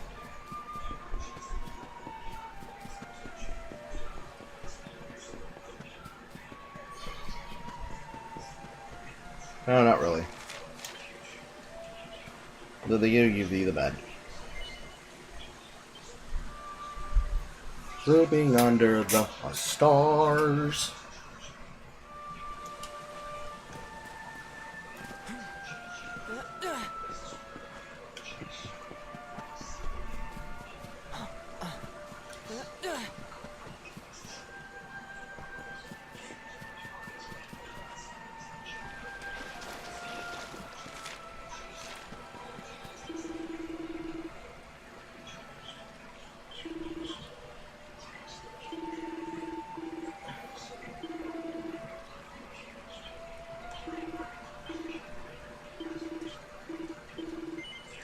Bing, bing, bing, bing, bong, bing, bing. Hearing his protagonist's voice always throws you off a bit. True. Picadillo, hamburger meat, olive oil, olives, raisins, garlic, onion, red potato, canned tomato, not pasta sauce, stir fry.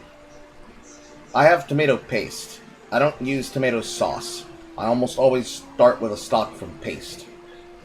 White rice, black beans inside. Can you put this in a DM and send it to me?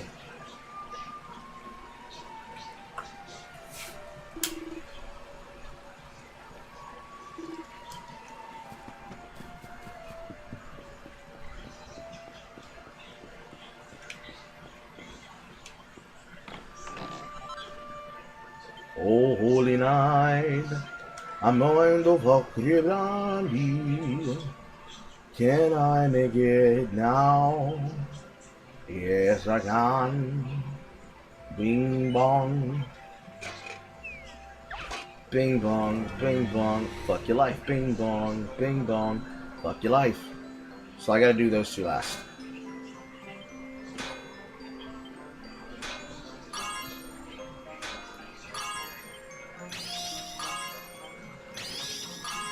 Lucky!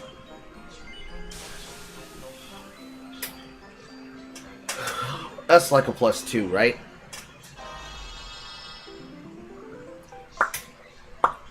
Yeah!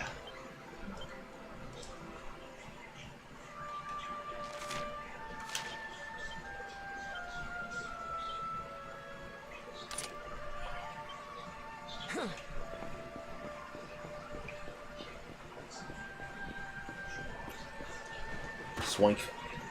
Swank.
I don't think there's anything for me in the tour.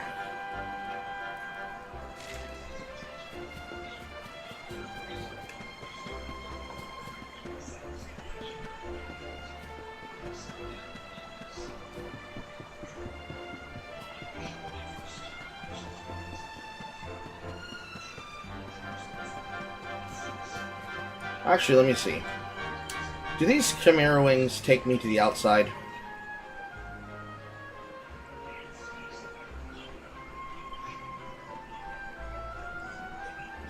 Last place visited, last place saved. So no, not until I get Zoom. I hate that. Oh. They just put the experience bar inside the check screen? Well then. Why have I been going to the church? Well, this is a consequence of me playing in 2D. I didn't know I could do that.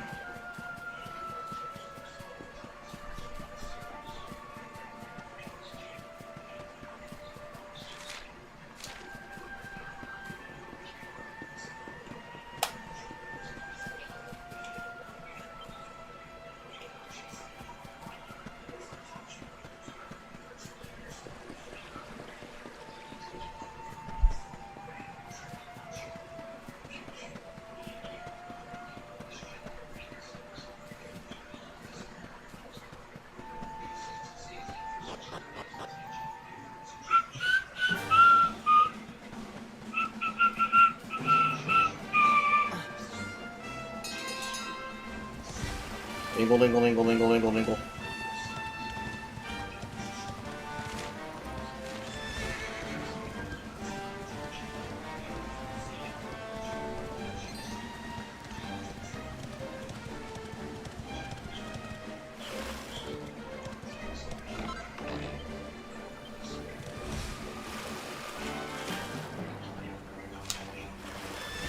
Bam, bam.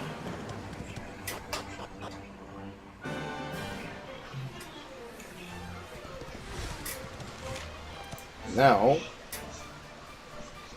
go all the way to the three-sided rock.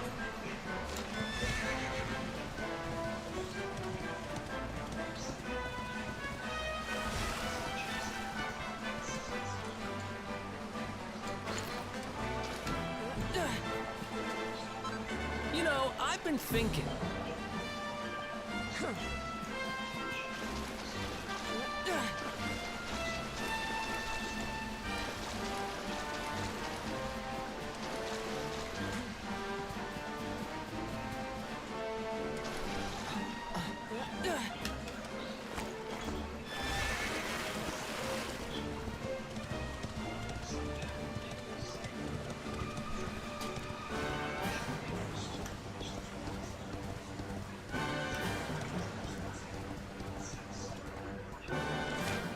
So there should be a slam pig and maybe like 2 monsters.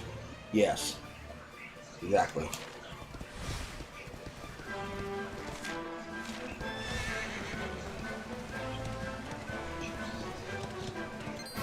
So you.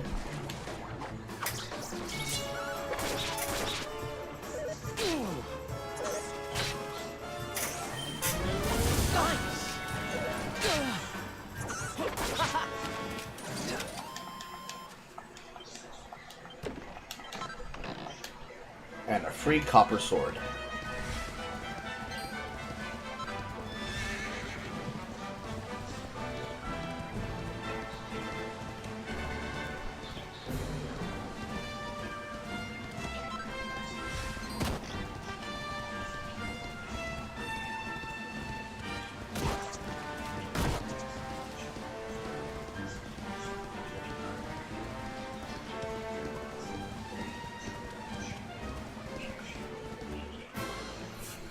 Egg butts, egg butts, egg butts, egg butts.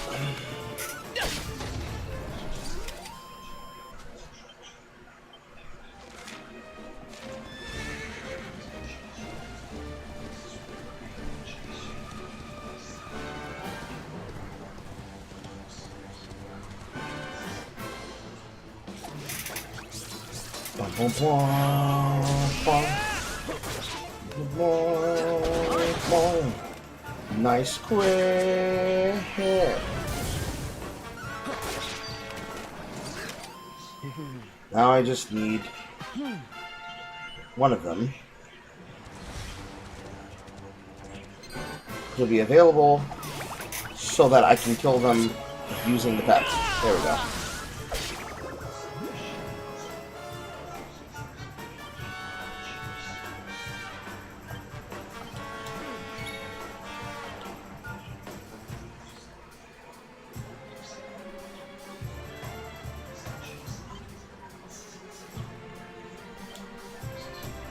Let's do this.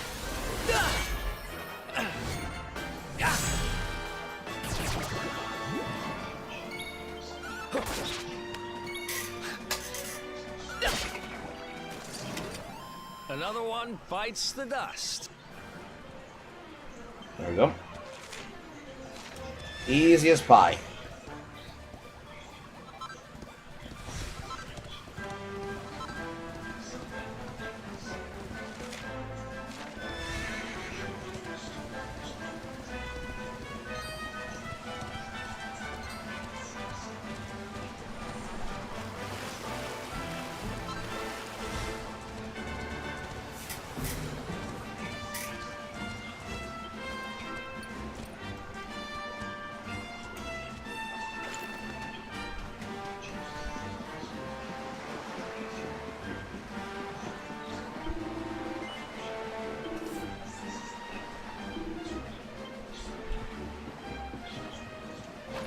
Let me in your house so I can eat your pots.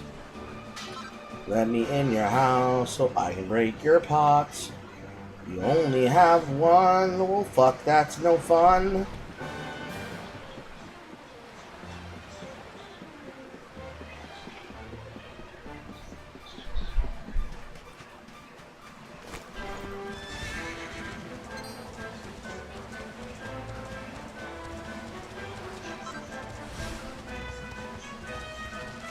Alright, three-sided rock.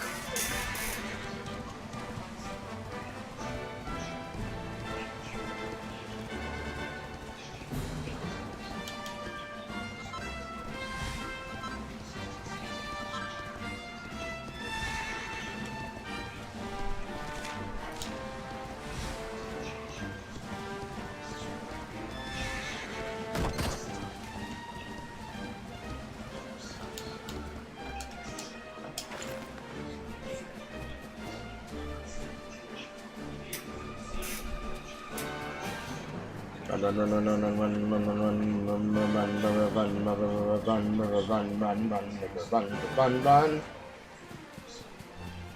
The neighbor's getting up to go to work. Fight me! Fight me! Fight me!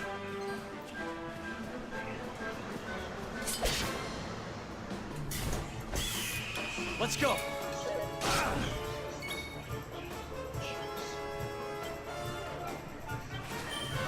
Thanks.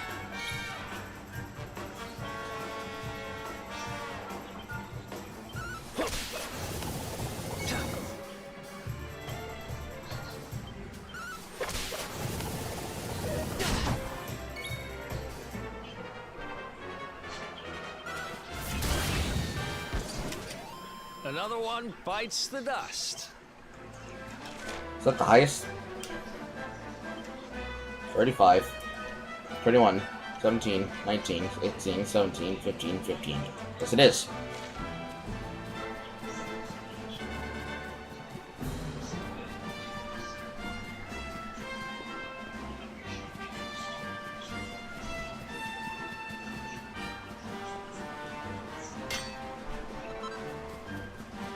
Gold and silver ore.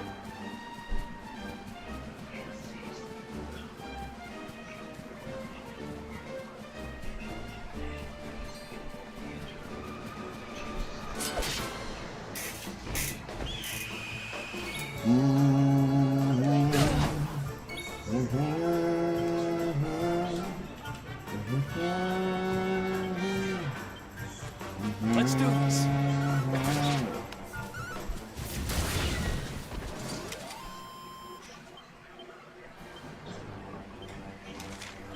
No. What does he drop? Poison moth knife. Is that worth trying to steal for?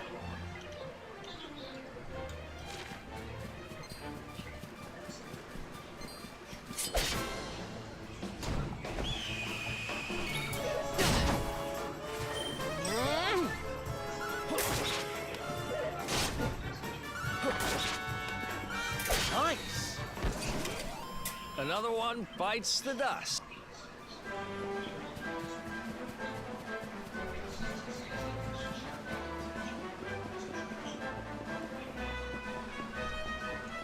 This is the door of departure. This opens in Act 2. I mostly came here to find the Garuda.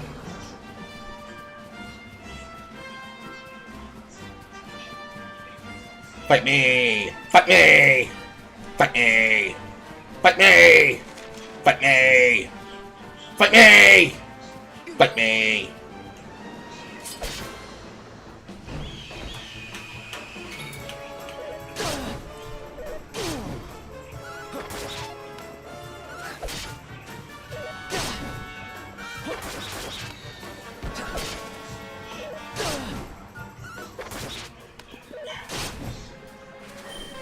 Thanks.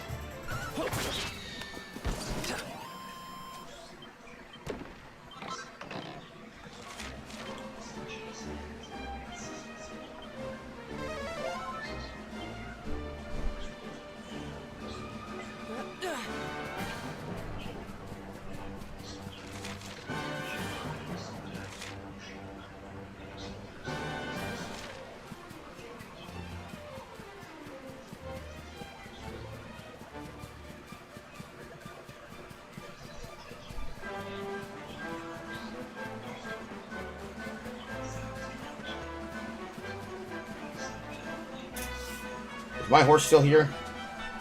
It is not. Why'd you take my horse? Why'd you take my horse?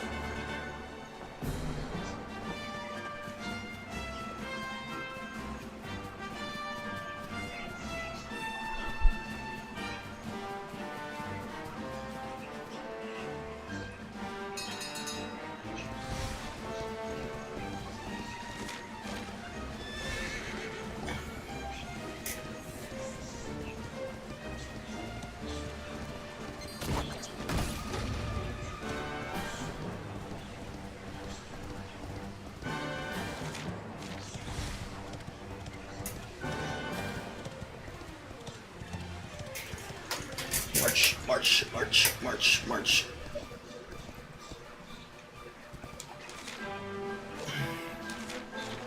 Get off the horse. Get off the horse.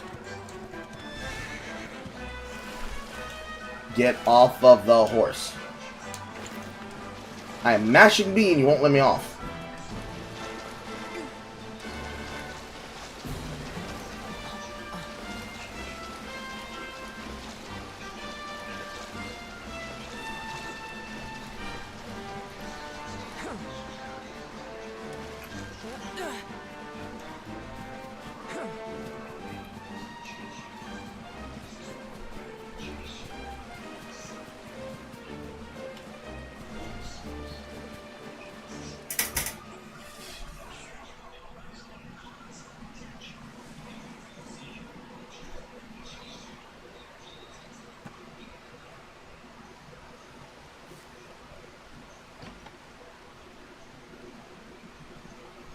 Letters, huh?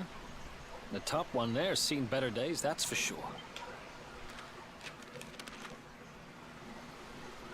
My dearest, darling baby boy, when finally you come to read this, I will almost certainly belong there. You see, not long after you were born, I was forced to flee with you in my arms. If you are fortunate enough to have been found by some kindly soul, our kingdom and his have long enjoyed close.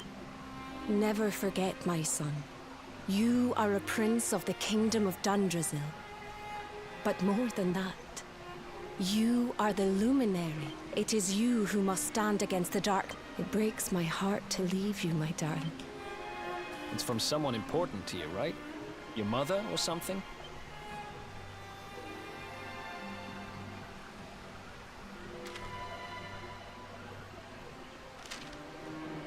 To my dearest grandson. I haven't the foggiest how you managed it, but I met your future Have you read your mother's letter yet? It was because of that letter that I asked... I don't know why Dundrasil was attacked, but I do know But the answers are out there somewhere. You must go out into... Remember now, don't waste your time.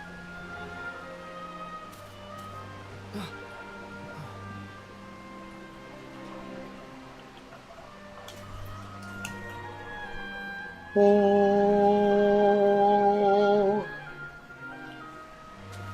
So we used the keystone to open the... You said it was just east of here, right? Oh, I know what we're waiting for. The King Sparrow's not too...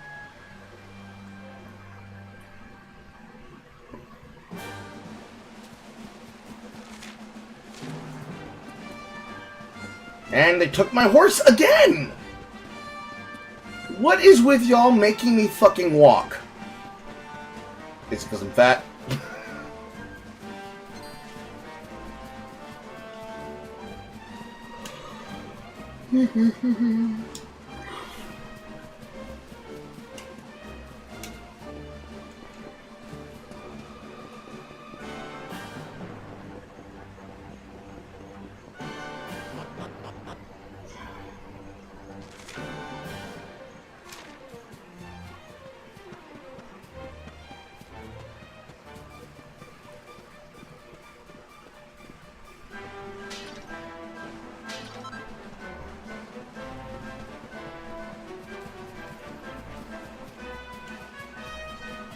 It doesn't look like the save point beforehand, so I have to use the save point at the thing.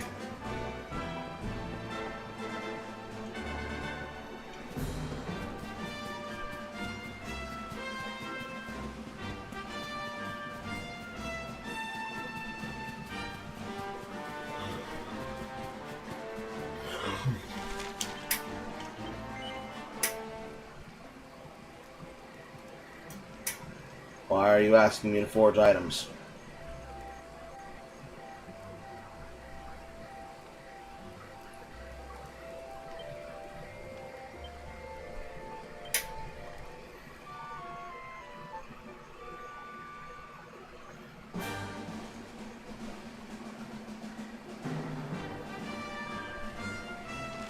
Right. What monster am I missing? Ordered to predict an extra special character to ensure that everyone is ready. Kappa? You good?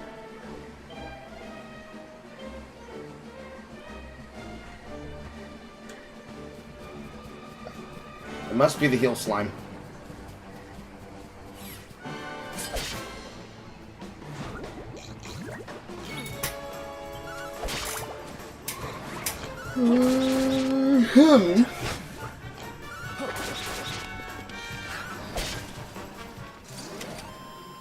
Wing. Hello, Buster.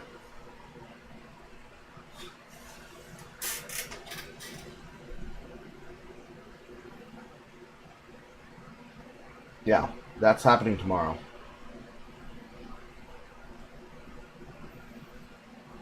This game does not need that kind of padding. It does not at all.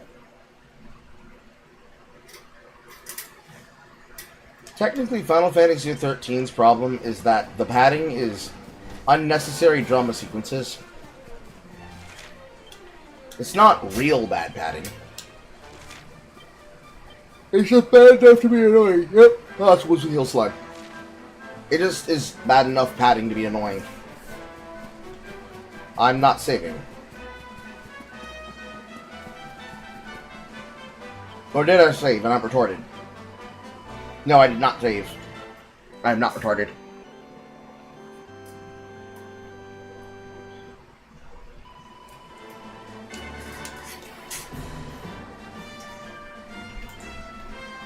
What time is it? It's 5:30.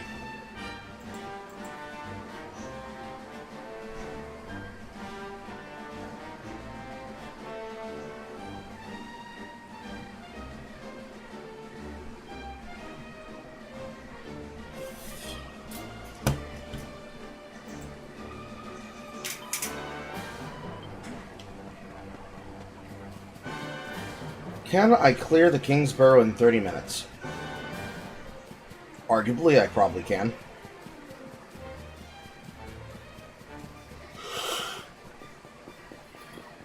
Bum, bum, bum, bum, bum, bum, bum, bum, bum.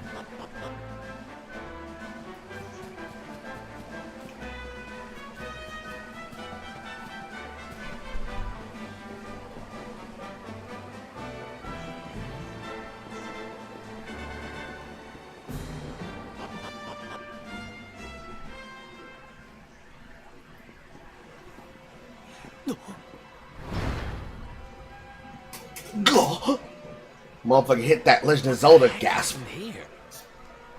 Who did this to them? Huh?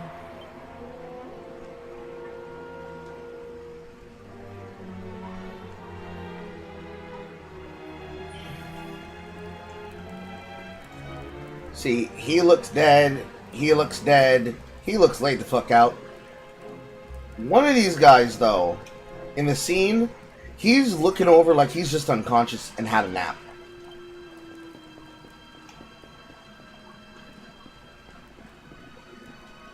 You know, I've been thinking.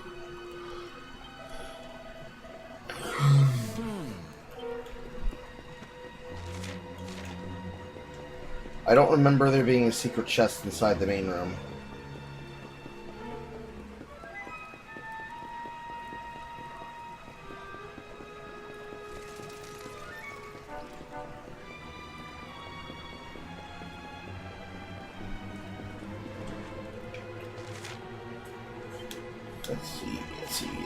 Let's see. Can you fucking do what I'm asking you to do? I'm pressing the wrong buttons. That's what I'm doing. Local monsters. Smog, hill, slime, exoskeleton. Anything that aren't those two. Namely you.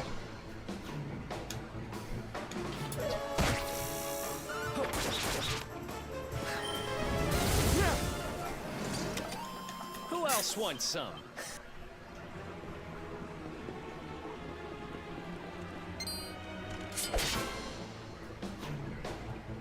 Let's go.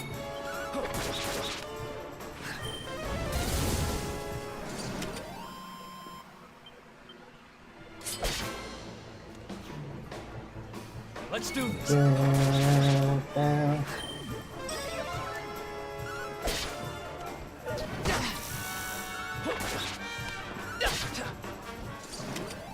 Ha! Easy.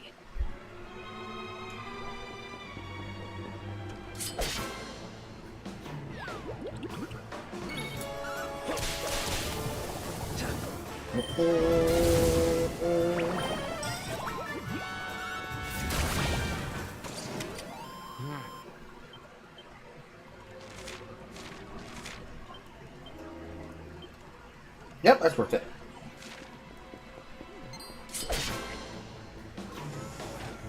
And there's the egg.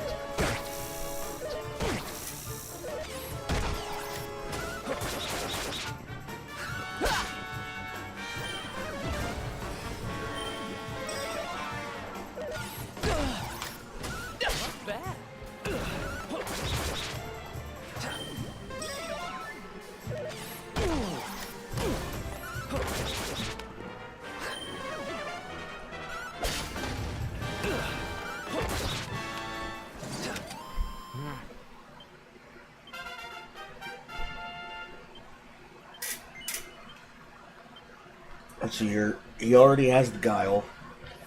Moving into Boomerang, it should be attack power to go to Metal Liquor.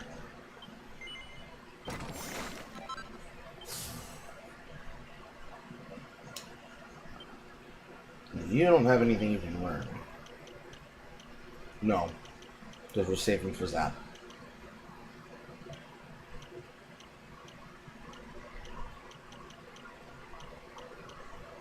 Because if I remember correctly, I think this is Zoom.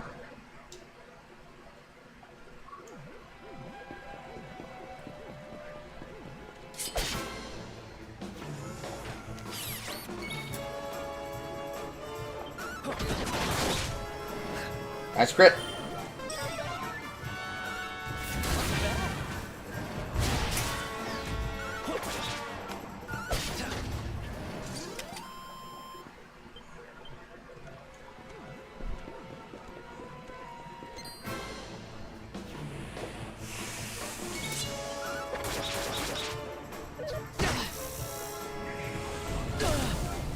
Ouch.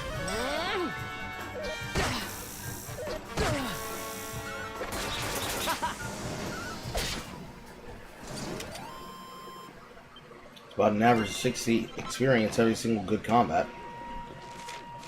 Definitely worth it, as he's right there.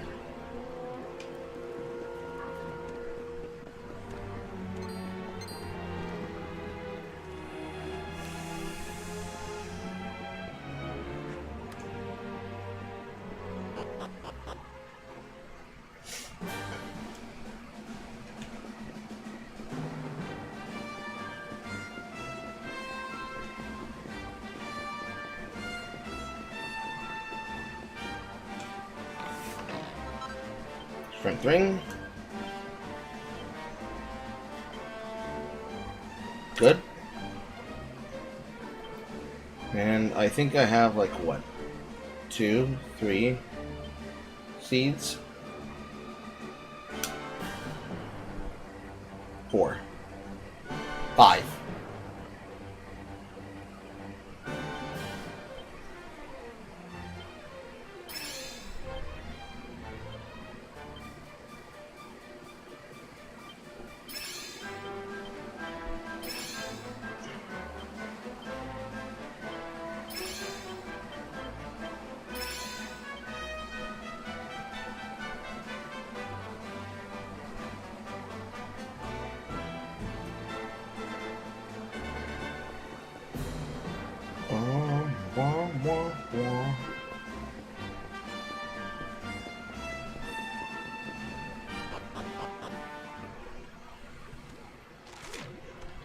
I'm gonna get you with the ass wrap. So but I know all in your butt. Bum bum bum bum bum bum. Give me the love, oh. Give me the love, oh. Bum bum bum bum bum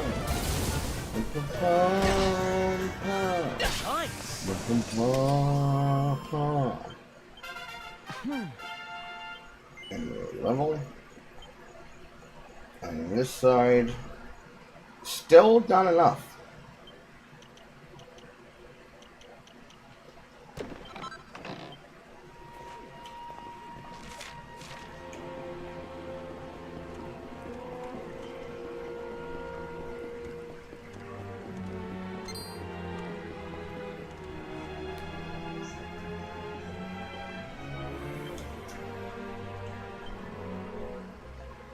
Now they're over 1,000. That's definitely not worth the fight in this area.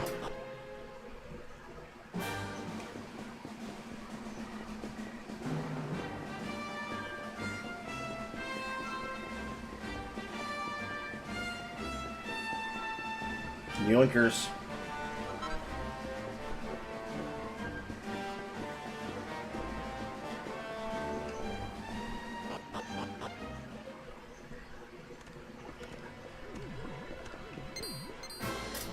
Yeah, I was trying to juke around him.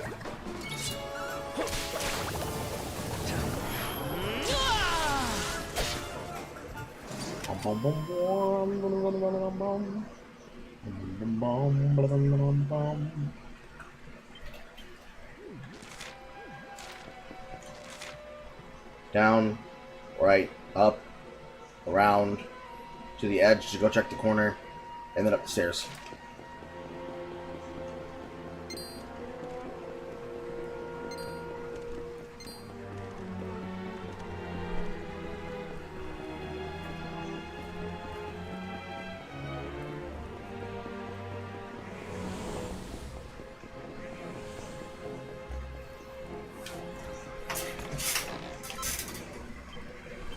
Employee's uniform. Go and pass them.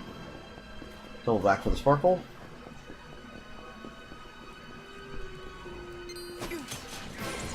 Damn it. Technically trying to avoid the wing robins, but it doesn't matter. Everybody's gonna die. Mickey Mouse, Mickey Mouse, Mickey Mouse, Mickey Mouse, Mickey Mouse, Yeah, I'm out with the moon, me.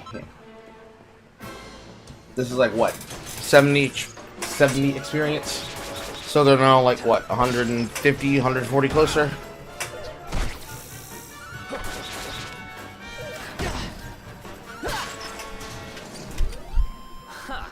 Easy. Yep.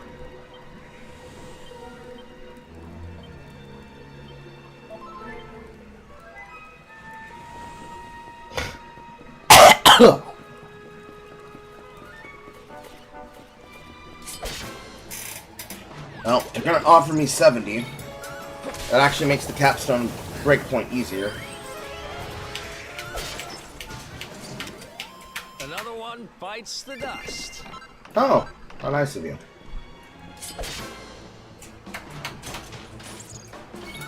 Nice. And if I can one-tap them, they're worth killing.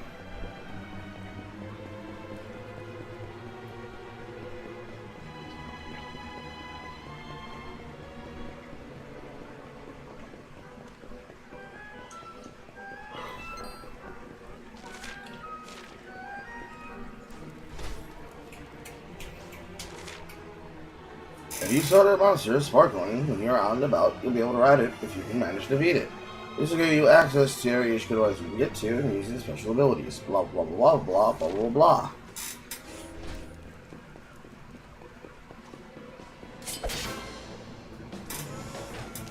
Let's do this.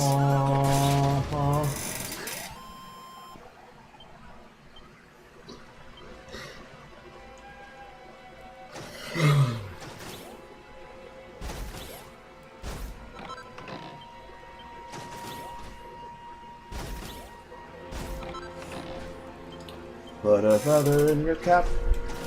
Put a feather in your cap. Put a feather in your cap. Put a feather in your cap. Put a feather in your cap. Put a feather in your cap. Feather in your cap. Put a feather in your cap. Put a feather in your cap. Feather in your cap, cap. Put a feather in your cap, cap. Cap, cap.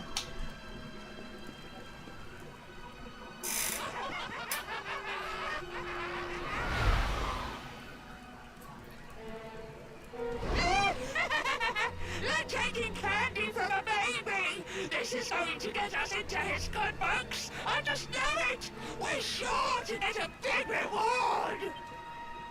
Hey, what do you think you're doing?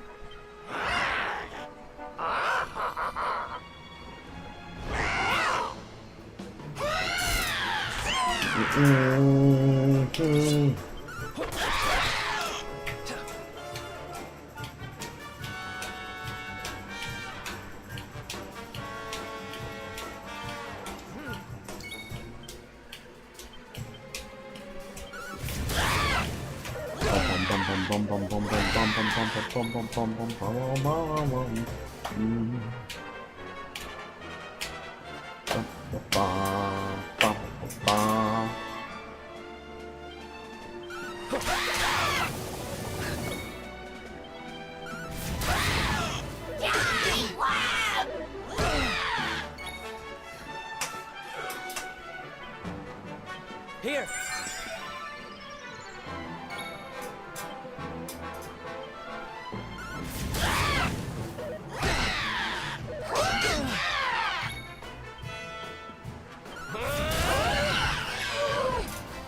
Down. What's yours is mine. Boss enemies don't have anything that can steal, apparently.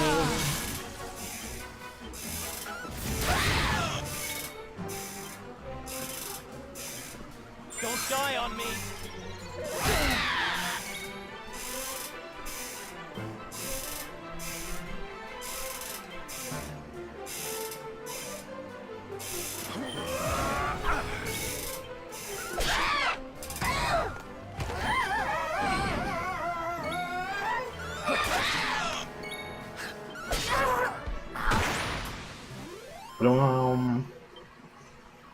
I didn't even have to cast Rebel Rouser.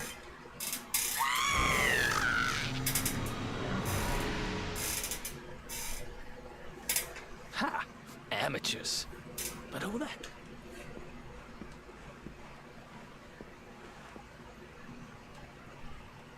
Well, whatever. You know, after they threw me in, but here I am holding it. You're some... Just don't ask me what I mean by everything. Right, I've done what I came to do.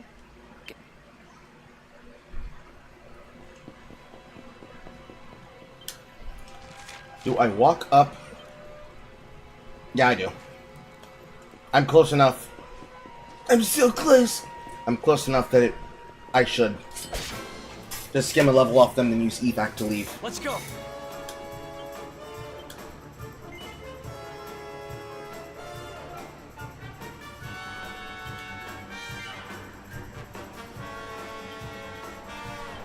Let's do this.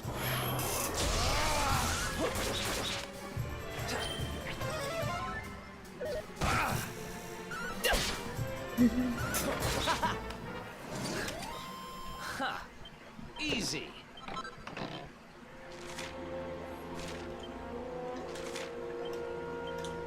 All of the monsters, Chimera Wing, Copper Ore, Wing of Bat, Copper Ore, Red Eye, Slime Drop, Holy Water.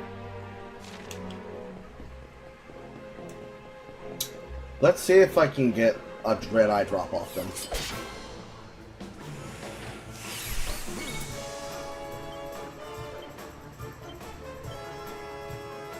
Let's go.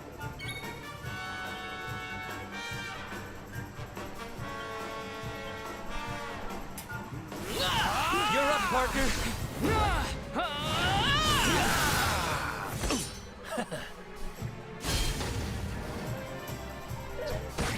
I got an ore.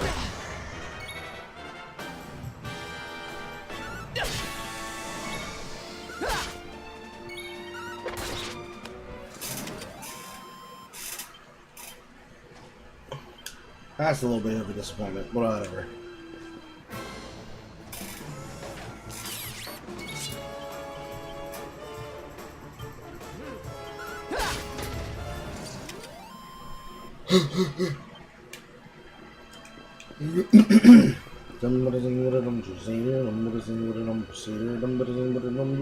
Give me my I'm gonna sing what I'm Crusader, I don't wanna sing what I get the reader, I'm gonna sing what I'm Crusader, earning in my dumb butt.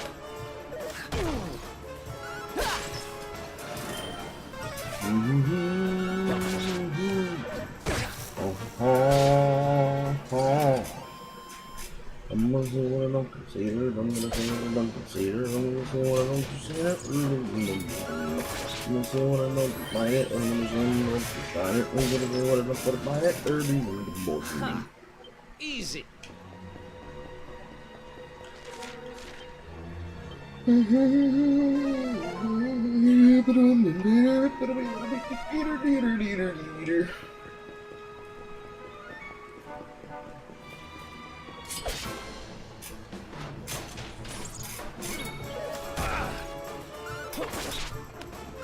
Nice.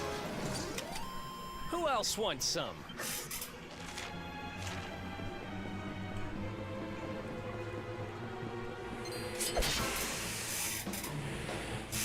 Let's go.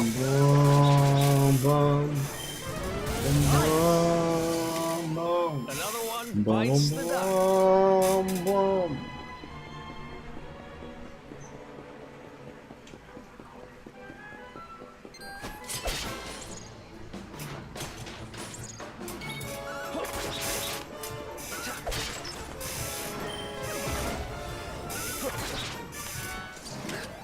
Another one bites the dust.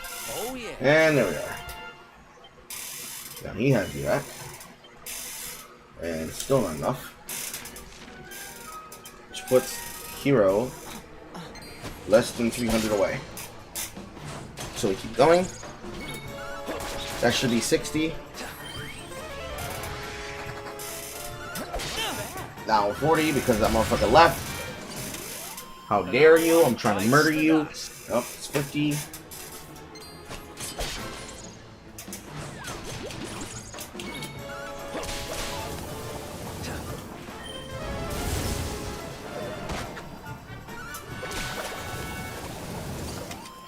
Who else wants some?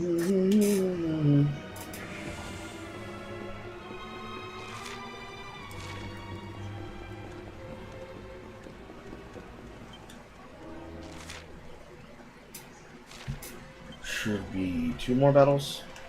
Well.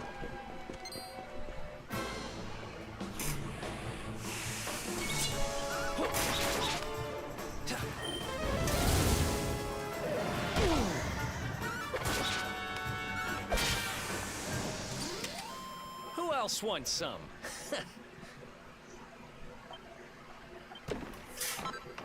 Yeah, this is a file. Come on, look out. Good. Not bad.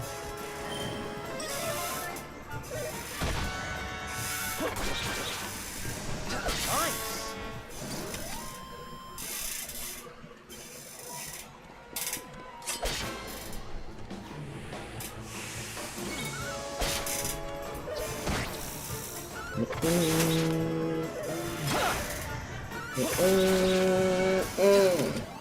Another one bites the dust. Sun's coming up soon. Now I can afford Zap. Give me my fucking spell, you slut. Call lightning down on a group of enemies. I like to have lightning and buff. Now I can go into this direction. Because I literally have no interest in spending points if it has nothing to do with things like these points of resilience or this strength or this deftness. Of course, you have to go around in order to unlock this stupid fucking panel, but you know.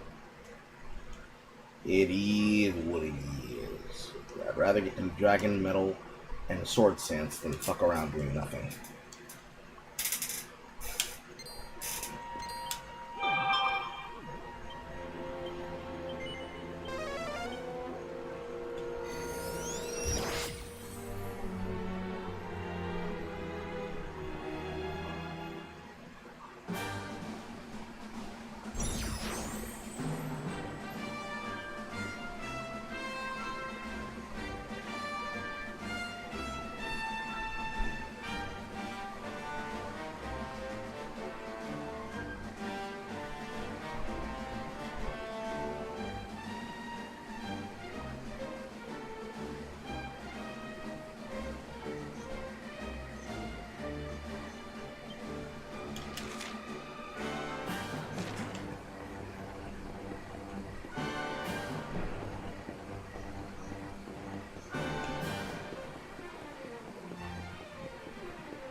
Bum bum bum bum bum bum bum bum bum bum bum bum bum bum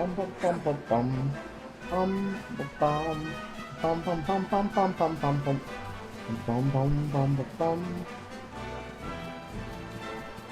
The sparkles got reset, so I need to go around the zone and collect them before I departure.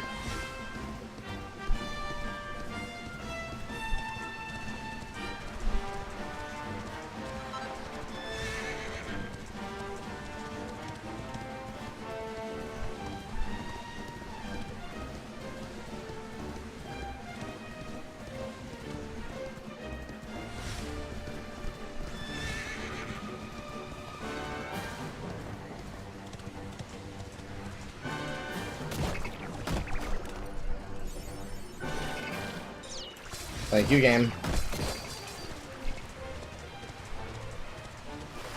How nice of you to stop all my forward momentum and force me to look at a cutscene. How nice of you.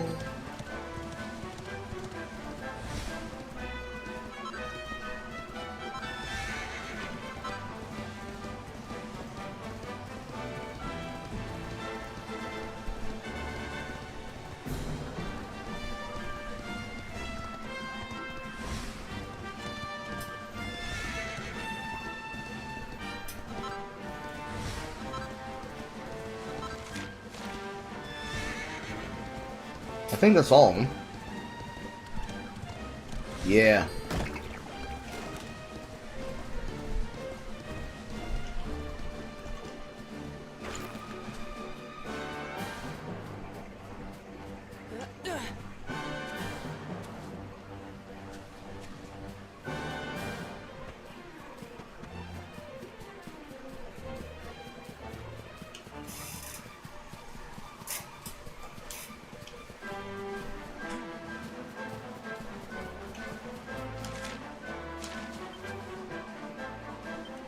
How much would it take?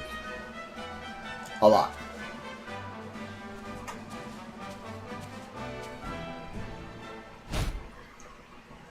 Huh?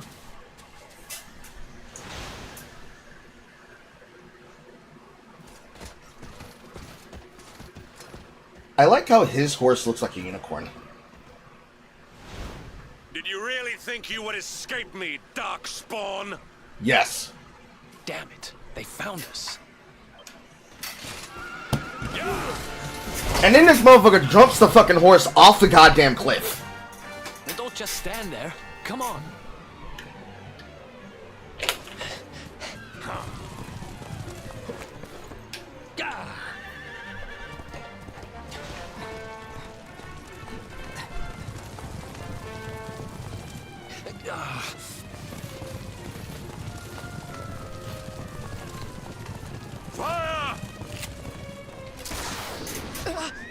Oh no, not the crossbow!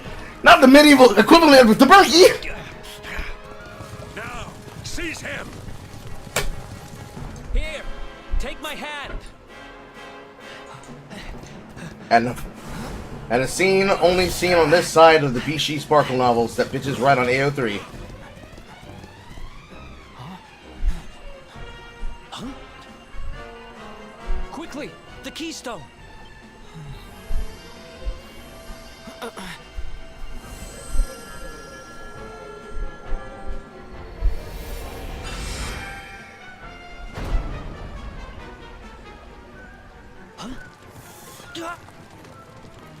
You shall not escape me, Darkspawn! And he pulls out the medieval blicky! Run! Now!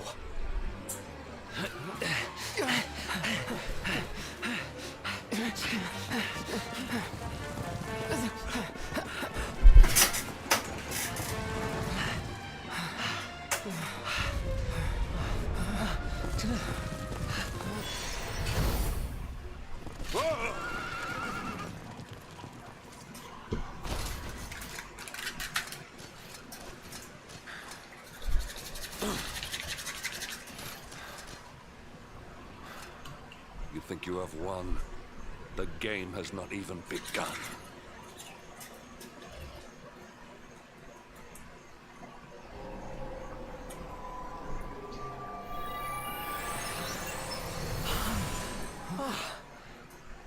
Whew, we made it.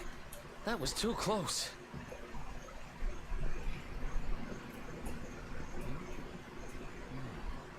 So, where exactly are we? I don't recognize this place at all. Detroit.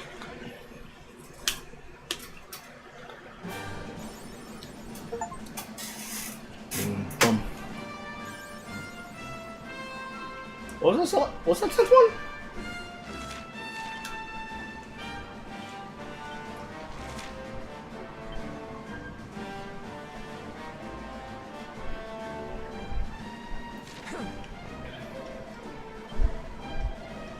And now we save.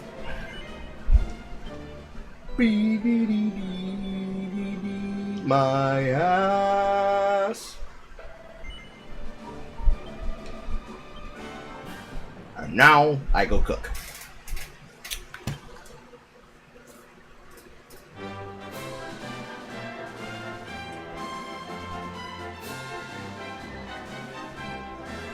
Level reminds me of Sentinels for some reason. I have to replay it, so I understand why.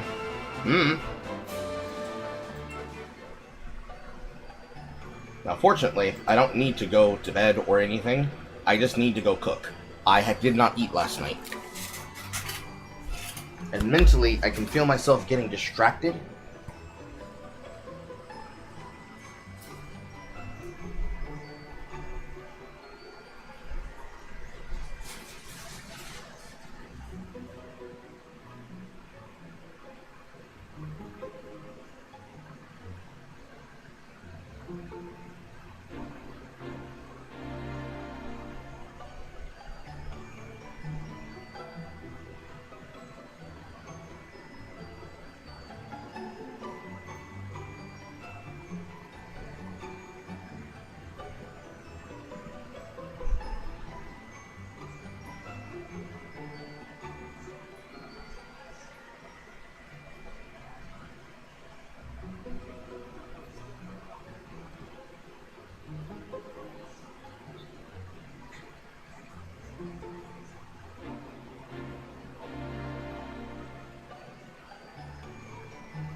see here. What do I leave while I go into the kitchen? Preferably not Dragon Quest stuff, because that's blaring.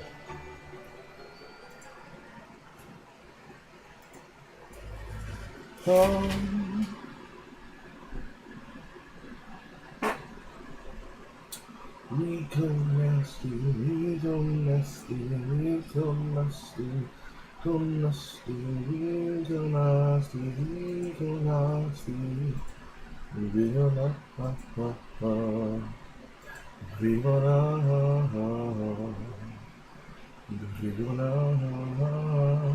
I do need to keep in mind that the Hell Clock event is today, but I can almost guarantee you I'm going to be sidetracked and not able to focus on it, because it's going to be an entire thing I'd have to do from beginning to end.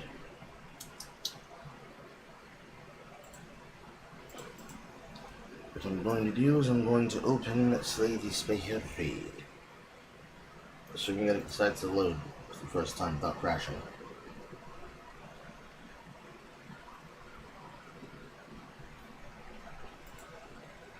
And it did.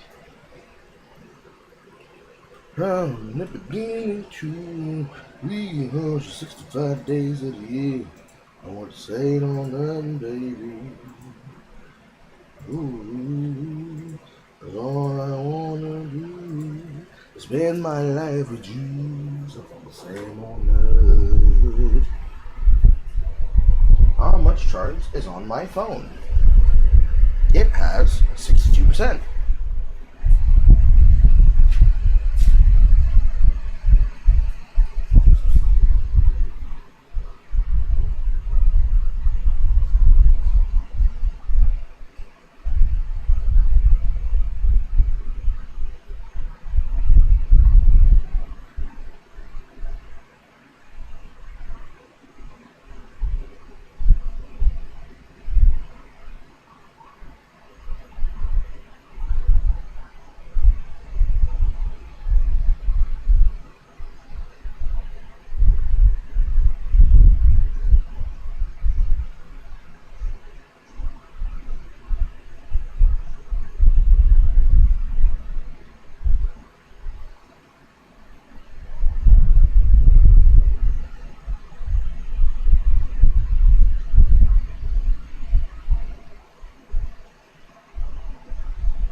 I forgot that I put my cooking gloves in the bedroom because I had to change the panties. There just feels like there's a film on one of my teeth. I'm in the bathroom just now. And I can't tell if it's plaque or if it's the enamel of my tooth, which is a bit fucking annoying. Nothing I can do about it. Got a whole dentistry appointment about it in the future. So gotta remember to change the stream title on Twitch to Slay the Spire 2. And be right back.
the mushrooms are frying somewhat well.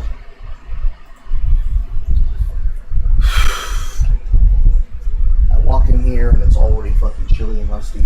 Then again, it's getting towards the beginning of the day where the fucking sun hasn't yet to beat down on the rest of the fucking street. So I've got like maybe 3 hours before it turns to a goddamn sauna again. Sound off if you hear me.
This might actually be the coldest room in the house.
Now I have my food.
He's weird. No, it's weird. Because the majority of almost every single bit of the content is always lectures. Like, no, it is almost always lectures. Smart lectures.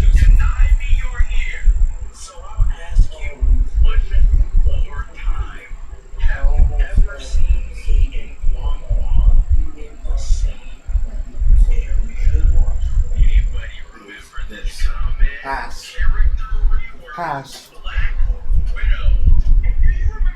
It's like, yes it is. Because if you act that way anyway, then, like, stop. Take the money. No, take the money. When you act like this, what do you think? What makes you think it? No. No. Stop. See? Already demonstrated. Give me the opportunity to speak. Give me the opportunity. Nope. Give me the opportunity to speak. Give me the opportunity to act. You can't do that. You can't do that. Therein lies the problem. It should be easy money. It should be, no, it's not. It should be easy money. It should be easy fucking money. It should be as easy as, well, you see that he does that because that's what they respond to. No, I can give you the easy answer. I can do your argument for you. The reason he does that, Carl, is because that's what those people respond to. The shitters in this game are that toxic. The shitters in this game are that egotistical. The shitters in this game are that prideful. They're so prideful to say he's wrong. Because of the way he acts, because of the way he speaks, because of the way he does, and yet you guys follow the exact same fucking pattern. We got words, we got words and context clues for those kind of actions around here.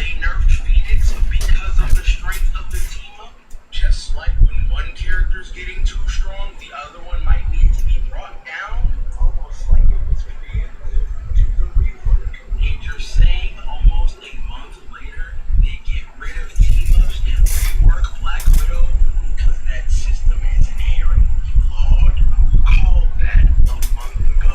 I get it. Every time it happens, you do not need to believe me. When I grace you with the powers of... Just a reminder, the only reason we as the public are capable of talking about, ridiculing, dissecting, or mocking, or agreeing with this dude's private voice note is because the girl it was sent to decided it was appropriate to upload it to social media without his consent. A lot of people are saying it was her friend, it was not her. It doesn't fucking matter. It does not fucking matter. This was uploaded without this dude's consent. The voice note was not violent or threatening in any capacity. And I just find it a little ironic that this girl felt it was appropriate to upload this private message without this dude's consent when the entire message that he sent was engaging, initiating the consent to pursue sexual compatibility.